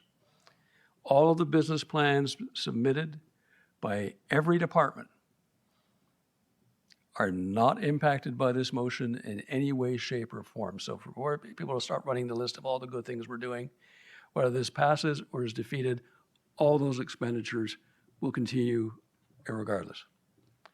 The argument in this process is simply between whether we take the $29.9 million from the taxpayers of the region of Durham or from our reserve accounts. That's a very simple motion. It's easy to understand. It's easy to explain. As staff indicated earlier, we have $1.1 billion sitting in our reserve accounts. What we're asking here is to recognize the affordability crisis that we have in our communities all across Durham, east to west, north to south, urban or rural, business or residential. Everyone is struggling in this economy. And when you put a 7.5% tax increase on top of the pressures they're in now, you are making it impossible for people to survive in this economy for very many of our income groups. Seniors got a 1.2% increase in their pension this year, not 7.5. Businesses are struggling to pay higher utilities, higher labor costs, higher rental costs. And every time we add an extra burden to them, we make some of them go out of business. And in the long term, that cuts our long-term tax revenue down the road. We have to recognize that if we're a prudent council, and I believe we are, we've identified the expenditures necessary for this region to move ahead. But the reason we have reserves is to provide assistance to this regional council in establishing our project priorities and our tax requirements. Otherwise, we wouldn't have situations like tax rates division reserves, or transportation reserves, or planning reserves.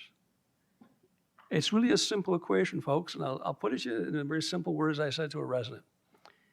And I said, if I had campaigned 2 years ago saying that I would have supported a 7.5% increase in Durham Region municipal property taxes, I would not be here. And I respectfully state to my colleagues here, if any of you had campaigned on that decision, most of you, not all, most of you would not be here. We made commitments virtually across the board. And I did research this over the last week or so. Virtually every member of this council said they were going to be prudent financial managers. Well, this is your chance to be a prudent financial manager. By reducing the impact of 4%, which is still about average what our local tiers have done, you still get the appropriate funds you need to do the projects that are necessary to grow Durham and to meet our service requirements. But you give some relief to those in our economy and those in our municipalities that are struggling mightily just to keep their heads above water. And I think if we were simply to pass the 7.5 and not recognize that negative impact on business and residents in our community of all ages, then we're simply turning a blind eye to what's happening in our economy. Other level of governments are starting to get this story. They're starting to cut back on their expenditures. They're starting to find new ways to think outside the box where you get revenue. That's what we have to do as well. And lastly, the point I want to make to you is simply this. The residents of our communities are pleading with you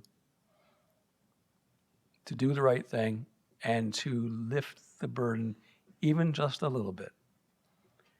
And I know we in Oshawa, we did it. We got, under the leadership of our mayor, we got down to 3.89%. Wasn't easy. And things had to be chosen, things had to be passed on. But most lower tier municipalities got it down. Not all, some are still over 7, but most got it down. The only group that's not yet got it down to a reasonable level is the region of Durham. And I do sincerely appeal to you that join us, make the necessary expenditures, but take a little less from the taxpayers and take a little more from the reserves. And I want to note, this is not a new plan. The staff of the region have already taken $321 million out of reserves. They're using this plan to get the rate down to 7.5. I'm saying take a little further. Take it from 321 to 350, and you'll get it to 4%. And keep in mind, once the 7.5 passes, you're going to charge that amount next year and next year and next year, because our taxes are cumulative They're not one-offs. So what you raise today, you're going to pay tomorrow and the year after and the year after. So I simply ask for a recorded vote, Mr. Chair, and I appeal to my colleagues to what I believe is to do the right thing and get it down to 4%. Thank you. Councillor Marin Pietri as the seconder, and Councillor Brenner, you've dropped from my screen, so. Okay. I think the danger in speaking, ahead of the schedule, or at least before everyone else, is that, you're going to be criticized for saying what you're going to be saying, and you're not going to be able to defend from it. But I don't think there's much for us to defend from. I don't think this is a proposition in you versus us or them versus, everyone else. I think Councillor Nicholson articulated it very respectfully. And if you know the level of respect that I have for the Chair of Finance, as well as the members of the Finance Committee, as well as yourself, Chair Henry, and the staff members, you'll understand that this may also be a proposition in, helping those who are involved in the decision-making process, have a second sort of opportunity from our end to sort of, bring to the table an initiative that, or at least a proposition that is not as invasive as one that involves the reduction of service levels, which had the opportunity to chair the Works Committee meeting this past session, and it was openly requested or suggested, at least by myself, that if anyone had any service provisions that they wish to reduce or change or deviate from, that they bring them forward. And we haven't had that in-depth discussion. I know that the Commissioner of Finance has indicated we're going to have those discussions moving forward. But ultimately, I know that other municipalities provide different services. I know that we provide a different service than, lower tier municipalities between region and the city. But I do also know that some of the comparators that are being provided, and I'll give, for example, Toronto, I hesitate to even mention that municipality because they haven't had the same, interest in, I guess, harmonizing their taxes with other municipalities because either they haven't had to or they didn't have the appetite. So it's not a proposition in us trying to everyone else is doing it and we kind of have to, and everyone's got the same sort of pain. Councillor Nicholson's right. And I think that, we've all struggled with how are we going to get this number down? There's not a single person in this room, not even those on finance, and especially not those on finance, that said, we're good with 10. And then we potentially could be good with 7 when the benchmark that we set was 5, hoping that we can get it down from 5. Moving forward, if we do set a 7, you're going to be in perpetuity adding to it. I think the average person, when they look at what we do and, whether we apply the surplus to projects or to other programs or have reserves for capital projects or programs, that's not something that they can, differentiate. They look and they say, you have them. You do have surpluses as a result of the taxes that you've levied. You have reserves that you've levied as a result of taxes. You have those reserves. We talked about the rainy day. I don't know if the next 18 months, I don't have a crystal ball, are going to be any better than the ones that we've had in the last, 6 or 7. But what I can say is that if we have an opportunity to align ourselves with the work that I believe was done in all of our municipalities to come below the number of 4, it's still going to be too much for some people. But at least, it sends the message that the hard work that's been done in other municipalities continues to be done here. Staff have done their work. Now the decision-making comes to us. Are the funds available in reserves? If the 29.9 million are, it's up to us. It's up to us to make that decision as to whether or not we would like to reduce taxes by that sum. Yes, there will be an impact in years to come, but there will be an impact in years to come if we continue on the trajectory that we're on, because I can see the 7 this year and a 10 next year and the year after that, because we're not getting the help from other levels of government. So, until we align ourselves with that kind of financial assistance, or at least the relief in some of the service provisions that we're providing, I don't think we have much of an argument when it comes to this amendment. This amendment is the least invasive process or proposition that you could possibly ask for in this budget. And I want to congratulate those who were involved in trying to get us to the number that we were benchmarking. But I think we need to do this work today, and it's unfortunate, but this is where we've been sort of positioned by the Your time's up. Bill 23 in particular. Thank you. Councillor Leahy to the amendment. Sorry. You're good. There you go. All right. Thank you, Chair Henry. I wish I could see it better. So again, I completely appreciate the sentiment and where the mover and seconder are coming from all this. I think all of us in the chamber want to have a lower increase on our residential taxpayers all the time. That's what we generally campaign on, myself in particular. I guess the challenge is that, things change and things are fluid. We had the highest inflationary year in 33 years was in 2022, and that flowed through 2023. And while we started last 12 months from now, 12 months ago, we started at a 5% target for 3 years. We figured 5% will get us through the next 3 years, but all of our costs have changed. All of the pieces have changed. The provincial legislation changed. All these things have changed. So we're not making these decisions in a vacuum. And I guess the challenge I have for now is that the time to adjust the target and the tax rate is when we're setting the target in the fall, when that's approved by council, so that staff can take those months and that time to adjust to the target that council gave them to give them a program that delivers the services that we need for the residents. And for us to come in and take us out of all the reserves, and granted, there's a bunch of money in reserves, but we have like I think we have about $1 billion in reserves, 1.1, but we got like a $3 billion capital program where it's not like we're gushing, flowing with the cash in the reserves. Most of it's all allocated, and we don't have enough for the programs that we have. So that's the challenge I have. We're going to create a 3.5% hole for next year if this passes, because we're taking the money out of reserves. Plus, we're going to annualize all the positions, and then so we're already going to be at a hole of 4%. And if we see even a 5% next year, that's a 9% increase next year. So I don't see how that serves the residents ultimately. Like, as much as I appreciate the sentiment, and I would love to bring down the rates, the time to do it is the target setting, and minor adjustments on programs during now, sure, but to go straight from reserves, I just don't think that's the most responsible way of us adjusting the money. So I appreciate the pressures. The overall increase overall is going to be 5.7 less in all the municipalities that had lower increases.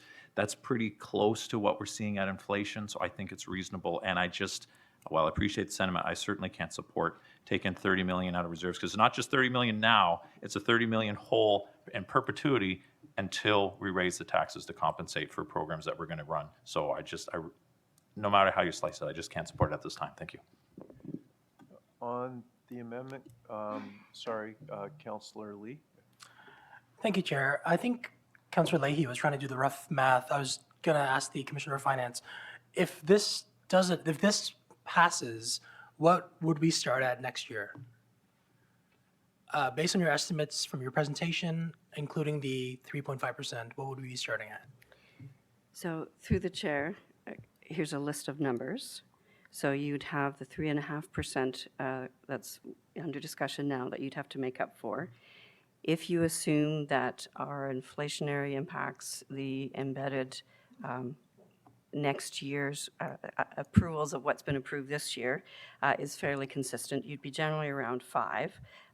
You also have the Bill 23 to consider. You have annualizations from the police that were advanced a bit further.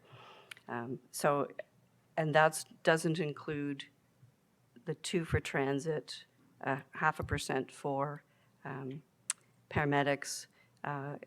This year we increased funding to homeless and housing by 1.2%. Yes, we would have assessment growth that would then come off of that, but this 3.5 triggers us into it's already a bleak outlook. This 3.5 would make that. Sorry, I wasn't keeping track. What would that final percentage be? Or are we over 10? Or is it 5 or? Certainly it would be in double digits based on that rough pencil scratch. So, and then I assume then the possible strategy would be to keep dipping into reserves to kind of get it to a reasonable rate.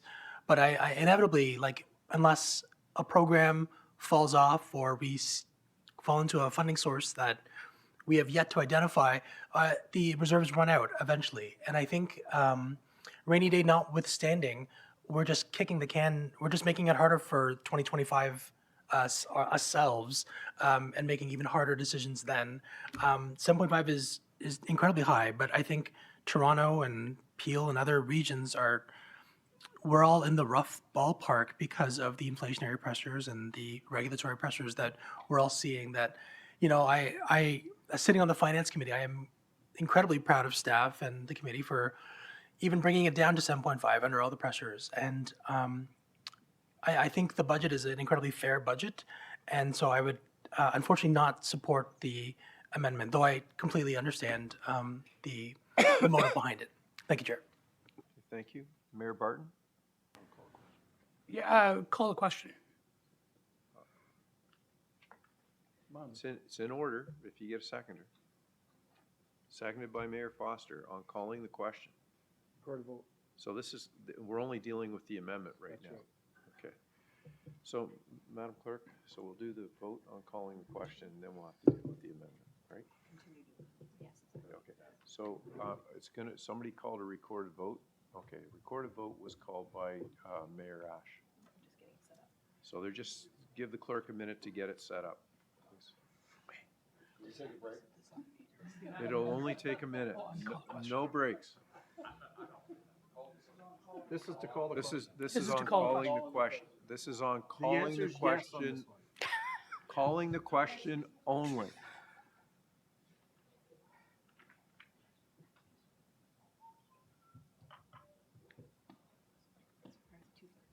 Okay, so on calling the question takes 2/3.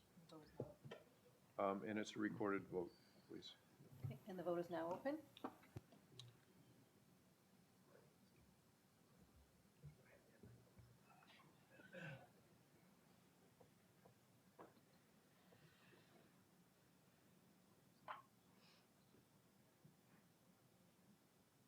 That was quick. Calling the question takes 2/3. You'll have to work the numbers out, Madam Clerk. Doesn't make it. 2/3 on calling the question carries. So now it's to the recorded vote on. Yeah, it does. So Madam Clerk, it's a recorded vote on the amendment. Okay. Okay, Councillor Nicholson, push your button, please. The new math, but 1711 isn't 2/3 of those present. I got my advice from the clerk. We'll check again.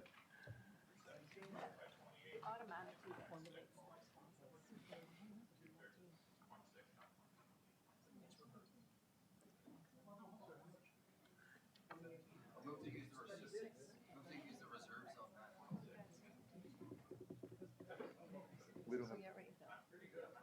So, Madam Clerk,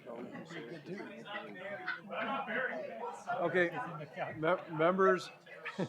members of council, the clerk will respond. Sorry, that's correct, that we didn't reach the 2/3 threshold, so the motion failed. Okay, so members of council, everyone understands that now we're voting on this amendment. No, Madam Clerk? no, we're speaking on the amendment. It failed. Sorry. Yeah. Oh, I'm sorry. We continue with Councillor Yamada. Thank you, Mr. Chair. I will be supporting this motion. Over the last year, whether you're out reading newspaper articles, talking to residents, you hear about the issue of affordability. It's front and center on every level of government. We have to do whatever we can to ensure that those seniors that are living on fixed incomes, that families with children that see grocery prices going up every week, that they're going shopping, that we're able to do something for them. You know, there is only one taxpayer, and when we see that, you know, Justin Trudeau's carbon tax is set to go up again on April 1st by 23%, we have to find a way to provide residents with some sort of relief. And if this is short-term relief that is able to bridge some families here in Durham region to next year's budget and to keep them in their homes a little longer, I will support that because I think it's the responsible thing to do. Thank you. Councillor Kerr. Thank you, Mr. Chair. And through you to staff, just a couple of questions. If my memory doesn't fail me, it seems to me that we have something in Oshawa called the Tax Relief Reserve Fund. Do we have anything like that at the region? So through the chair, there used to be what was called a rate stabilization. Back in 2019, we divided that out into an operating impact reserve fund and a capital impact reserve fund. And the operating impact reserve fund is heavily utilized for things that are unanticipated during the course of a year, which we've often felt. So the reference to rainy day funds is a historical reference. Our reserve funds are heavily utilized. That being said, there is funds in the operating impact reserve fund, but we don't categorize it as a tax rate stabilization. Thank you. So there were no surprises here. We knew this was coming. So my next question is, what will the impact on the taxpayer be per month of a 7.5% rate that we're looking at today and a 4% rate that is being proposed in this amendment?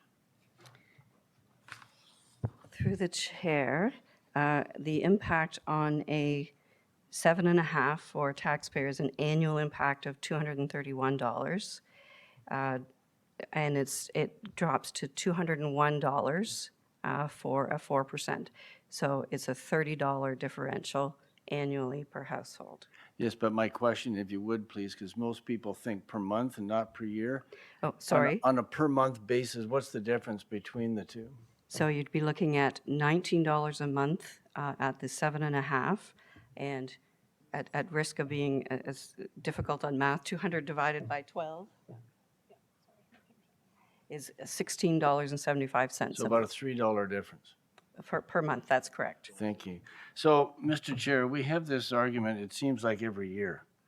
And every year, it sounds attractive to do what's being proposed, but the argument is always that in the following year, we're going to jump up tremendously in what we need to go back to the taxpayer for. So, you know, what you don't, as my old English granny used to say, what you don't get on the go by, you get on the roundels, right? It's going to come back and bite you sometime.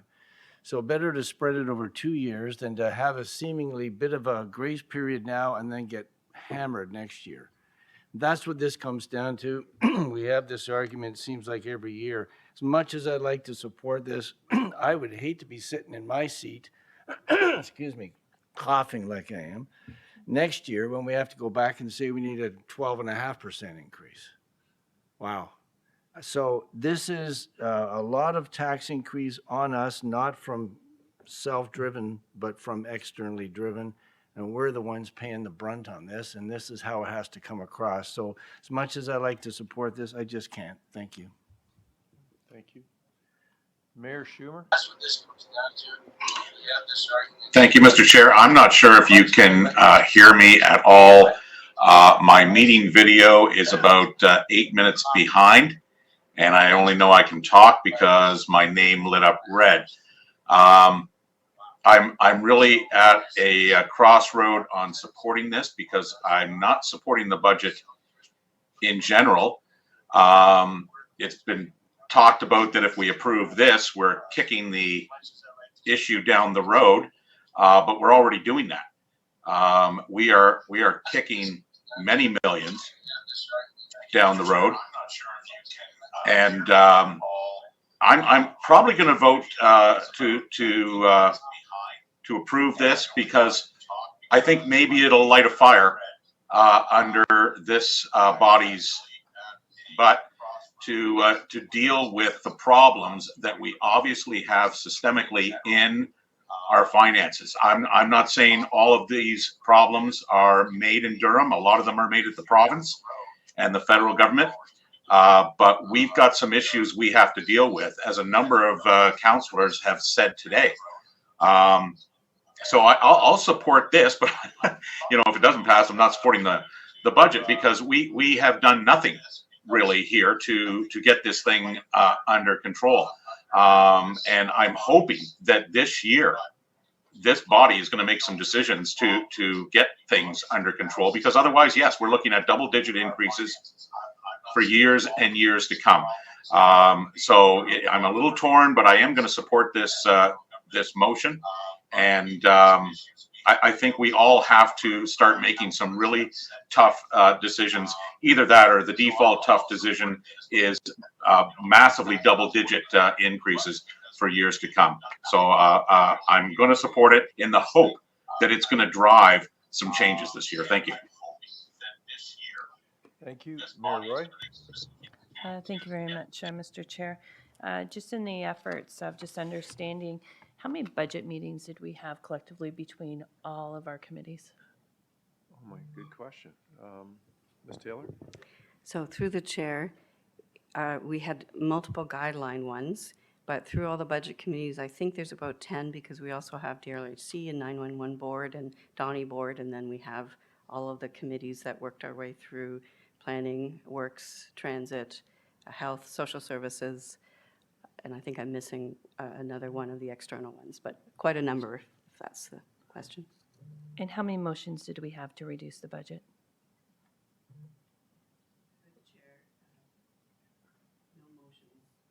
Oh, your microphone's not on. Oh, sorry.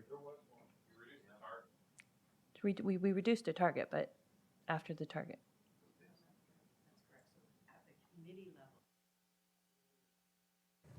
So through the chair, at the committee levels, there were no reductions to the budget.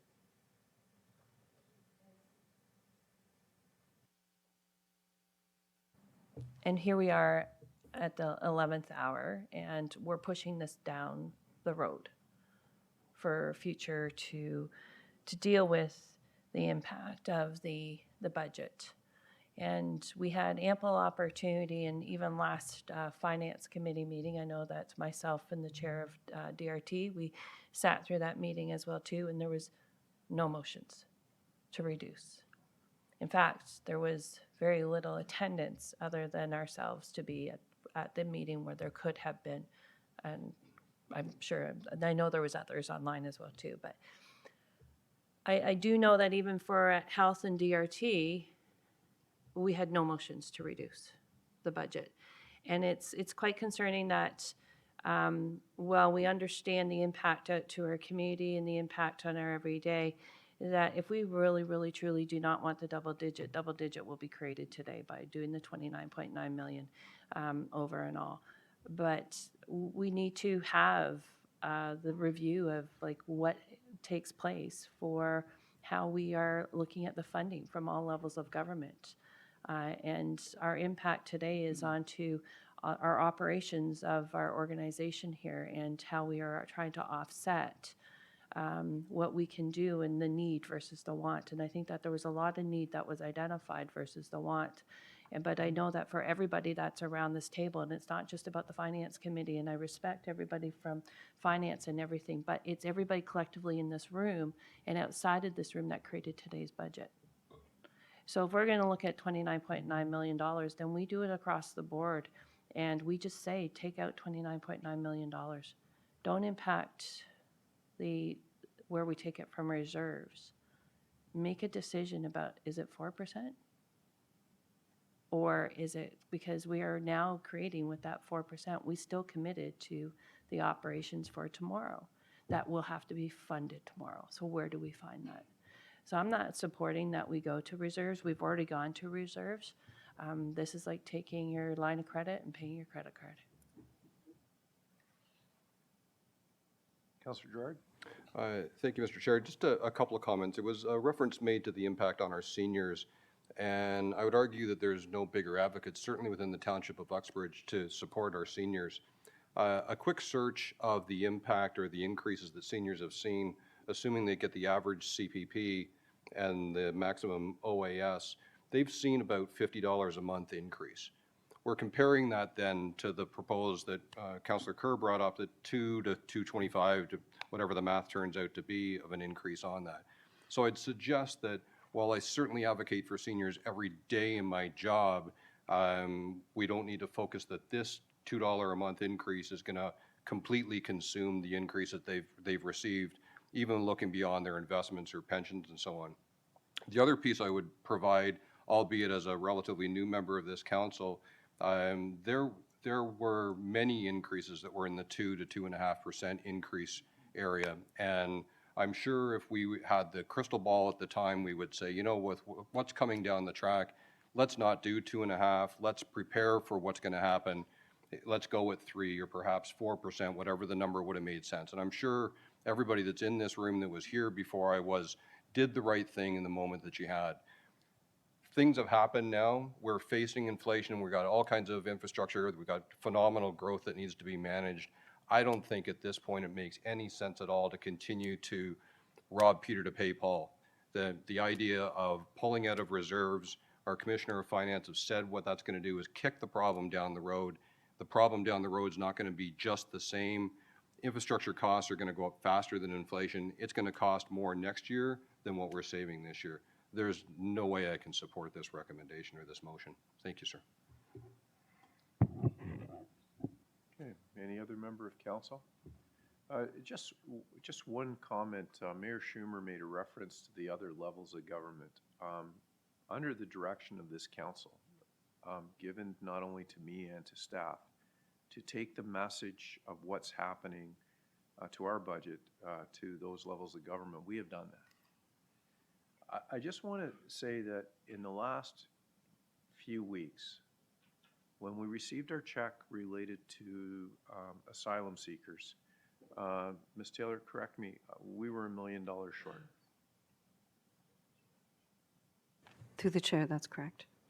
I also want to raise, and Commissioner of Health and Social Services, that we've just been informed that we're losing almost $5 million of funding that we were expected to get, that the government has now told us that we're not getting.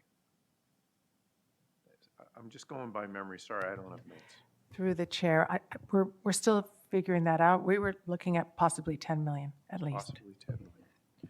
And we have conveyed to the province Bill 23 and the challenges that we're having. We have talked about the cost of recidivism with our police department. We are advocating on behalf of our residents. And I don't know what else we can do as a council that we haven't done now to get the message to the other levels of government. I just don't understand why they think municipal governments across this country need to pick up where they're failing in their responsibilities. Well, you know, we don't allow them, they just do it by legislation. So, you know, Councillor Nicholson, I understand, and I know what you're trying to do, but I'm not prepared to take this and all of the other stuff that the federal and provincial governments are going to dump onto us in the next 10 months and add it to next year's budget. What I would ask is that many of you have relationships with other levels of government, whether it be federal or provincial, that you advocate on behalf of your community in the region to get the message there. I know many of you have great social media sites to talk about the challenges. But when it comes to this budget and the challenges we're having, this has been something that has been dumped on us. And I don't know what we can physically cut to get us to where we need to be. I'm not interested in cutting any of our social housing. I'm not comfortable with cutting the work that we're doing related to homelessness, mental health, and addictions, which, by the way, is a problem in itself because the funding differential between the other levels of government is almost as much as our budget, the difference we're talking about today. So anyways, those are my comments. I appreciate the intent, but I will not support this amendment. And I don't normally speak from the chair, so thank you. So on the amendment, there was a recorded vote. Councillor Nicholson? Recorded vote.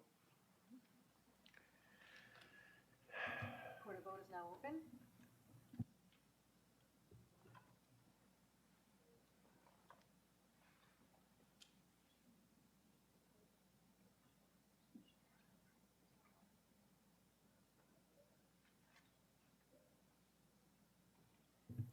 I'll have the clerk read back the vote. Thank you. Just looking for Mayor Schumer.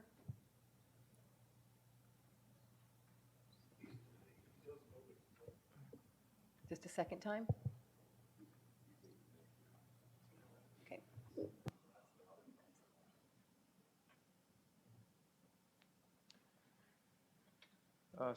So the amendment fails. We're back on to the budget. I'll go back to the speakers list. Just send me a message there, Councillor Nicholson. Sorry, the technology is not cooperating today.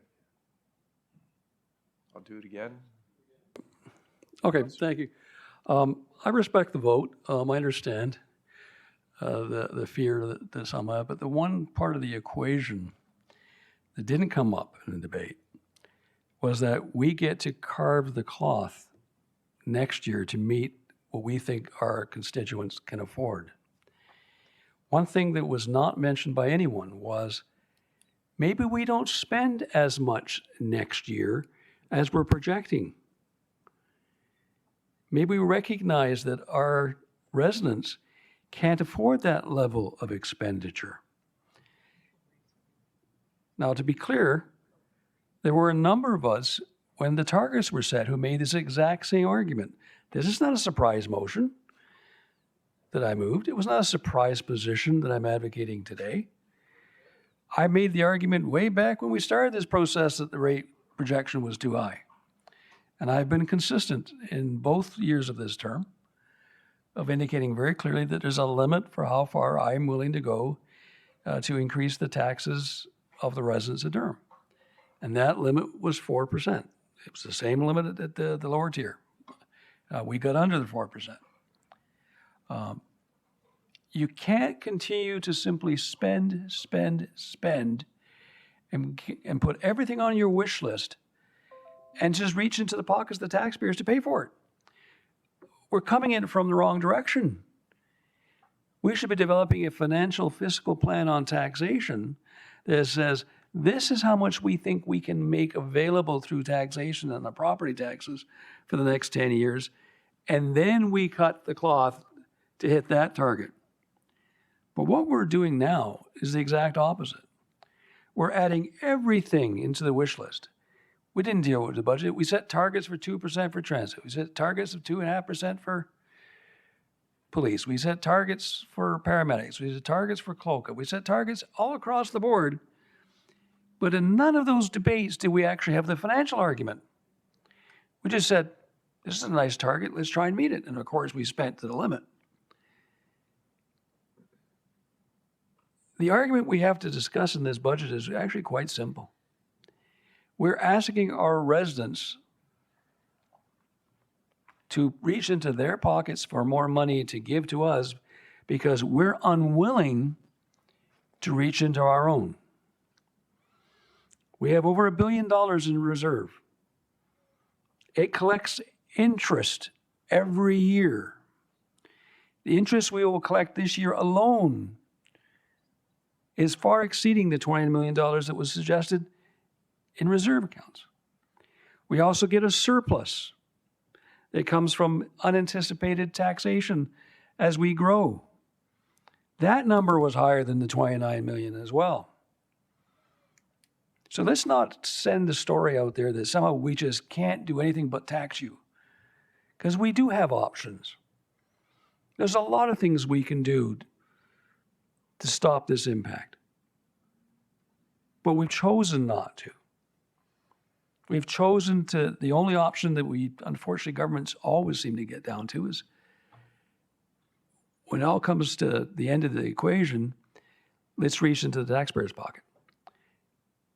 You know, and I say this respectfully because I'm not trying to target any individual with this comment. There are many of us here who are arguing against the federal government for carbon tax, saying, my God, axe the tax. Like people are running across this country saying, axe the tax. And many in this room support that position. But when you were asked to axe the tax here, your answer was no. You can't have it both ways. You can't say the big bad province, the big bad federal government, they're taxing us to death, therefore they should cut the cloth and give us a break, when we're doing the same thing they're doing. It's like a battle between three levels of government. Who can get into the pocket of the taxpayer faster? And I want to stress this point. At no time has anybody suggested that our expenditures be reduced. We recognize the need. The debate most of us have on this budget is, where do we get the money to meet those targeted expenditures? Some want to take it from the taxpayers. Okay, I respect that. That's your view. It's not mine. I believe it can be a mixture of reserves and taxation in order to provide people with some relief. And I can tell you, I don't know about the rest of you, but I get calls regularly from people who are literally in tears. I had a senior citizen call me last week who says, I don't have enough food to last the rest of the week. She says, I'm hoping I can stretch it out until my pension check arrives. But she says, but even when it comes, until I pay all my expenses, I've got a couple $100 for a month for food. Any of us that have gone to our local supermarkets know the cost of food has gone through the roof. And food's not an option. You can't say, well, I'm just not going to eat today. I'm not going to feed my kids today. You know, there comes a point where the taxpayers just can't afford anymore. And it's kind of a unique situation. I'm appearing like the right-winger here, folks. And I'm the bleeding heart. You know, I'm the one that says, you know, we've got to help people. But you can't help people if they can't eat. You can't help people if they can't pay the rent. You can't help business grow if they can't pay the bills. There comes a point where we have to say to ourselves, maybe we have to spend a little less or stretch over a little longer time frame in order to provide some relief today. Because what we're seeing here when we talk about kicking it down the can, we're saying we're saving money to spend in 2031 by taxing people today in 2024. How do you justify that? How do I go back to seniors and say, I'm sorry, but we want to build a road 10 years from now, so I've got to tax you today and next year and next year and next year and next year and next year, and then we might build the road. You're out of time. All right. So I'm going to vote against this budget, not because I want to. I wholeheartedly support the expenditures, but I think we've missed the boat on how to fund those expenditures. And each member of council will have to look to their own conscience as whether they think this is the best step or not. Thank you. Councillor Brenner? Thank you very much, Mr. Chairman. I'd like to move an amendment, moved by myself, seconded by Councillor Cook, who is remote. And if the clerk could put the amendment on the screen, please.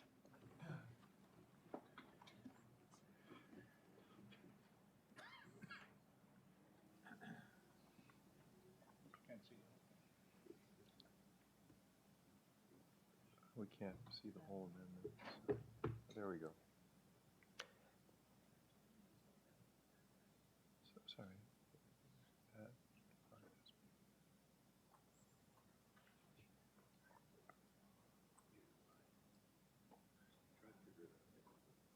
Okay, Councillor Cook is apparently online.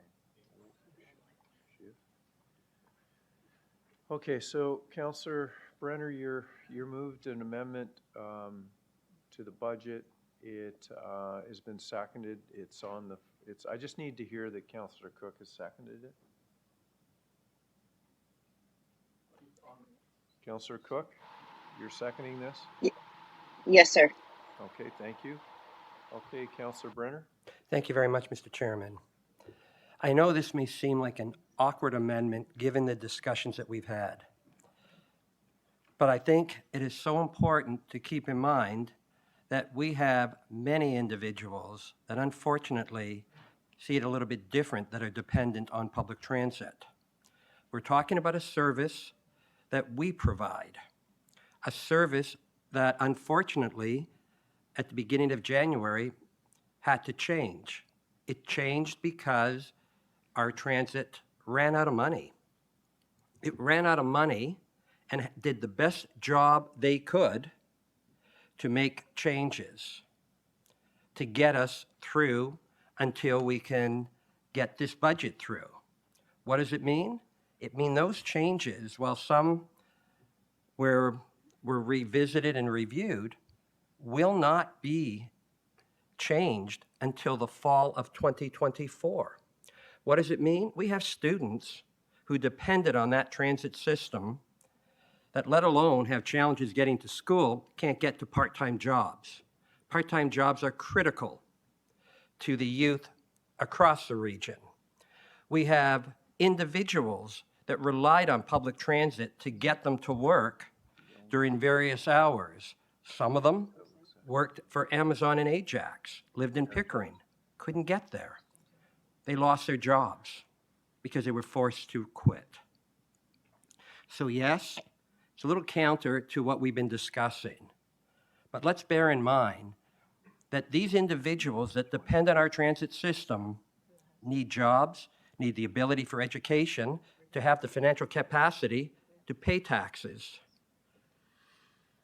Unfortunately, we need to collectively look at how to help those transit users.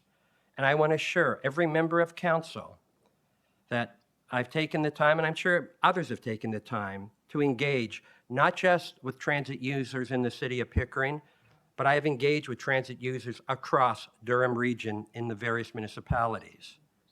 I've held, with the cooperation of our with our transit staff, town hall. We had about 40, 50 delegations that had an open dialogue, stressing the concerns and the hurt that unfortunately impacted their ability. And that was just a micro of those impacts. So yes, I realize what I'm putting forward, in fact, can increase and will increase. But unfortunately, it is a service, and for those that depend on public transit, it is an essential service. It is not a discretionary service that unfortunately that somebody else is going to do for us. That's why it's here. That's why I'm asking members of council to please consider this and to vote yes. And I will ask for a recorded vote, Mr. Chairman. Thank you. Okay, thank you. Councillor Cook is the seconder of the motion. Did you want to speak to it?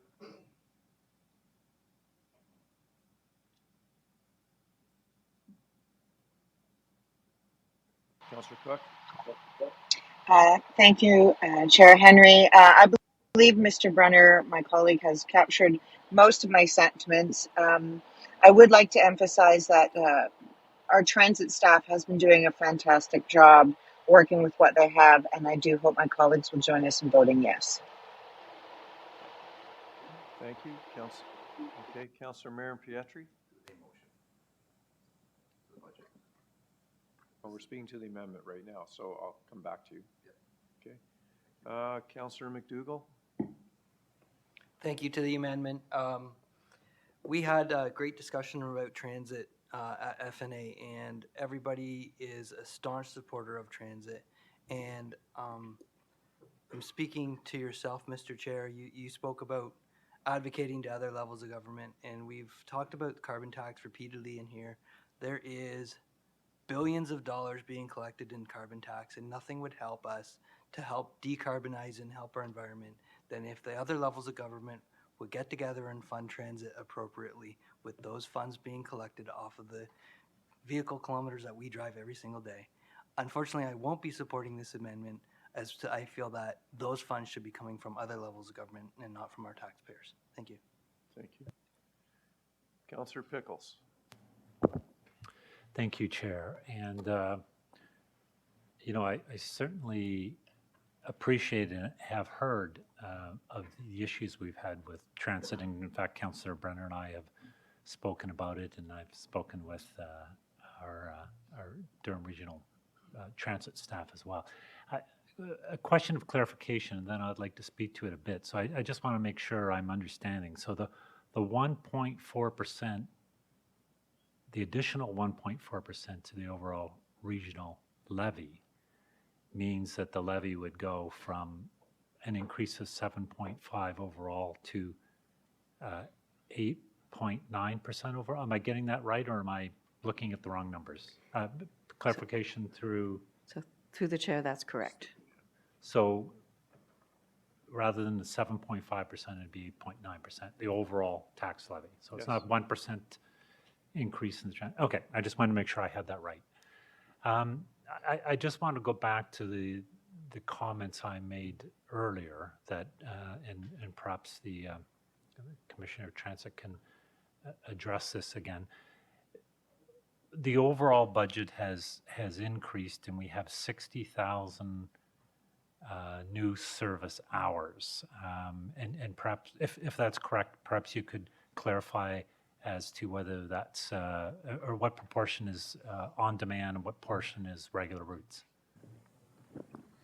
Through the chair, you are correct. There's approximately 60,000 new revenue service hours, and of that, roughly 15,000 is allocated to on-demand, and it's split half and half between the rural areas of the region and in the urban areas.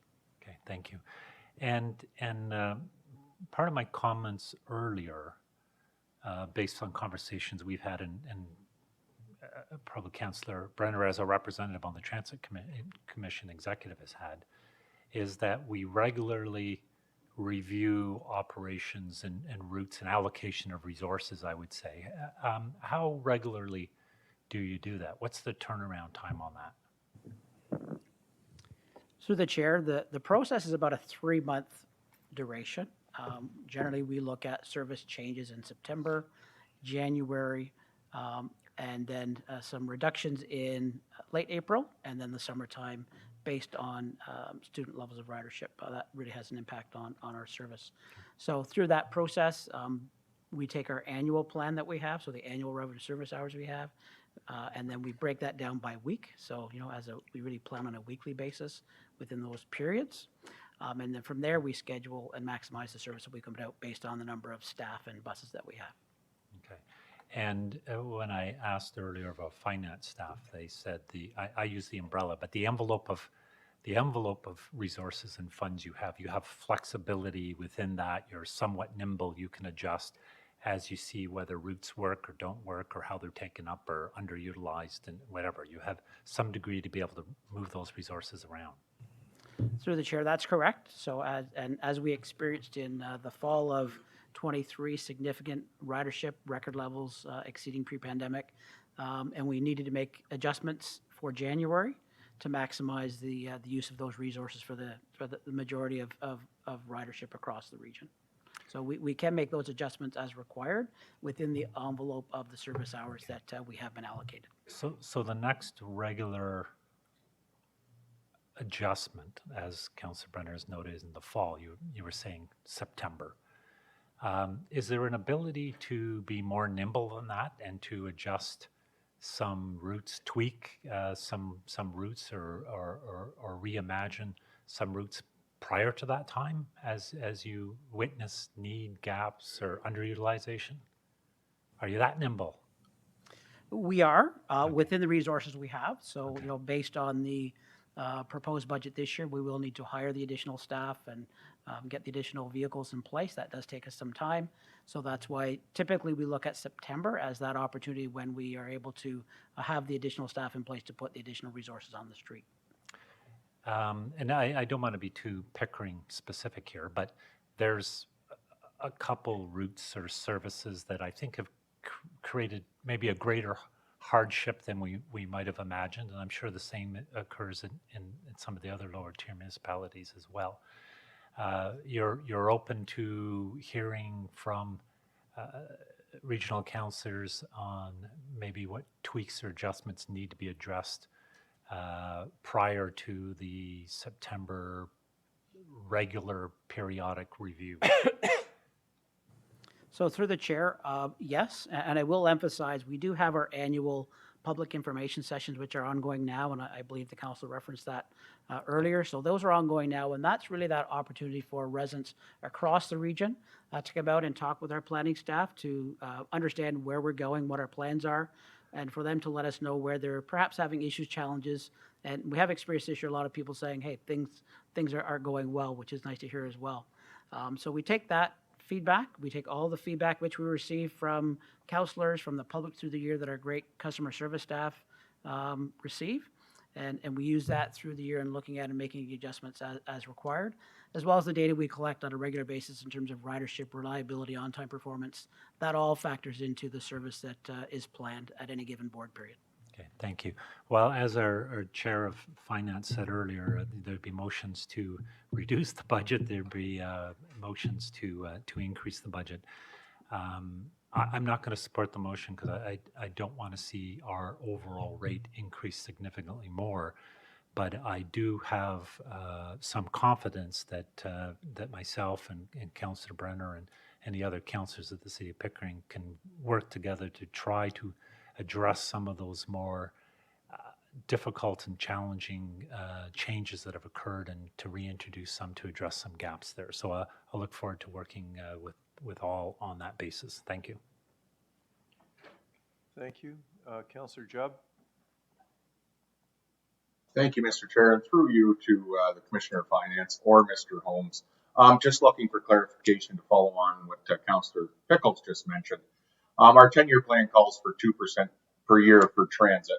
I'm just looking for clarification on what this budget is included. I believe it's 1.6 plus a fare increase, but can I get clarification on that, please? Through the chair, that's correct. This budget accommodates a 1.6% out of the originally anticipated 2. Okay, thanks for that, Ms. Taylor. With the fare increase of which I believe was around a quarter, how close are we to that 2% combined? So through the chair, and I think I'm hearing you. The 1.6% means that we were short. I want to say about 4.2 million, give or take, from what had been planned. But as our general manager of transit had discussed at Finance and Admin and had been referenced, all of the 1.6 couldn't just go right to service plan because there were critical staffing needs that also needed to be adjusted in order to accomplish the plans that need to go forward from an innovation perspective and delivery. And I certainly don't want to take words out of the General Manager of Transit's mouth, so if I've expressed that, if he needs to clarify. No, we're getting a nod. Okay, that does clarify, and that's all, Mr. Chair. Thank you very much. Councillor Crawford is Chair of Transit. Thank you, Mr. Chair. Being blindsided as the Chair of Transit on this is really lovely. And so I just want to say, I don't believe Mr. General Manager Holmes has said that I think if you got 20% today, you couldn't implement service again before the fall. Is that correct? Through the chair, that's correct. Right. So through you, Mr. Chair, to Commissioner Taylor, what is the possibility of funding transit by 0.4 that we're lacking now? Because we did make a commitment to 2% last year, on average. So through the chair, based on that on average comment, Nicole's done the math here, and we're essentially about 3.3 million short. That's what that 0.4 represents. Thank you. I know that's not what the motion says, but thanks for the heads up. And I think that I can't support the 1.4. I think, as Brian Nicholson so eloquently said, we are already stressing the taxpayer as it is. Another 1.4. I know that I have spent a great deal of time with DRT Transit and residents in Ajax, understanding the gaps that optimization did, and we were able to put in routes that were not quite the same, but were able to hold over until we were able to figure out what the budget was going to be. And I've been assured that once the budget has been passed, that we will be relooking at all of the routes that were looked at and trying to implement, whether they look exactly the same or not, but that we would be looking at filling the gaps. Am I correct? Mr. Holmes? Through the chair, that's correct. Thank you. Thank you. Councillor Nicholson. Well, to say that I was surprised by the motion would be an understatement. If the mover had suggested that the 1.4% come out of reserve accounts, he might have got my support. We would then be providing a needed service without hammering the taxpayers. I have a couple questions to staff, just I want to clarify. How much money are we putting into the reserve from the surplus to offset the Bill 23 future expenses? So through the chair, we haven't quite closed up an exact number, but we're in the vicinity of 19 to 20 million would go into the Bill 23 reserve fund to deal with our $56 million shortfall. All right. If someone had suggested that we take a portion of those funds to support transit and the rest to support paying for Bill 23, I might have been in favor. The problem I'm having as a councillor for Ward 5 in Oshawa is that if I have to go back to my residents and say we're giving extra money for transit, the question I'm going to get back is, do we have a transit? Because I got one route for my whole ward. And that's Simcoe Street, back up Cedar Street, back to the rest of the area doesn't get bus service other than the on-call service. If this had been targeted towards accessible ridership, I might have been able to find a way to support it. But simply have a blanket, here's another windfall of cash, takes us from our 2% target to a 3% result. I don't know how to sell that.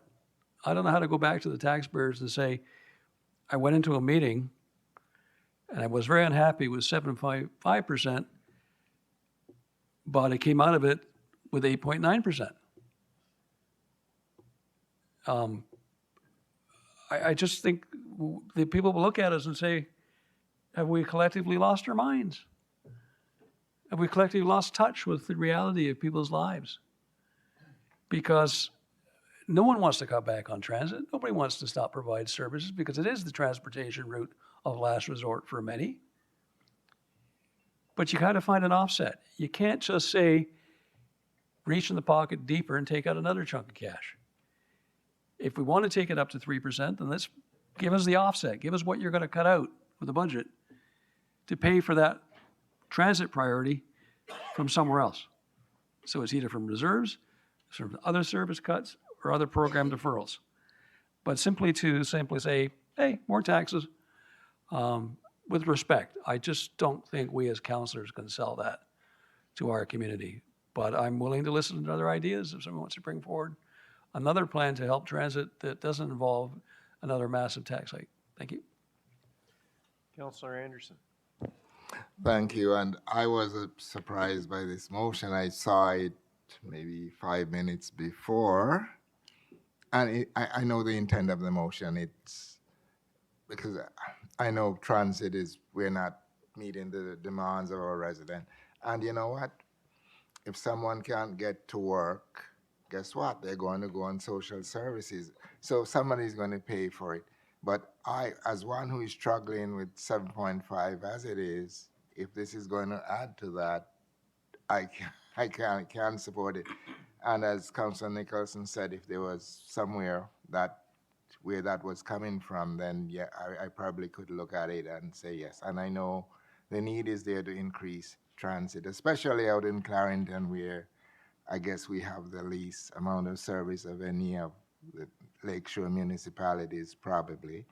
And I get the calls, I can't get to work, and sometimes they try on demand and it doesn't fit their needs, etc. So I know that. And earlier I spoke with General Manager Holmes, and he actually said other regions I'll do it here, are here, and we are here when it comes to transit. So I know we're lagging behind most other regions when it comes to that. So I have to wonder, I hear about all the time about carbon tax. If those other regions, they don't pay carbon tax or any other tax, why their transit is way superior to what we have here. But as I said, going over 8 point something% for that reason, I can't support it at this point. So those are my comments, unless we can find some other source of revenue to fill that gap. So those are my comments on this. Thank you. Councillor Leahy. Again, I appreciate the sentiment of the mover and seconder trying to fix transit, but again, we all have many budgets under our belts, and we know that the right process and timing for this is to do it at committee or at finance committee or at the target setting time, not on the 11th hour for replacing the floor, and not informing everybody else so that we can make informed decisions in advance. So appreciate the sentiment.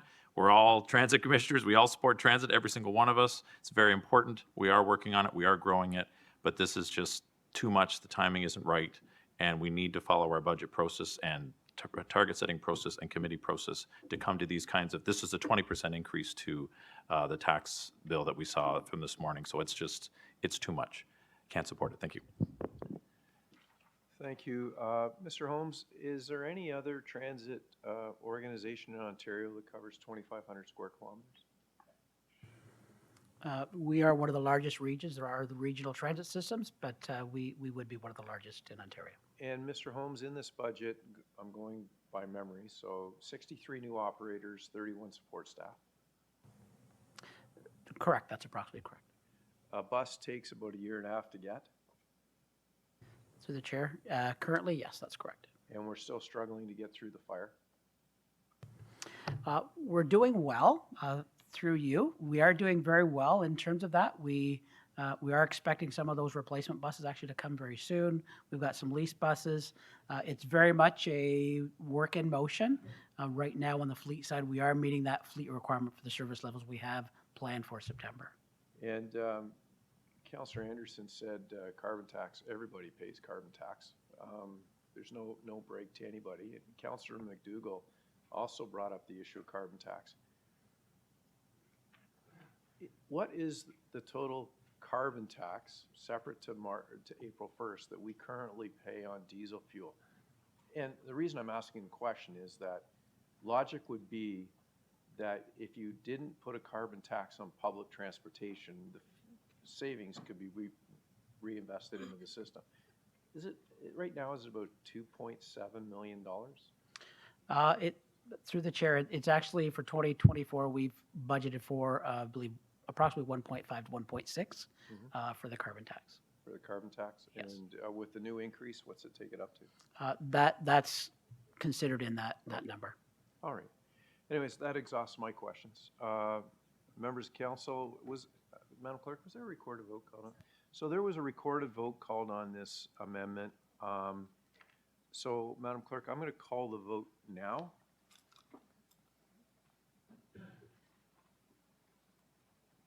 The vote is now open.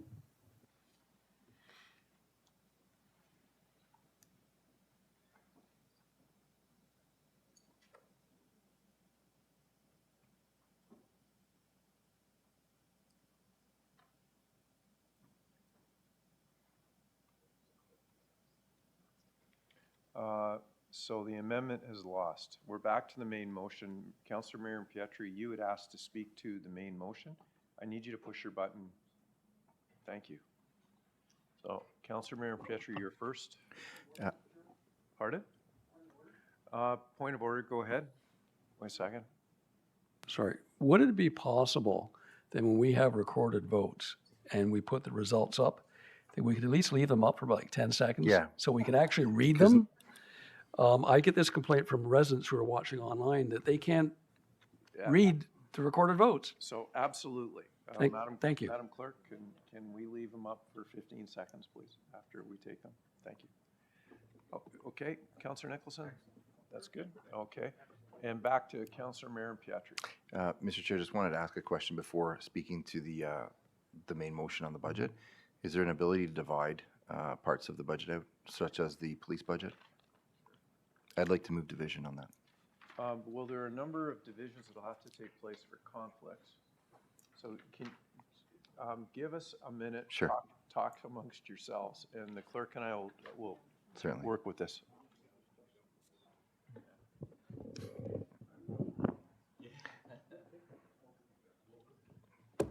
Thanks for the invite.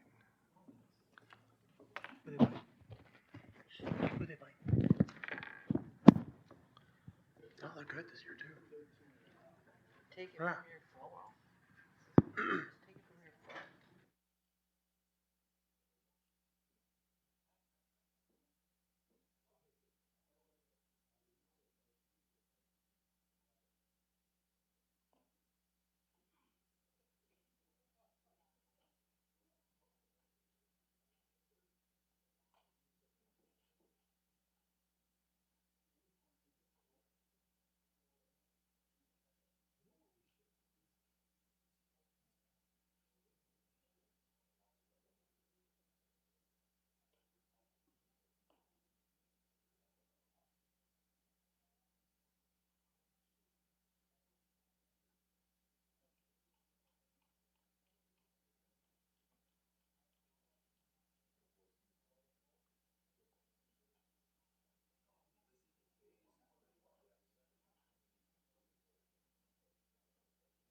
Members of council, thank you. Mayor Schumer, you have a comment? Mayor Schumer, okay. Mayor Schumer, you were on my screen. You have a comment? Not about the current question. Oh, okay, then just please go back to requests. Councillor Maren Pietri, and after both of us conversing with the clerk. So Madam Clerk, we're going to do A and I. We have to separate I out for the conflicts. That will solve one problem. And then if you wanted division, then we would have to divide out this one. So I would need a motion. AI is done because of the conflicts automatically. I'll move to divide 5A7, or subsection 7. Yeah, we can divide out AI and ABI all in one motion, that motion to divide. Okay. And then we'll deal with each one separately. So it's a little more complicated. So I'm looking for a motion to divide out AI and AVII. I'll do that. Moved by Councillor Maren Pietri, seconded by Councillor McCaughey. Okay, Madam Clerk, that gets, so we can deal, so now what we'll deal is we'll do a recorded vote on item, After we go through the motion to divide, we have Okay. to get the approval to divide. So we'll call and the then vote. we'll do AI. so on the motion to divide, does everyone understand what we're doing? No. Okay. In order to meet the conflicts that were declared, we need to separate out AI, which is the departmental operations excluding long-term care. Didn't somebody have a long-term care? Do we have a member of council that declared on long-term care as well? No? Okay. So that deals with all of the conflicts that were mentioned at the beginning of the meeting this morning. And then Councillor Maren Pietri wants to divide out the police budget, which would be VII or 7. Now does everybody understand? I'm just looking for consensus. We're just voting on the motion to divide. So we're only voting on the motion to divide. Mayor Foster. So a question, if we're here long enough and I need to move into long-term care, do I have a potential or a D? There's a 7-year waiting list, and if we're here that long, yeah, anyway.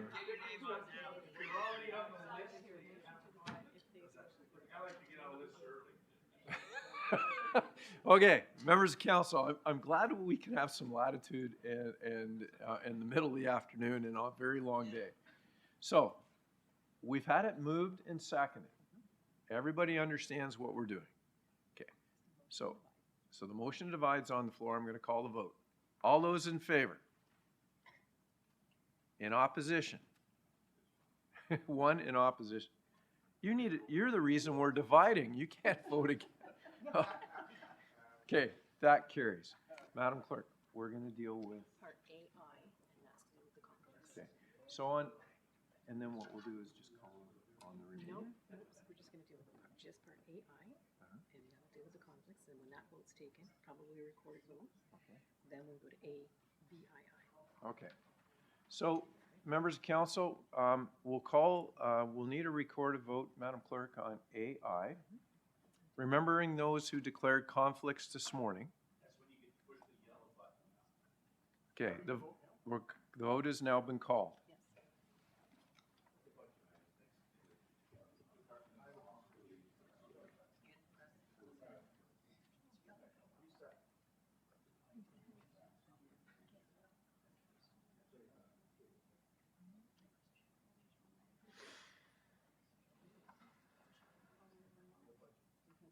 Councillor Pickles, looking for a vote?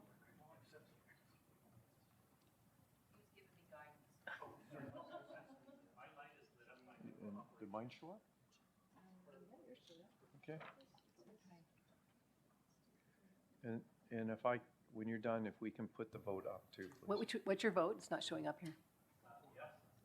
Yes, okay, thank you. Noted.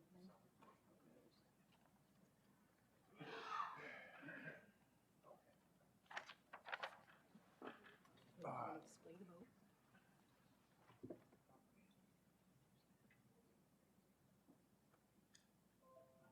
Okay. So part AI carries. Okay. Okay, members of council, we'll move on to, as Councilor Miriam Pietri says it, item 7. Okay, Councilor Miriam Pietri, you wanted it to divide it out. Did you want to speak to it? Recorded vote okay, so that's what, all you wanted was a recorded vote on the item. So members of council, we're voting on item VII or item 7. It's the police services. Okay, I'll call for the vote now.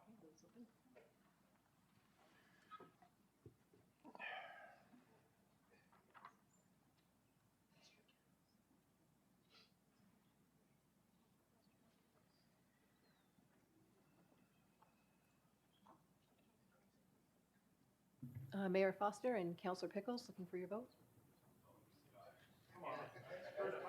Yes?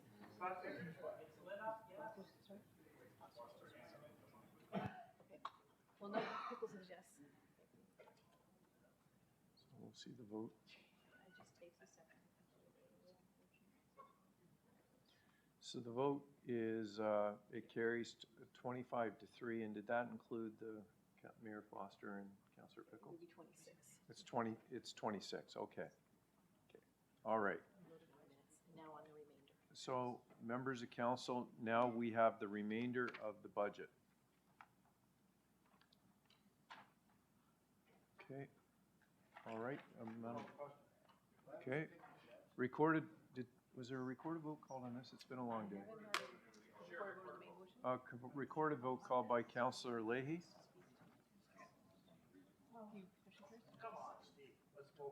Pardon? Wait a second, sorry. So I just had a point of clarification. So now we're voting on the balance of A and the rest of the budget? No, we're voting. Yes. The remainder, everything, yes. So would I be able then to move a motion to divide the rest of the balance of A out? So you want to divide all the items out? No. So we voted on the police budget. We voted on Departmental operations. AI. Yes. I would like to separate out the rest of Section A, the balance of Section A.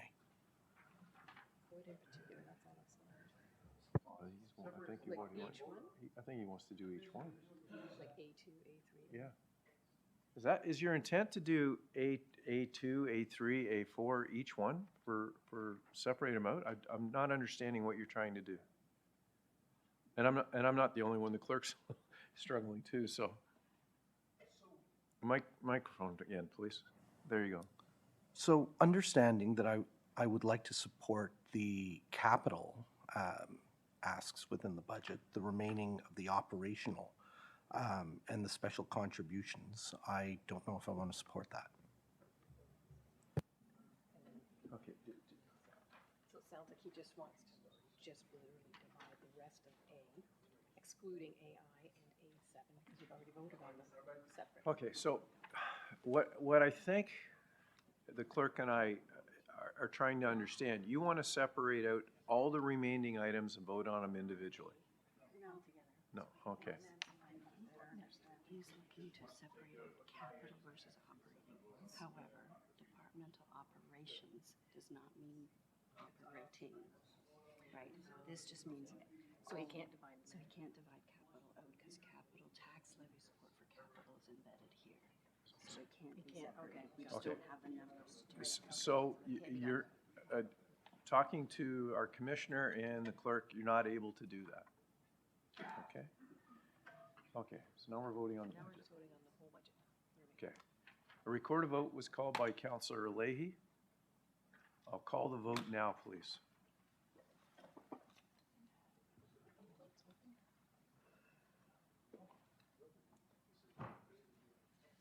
Okay.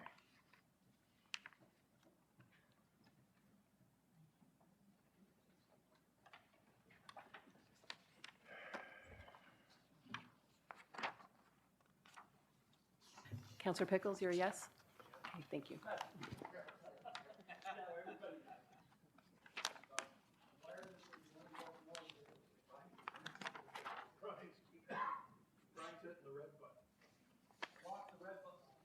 Okay.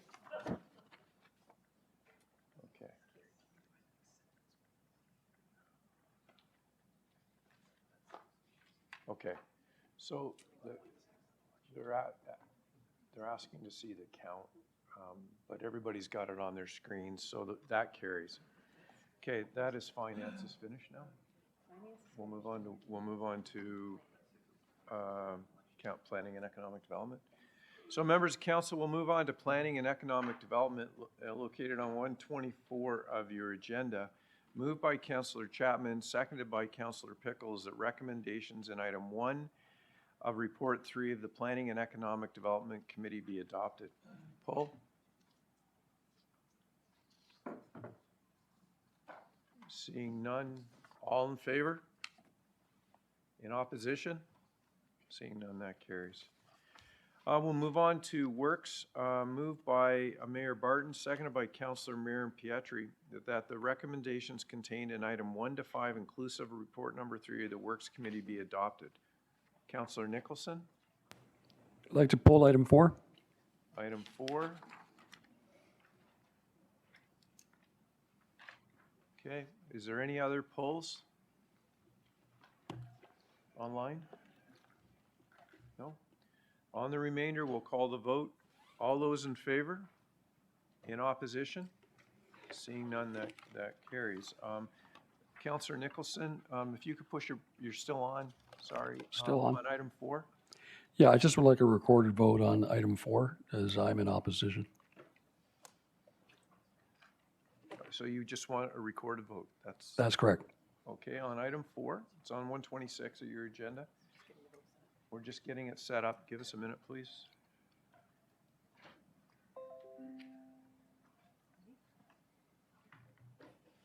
The vote is now open. My residents don't like it. They're too close to their homes. So I gotta protect my butt.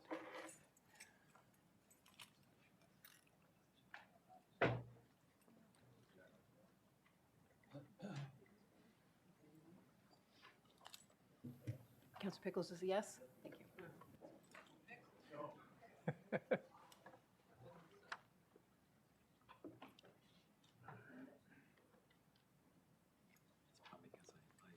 live meeting from my phone, and then I logged out. See the next page, please? So you jammed yourself. Okay. All right, so, the Committee of the Whole report's located on page 28. Could I get a mover? A move by Councillor Yamada, seconded by Councillor Wu. That recommendation is contained in item 1 of report number 2 of the Committee of the Whole be adopted.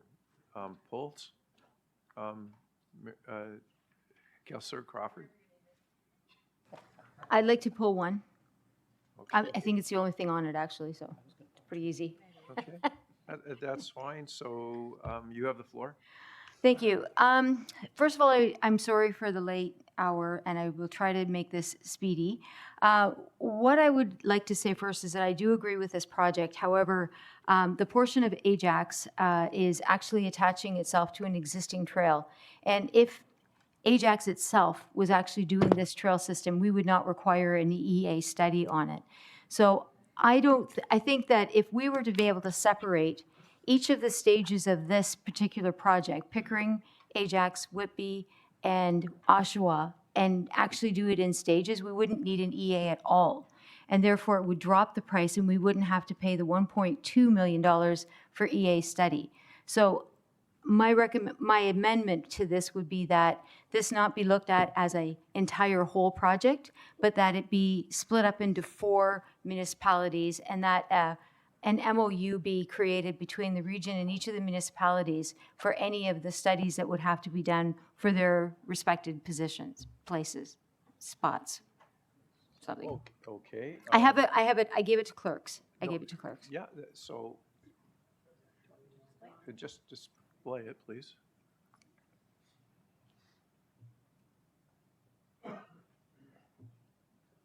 So it's an amendment, and it's moved by you.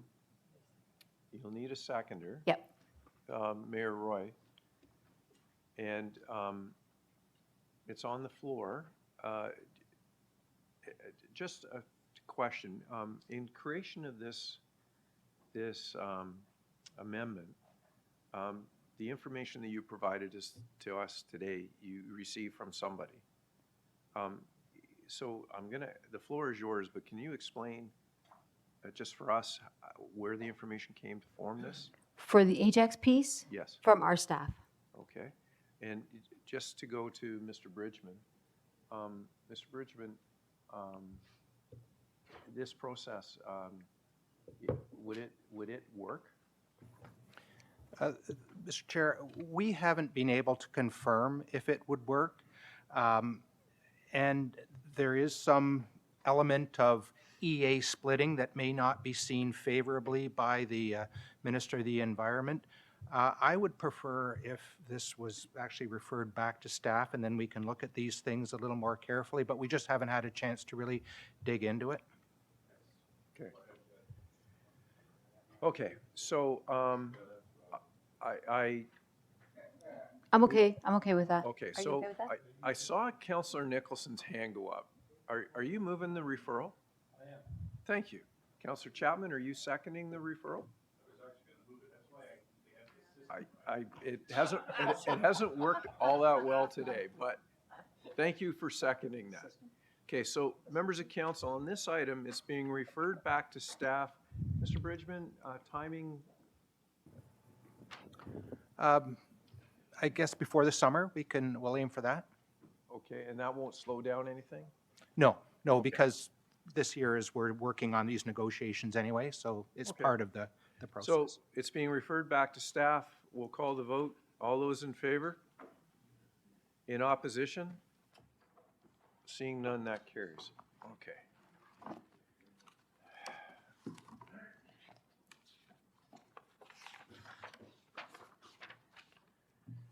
Okay, we've, pardon? Okay. Okay, so we have item number 10, department reports and other resolutions. Councillor Neal, you have a motion? Yes. Councillor, normally this will go through the committee process. Yeah, I thought I'd bring it up today since we're doing the budget, and that's important that everyone's talking about taxation, so. Well, that's fine. Yeah. Go ahead. It's just you know that it'll require 2/3 vote, so to put it onto the floor. So what you're asking for is leave of council to add. To introduce a resolution. Yeah. So the first thing you need to do is ask to introduce the motion. Yeah, I'd like to introduce the motion, please. Okay, and you'll need a seconder to support that. Yeah, Mayor Schumer. So Councillor Neal is asked for a motion. He wants to introduce an item of correspondence from the CIP to the agenda basically that it is the resolution from the town of Amarath be endorsed. Do we have that here? So before we go any further, can we put it up on the screen, please?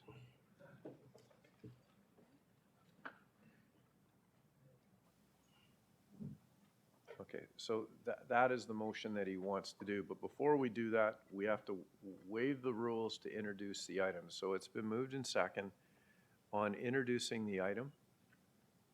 We'll give everybody a chance to read it before I call for the vote.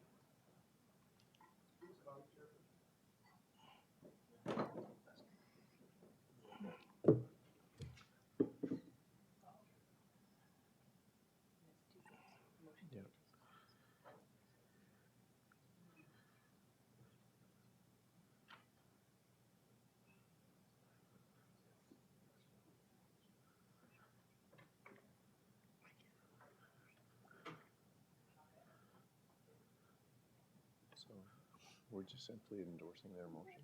Yes. We have to pass the motion to introduce the ordinance, and then access so moved and seconded and. Yeah, I'll put it on the floor.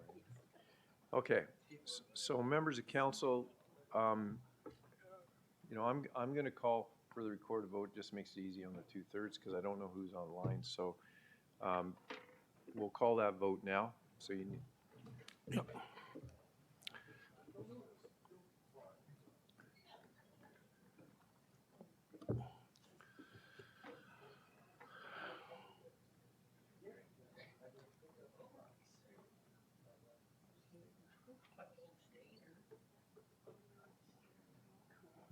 Councillor Wu and Councillor, oh, Pickles. He's gone.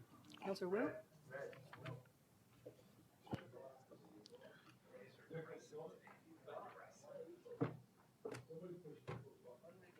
And looking for Councillor Collier and Councillor Shahid?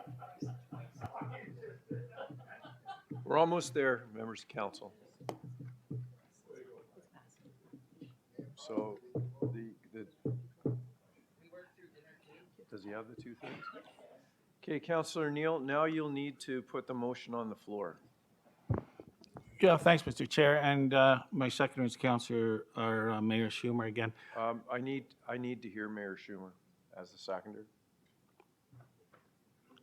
Mayor Schumer? I do second that. Thank you. Okay, thank you. Go ahead, Councillor Neal.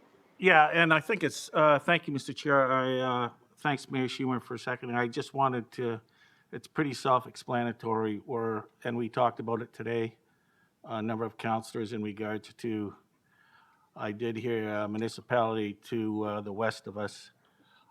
Evidently, they're going to be asking, the latest news on that is Toronto's asking for more funding. So if they're successful again, I don't know where that leaves us, but I don't know, we're all dealing with it, the comparisons. So ask for a recorded vote. Thank you very much. Okay, Councillor Lee?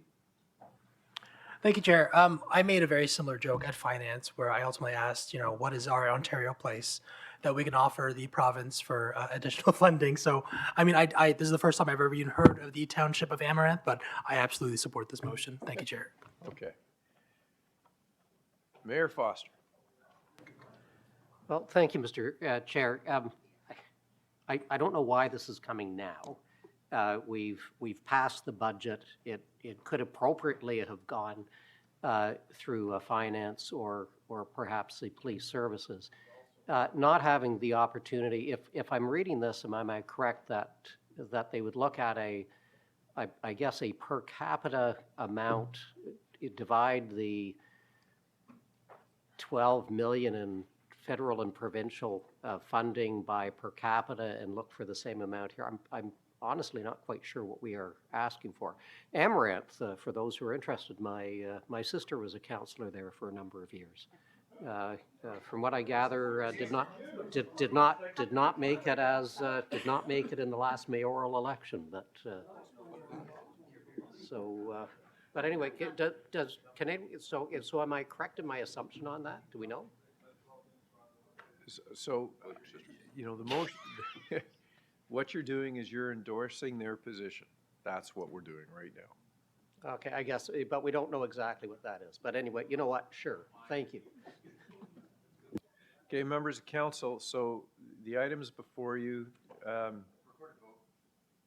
okay, Councilor Mayor Pietri's asked for a recorded vote. Okay, recorded vote has been called. Madam Clerk, if you can get the system set up, please.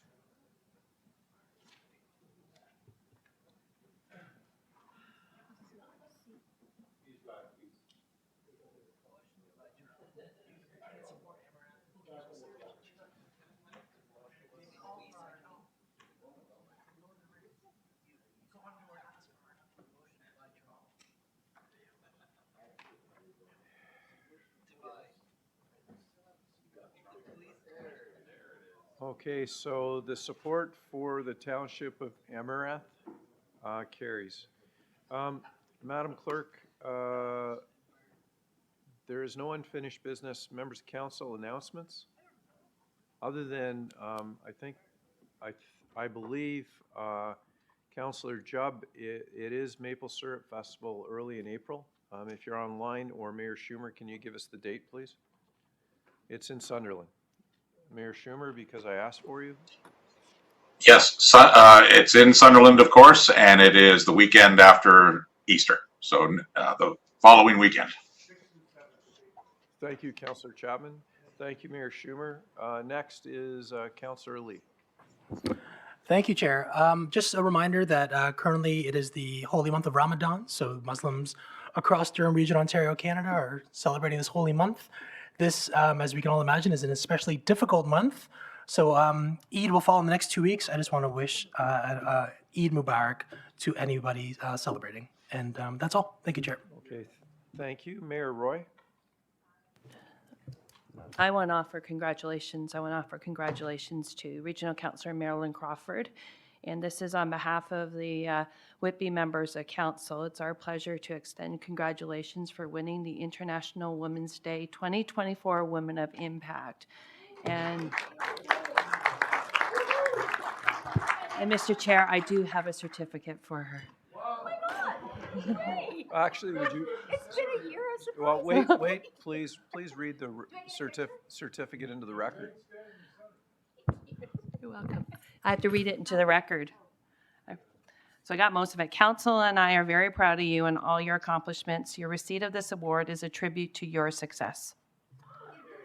Well done.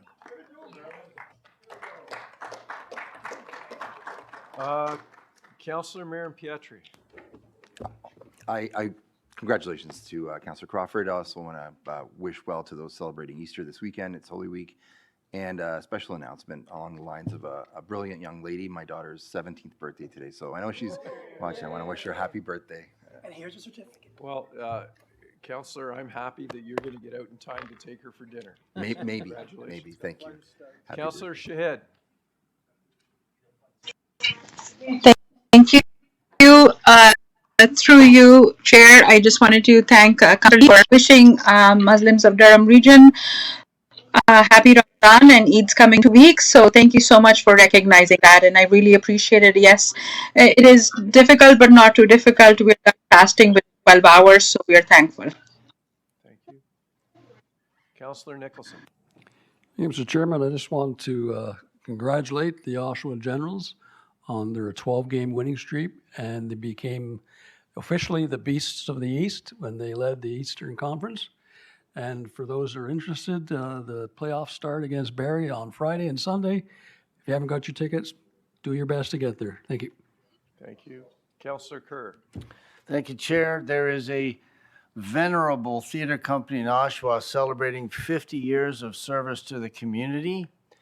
They're called Durham Shoestring Performers. They do high-quality, low-budget productions that are accessible to as many people in the community as possible. Their last production of the season goes tonight, Thursday, Friday, and Saturday at 8 o'clock. DurhamShoestring.org. At the first night of this production got a standing ovation, so if you're interested in a very thought-provoking play, try to make it out. Thank you. And who's starring in that production? I have a role there. You. Okay. Councillor Chapman. Monday, April 1st, 100th anniversary of the Royal Canadian Air Force and the 76th anniversary of the 420 wing in Oshawa. They had an excellent gala event last week, and they need to raise some money to raise the wing, because it's a building that was built in 1941 when the British Air Commonwealth Training Center was there. So happy birthday to us guys in the Army. Always say Canada's April Fool's joke, the Royal Canadian Air Force. Thank you. Councillor Chapman, I do know you attend their fundraiser pancake breakfast. When's the next one?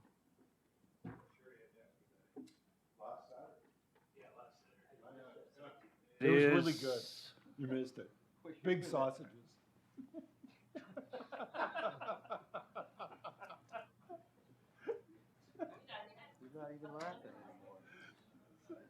I have to look it up here. Hold on a minute. Mr. So Chair. maybe It's the 20th of April. And 8:30 in the morning at 420 Wing.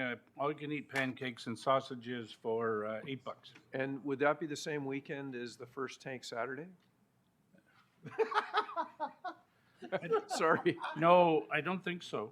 So, I don't think the first Tank Saturday is until May. So members of If council. you want to know the rest of my calendar, next Friday I'm going to the Armored Corps luncheon at the Royal Canadian Military Institute.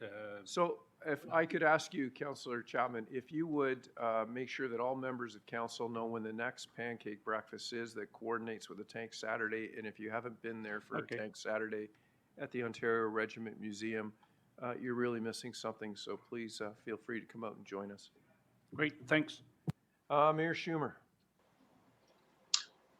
Thank you, Mr. Chair, and I would be remiss if I did not congratulate the Sunderland Stingers, a ringette team, who took provincial championship, won gold, and we're all very proud of them, both the players, the coaches, the volunteers, everybody associated with the team. So it was really great to bring that championship home to Brock. Okay, thank you. And then on behalf of council, I just want to take the time to thank all of the directors, all of the staff, the commissioner and her staff, and the CAO for putting this budget again together for us. And the next budget starts in what, 3 weeks, 4 weeks? It is something that our team here lives almost 12 months of the year, and for the work that you've done this year in a difficult year, I just wanted to say thank you. Business of the day is finished, except for bylaws. Mayor Ash. Thank you, Mr. Chair. Moved by myself, second by Councillor Barton. Bylaw numbers 2024-008 to 2024-016 be passed, dated 27th day of March 2024. Okay. Members of council, on the bylaws, Councillor Nicholson. Your attention. I'd like to divide out the budget bylaw so that I can vote against Madam it. Clerk, which one would that be?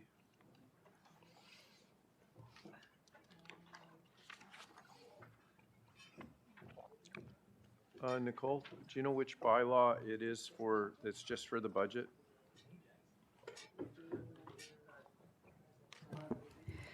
Through the chair, there's one for each different fund, so I'm just scanning down the list here to let you know. So it would be 2024-010 is the general purpose budget, 011 is the transit, 012 is solid waste, 013 is a tax ratio one, so I'm not sure whether I understood your comment there. And then we have the levy bylaws as well, which would be 14, 15, and 16. So half are the budget, half are the levy, and then there's that policy, tax policy one that you may also have concern with. I'd be happy to group them as one vote if you wish. Okay, so, Commissioner, does that also include bylaw 15 and 16 as well? That's correct. Okay, so we're talking, so Councillor Nicholson, you want a recorded vote on bylaws, correct me if I'm wrong, 010 to 016? Correct. Okay. Members of council, do we need to divide that out? Or- I don't need to divide it. Yeah, technically, we should divide them out. So a motion to divide by Councillor Nicholson. We'll need a seconder.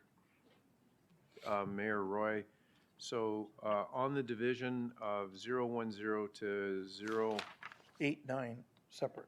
yeah, we'll be voting on 8 and 9 separately. So on, we're through to 16 is what we're doing right now. So on the division, we'll call the vote. All those in favor? Okay, so it's already been dealt with. Your conflicts have been dealt with.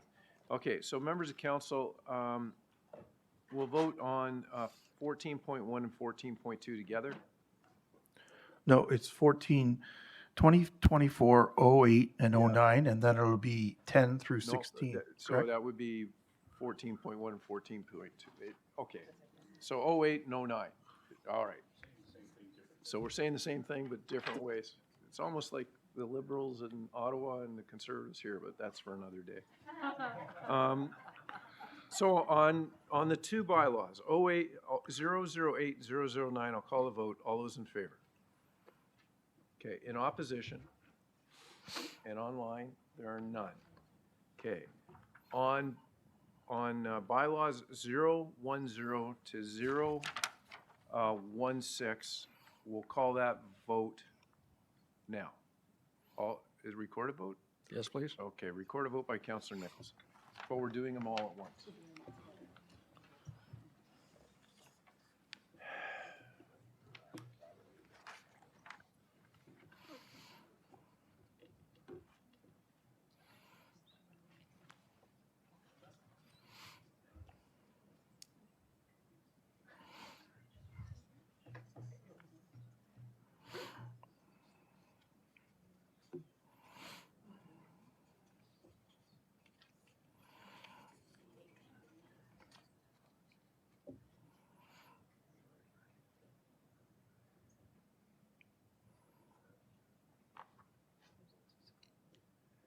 Okay, so 19 in favor, 6 against, okay? That carries. That's all of the business. Confirming bylaw? The confirming bylaw. It's So moved by myself and second by Mayor Barton that bylaw number 2024-017 be a bylaw to confirm the proceedings of the Council of the Regional Municipality of Durham at their meeting held the 27th day of March 2024 be passed. on the confirming bylaw, all those in favor? In opposition? And online, none? Seeing none, that carries. The last item on the list would be adjournment. So Mayor Watton and Councillor Lee on the motion to adjourn. We'll call the vote. All those in favor? In opposition? And let it be known that there's one in opposition. That carries. I wish you all a safe evening. Councillor